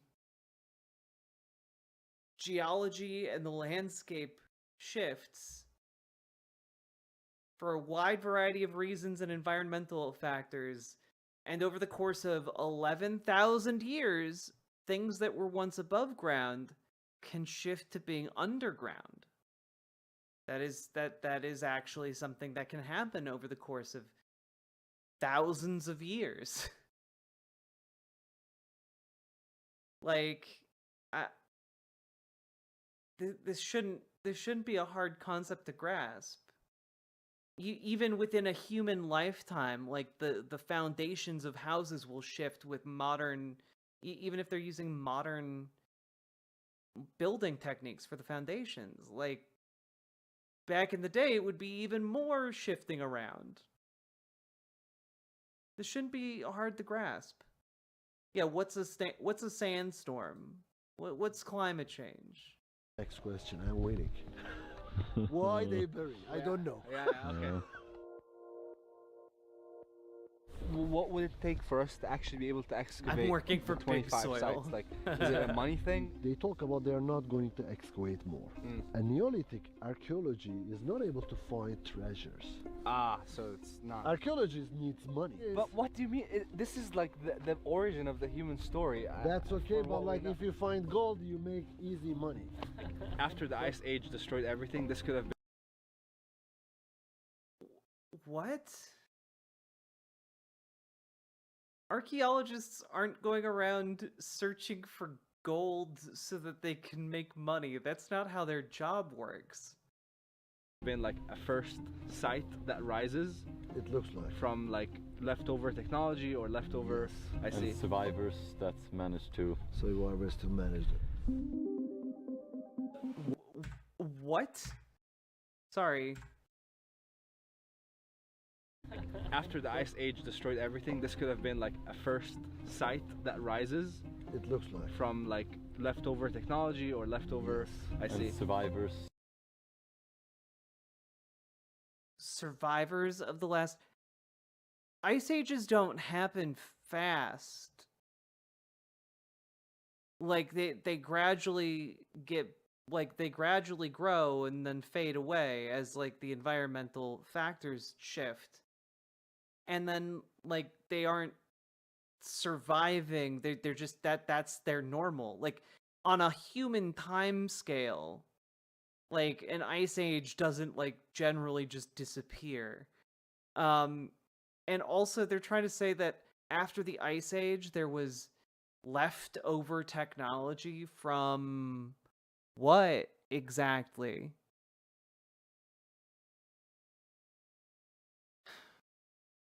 Yeah, Graham Hancock believes that there was this primordial flood that almost killed everyone, and that flood in turn like scattered the survivors around the world, and also that we live in the remnants of the great technology that had come before from the Atlanteans or the aliens or whoever, That's managed to. Survivors to manage it. What tends to be referred to as the last ice age began about 125,000 years ago. This is a massive deep freeze and changes the climate of the Earth completely and is accompanied by huge impacts on human populations. Then finally, 11,600 years ago, the Earth warms up again very rapidly. There's a huge release of meltwater. The Younger Dryas was a period that lasted about 1,000 years, around 12,000 years ago, where the Earth's climate radically changed. Floods, massive temperature drops, and large extinctions. The cause for this is unclear, but Graham and many others speculate that this was caused by a cataclysmic event, potentially a meteor hitting Earth. Explaining the... Yeah, but notice how it said that Graham Hancock and others speculate, not have evidence for. The loss of this ancient civilization that he believes existed in our past. So you basically believe that there was an ancient civilization that lived before that time that would have been more technologically advanced. They had means of building great things. What I think is that there is a forgotten episode in the human story, which is... That is, you are referring in fact to the vast majority of the human story, which is unknown to us because most of it happened before we were able to record it. Remembered only in myths and traditions, which seems to speak to what we would regard today as a higher level of civilization than supposedly existed during the Ice Age. It's perfectly possible for civilizations of different levels of technology to coexist on the same planet, and the proof of that is we're doing that today. We have hunter-gatherers. That's true. Very much in the Amazon rainforest, and I'm simply suggesting that that was the case during the Ice Age as well. Now, I do not choose to speculate very far as to the nature of technological advance. We have to remain open to the possibility of new discoveries. Amar, Staffan, and Corey left the... Yeah, he's not going to say that they had laser guns in that ancient Atlantean civilization, but he will think it very hard. Side of Gobekli Tepe in complete awe, thinking that their exploration had come to an end. In fact, the real uncovering of new details was about to begin. Our guide had managed to connect us with one of the most pivotal characters in the story of the discovery of Gobekli. This was the key encounter that helped us fully understand how the first discovery was made almost a decade before the official discovery in the mid-90s. How many years, Tarek, did you work on the site? 20 years. 20 years, yeah. Wow. Did your interest in carving come from the fact that you spent a lot of... Oh shit, he carves those himself? I was gonna say, like, if those are actual, like, relics from the site, he's in big trouble. They just caught him doing crimes on camera. Time there? Tabii zaten orada çalışıyor işte. Hep insan merak ediyor. Bu insanlar nasıl yapmış, işte nasıl başarmış. Biz de küçükten ilk başta başladım birkaç tane yapmayı. Baktım yapılabiliyor. Ondan sonra şöyle söyleyeyim. Mesela bir heykel bulduğumuzda anlatılmıyoruz. Yani anlatamıyoruz. O heyecanı, o anki duyguyu.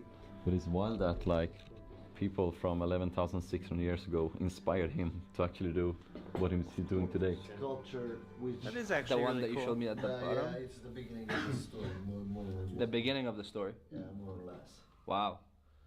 Oh, because that's the phallus one that they found. Oh, your grandpa found it. Yes. Oh, wow. Do you remember how Klaus felt when he started realizing what he just found? Ya Klaus zaten oraya geldiğinde yani biliyordu. Yes, the dick statue, büyük bir yes, yani yes. yükünü bazen kaldıramıyordu. O kadar ki yani öneminden bahsedelim ya da işte değerinden.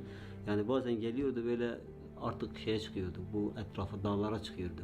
Because I keep asking him, what do you think of this theory? What do you think of this person's, opinion about it? And he's like, listen, this is a pool of theories up Hey, there. Morgan Drewy. And every person is going to come with their own understanding and they're going to try and project that on, on the site. But ultimately, may never know. And maybe we're going to have to wait another 50 years for technology to get better and for us to be able to know what exists more underground or what's in the rest of the hills around. Like as we saw, Gobekli Tepe, it's not the only site. There's like many 12 of them. 12 For of them. now, we know in the region.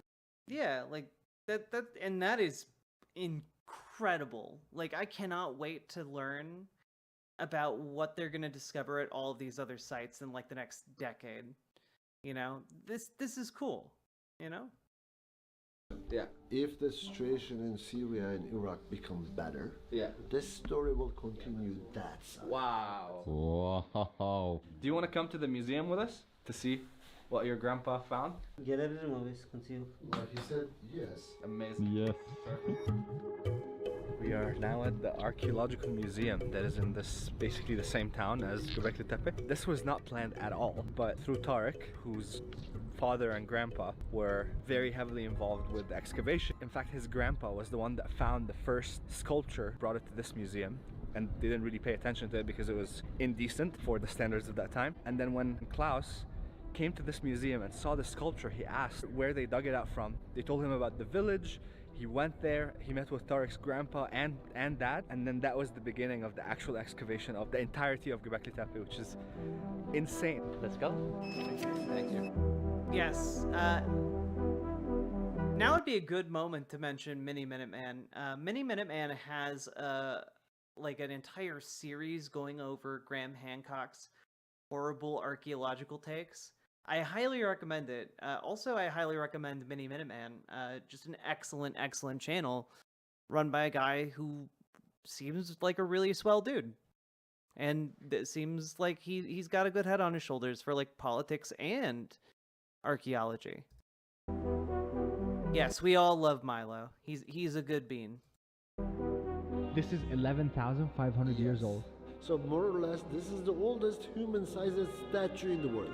They were making a tunnel for passing the cars. They found out this flag. So the eyes are obsidian. Wow. That's so cool. So okay, like we are in the Neolithic salon. So like most of the things are found in Gobekli Tepe and Karahan Tepe. This was like found 4 or 5 months ago in Karahan Tepe, where we're going next. I think Here, I'll we're type about it to out. see Tarek's grandpa's find, which, as I said, was not. Wow. Where's Tarek? The main man. The main man. The reason. Good night, Noriku. That's a dick. That is an 11,000-year-old dick. Your grandpa, he was just walking one day and then he found this. In the farming, no, Oh, he was farming. Yeah, with horse in the farming.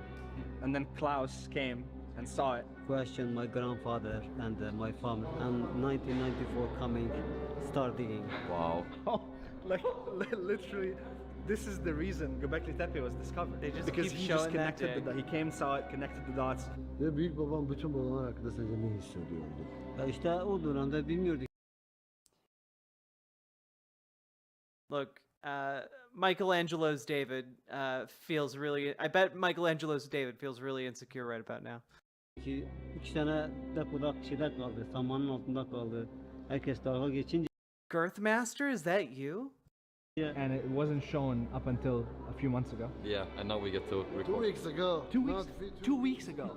They just put this on display. It's like in the city there was an earthquake and a flood. The museum was destroyed, so they just renewed the museum and they decided to put it. Wow. Wow theory. Wow. Wow theory. Wow theory. Wow theory.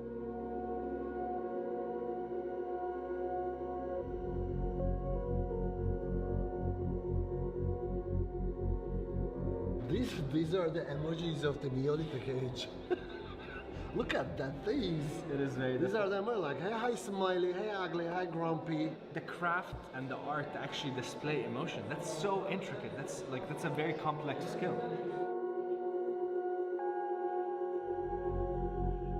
This was found 3 months ago. As a pig, a pork. Tariq was just telling me that there's, in some sites, there's the T-shaped stones like this. They can go up to 7 meters and they can weigh 50 tons. Tariq, do you think this is how they moved it? Yeah. I agree, man. It's how we think they moved it. Imagine 50 tons, bro, like pushing that like with a rope. Nah, I beg to differ. I beg to differ too. How do you think they moved it? Like what? They're like laughing about it and saying, "Do you think that's how they moved it?" Nah. Then, how do you guys think they moved it? Like, are they trying to like allege that there were like Atlantean cars that drove the blocks in like their flatbeds? Like what?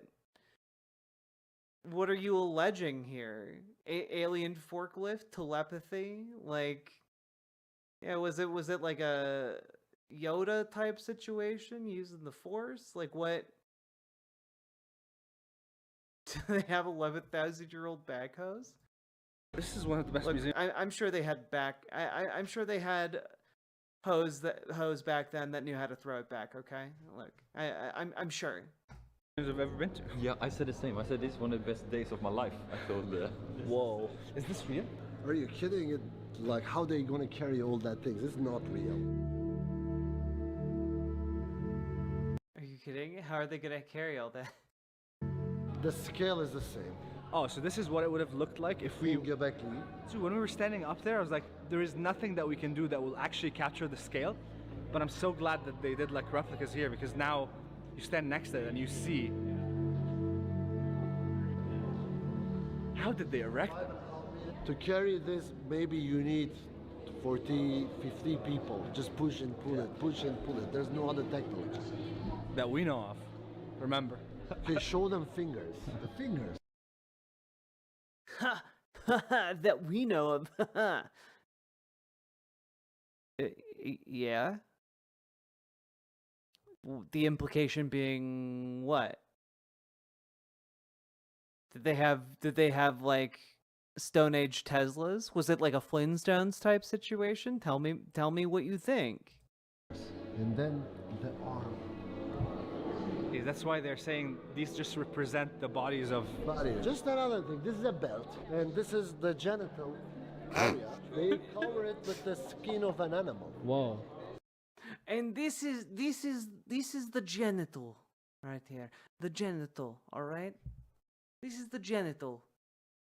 Just a massive thick schlong right here. Okay? Just a massive column in the middle here, dedicated to the genital.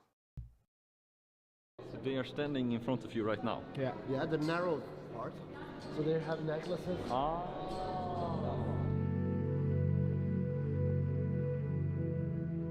I can't even begin to describe like the feelings that you get walking in a museum like this, knowing that every single piece defies everything we've ever known about our history. Yeah. And about how humanity started.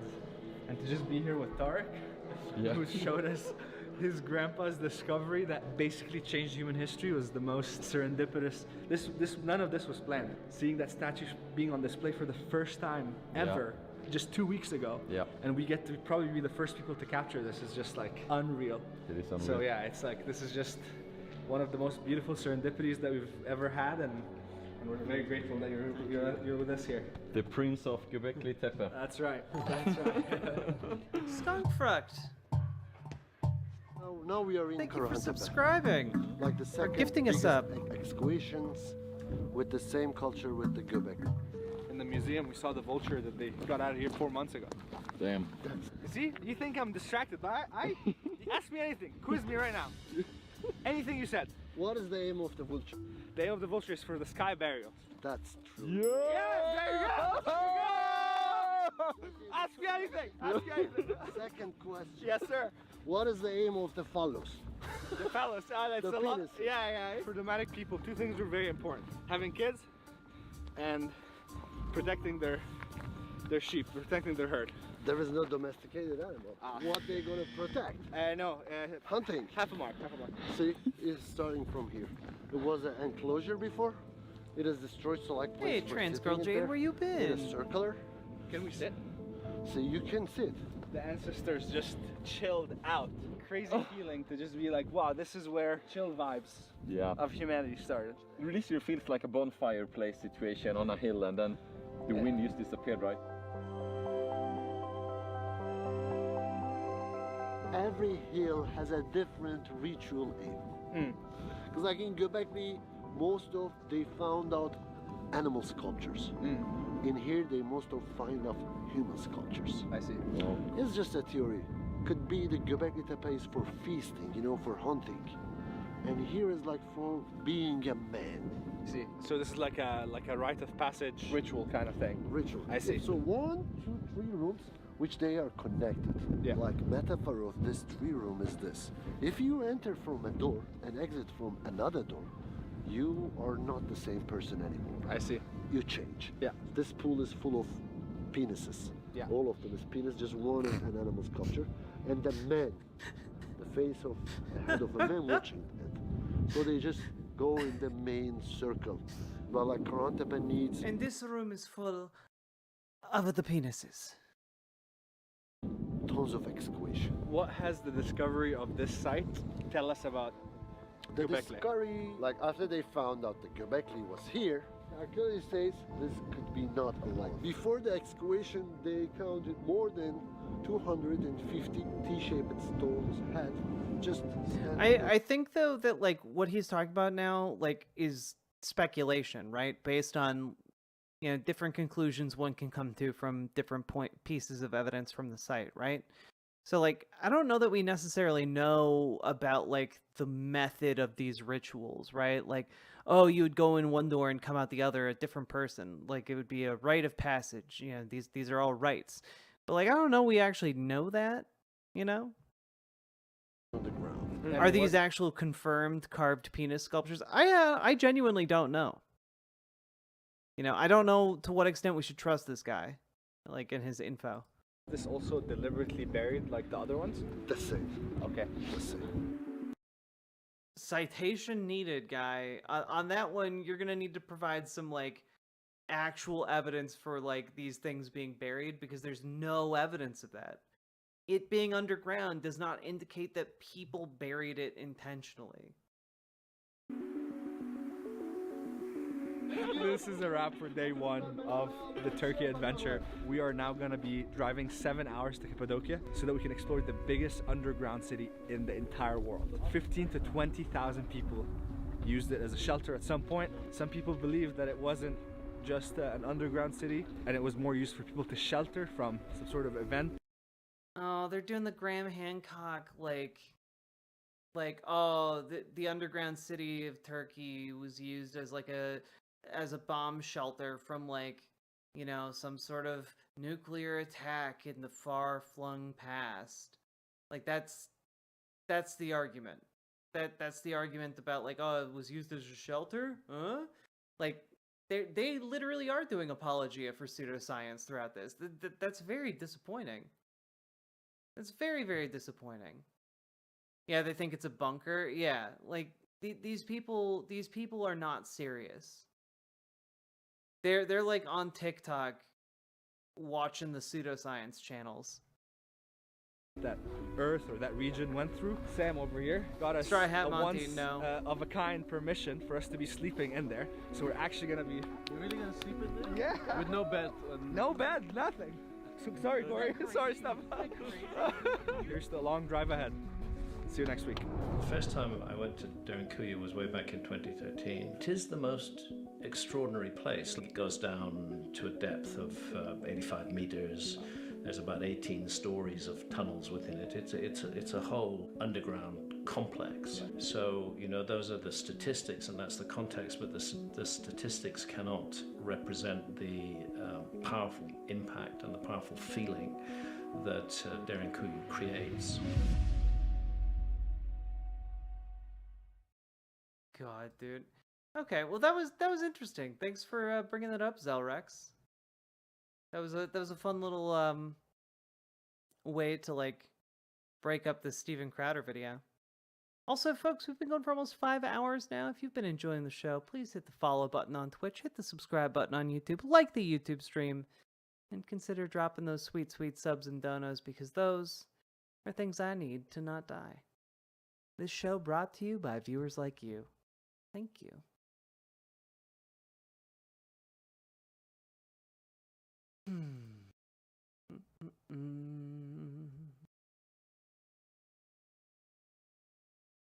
Even fake a debate. Hold on, I doubt. Well, Hunter does have the connection to Coke. He does have the connection. Oh, If there's enough anyone Coke. can make it happen, it would be Hunter. I'm telling you. You know what, Nick? Every single person right now, I can't. I'm skipping every portion of this that has to do with Hunter Biden because I cannot be bothered. No, Zed. What comes after Q? What comes after Q? What comes before Q? We're going backwards. Oh, he doesn't know. Is it R? I can't remember. Maybe Kamala can help you. Oh, she's too busy holding black inmates in for longer than they're sentenced to use them as slave labor. Wow. Remember the primaries 5 years ago? It opens up at 10, whenever it was. Yeah. The debate opens up. It's all There was good, 8 Amber podiums. Brains. He's the only one facing away from the camera. I Get his know. back to the camera. He said 8 o'clock. What the hell's going on? My favorite moment in all those debates was just him looming behind Hillary Clinton. Remember in 2016? He was Well, walking I'm behind talking. her. I meant Biden. Oh, Biden, sorry. But I was talking about the Jesus, president. I'm not making myself clear tonight. No, I'm not making myself clear because Okay. I just realized that I am so tired that I did not switch. I did not actually switch the channel back. Joining on the GG Crowder. site, smiley face. Elena, the Dragon Girl, thank you for joining on the GG site and for getting a subscription too. I appreciate that so goddamn much. Yes, I am too sleepy. It's almost 4 o'clock in the morning. I've actually got a lot of stuff I need to do tomorrow. So, unfortunately, I think we're gonna call it a night. We're gonna call it a night. I'm very tired, and I guess we started stream late, so that makes sense. Yeah, I also didn't realize it was that late until I saw that it was 3:41 in my time zone. So I'm gonna go to bed. Got some stuff I gotta do tomorrow. I work in 3 hours. Oh, Gamer G, I'm so sorry. But on the plus side, we don't have to deal with Crowder. Sorry, One Hand Wonder. Okay. You all have a good night. I'm gonna go zonk the F out. Good night, everybody.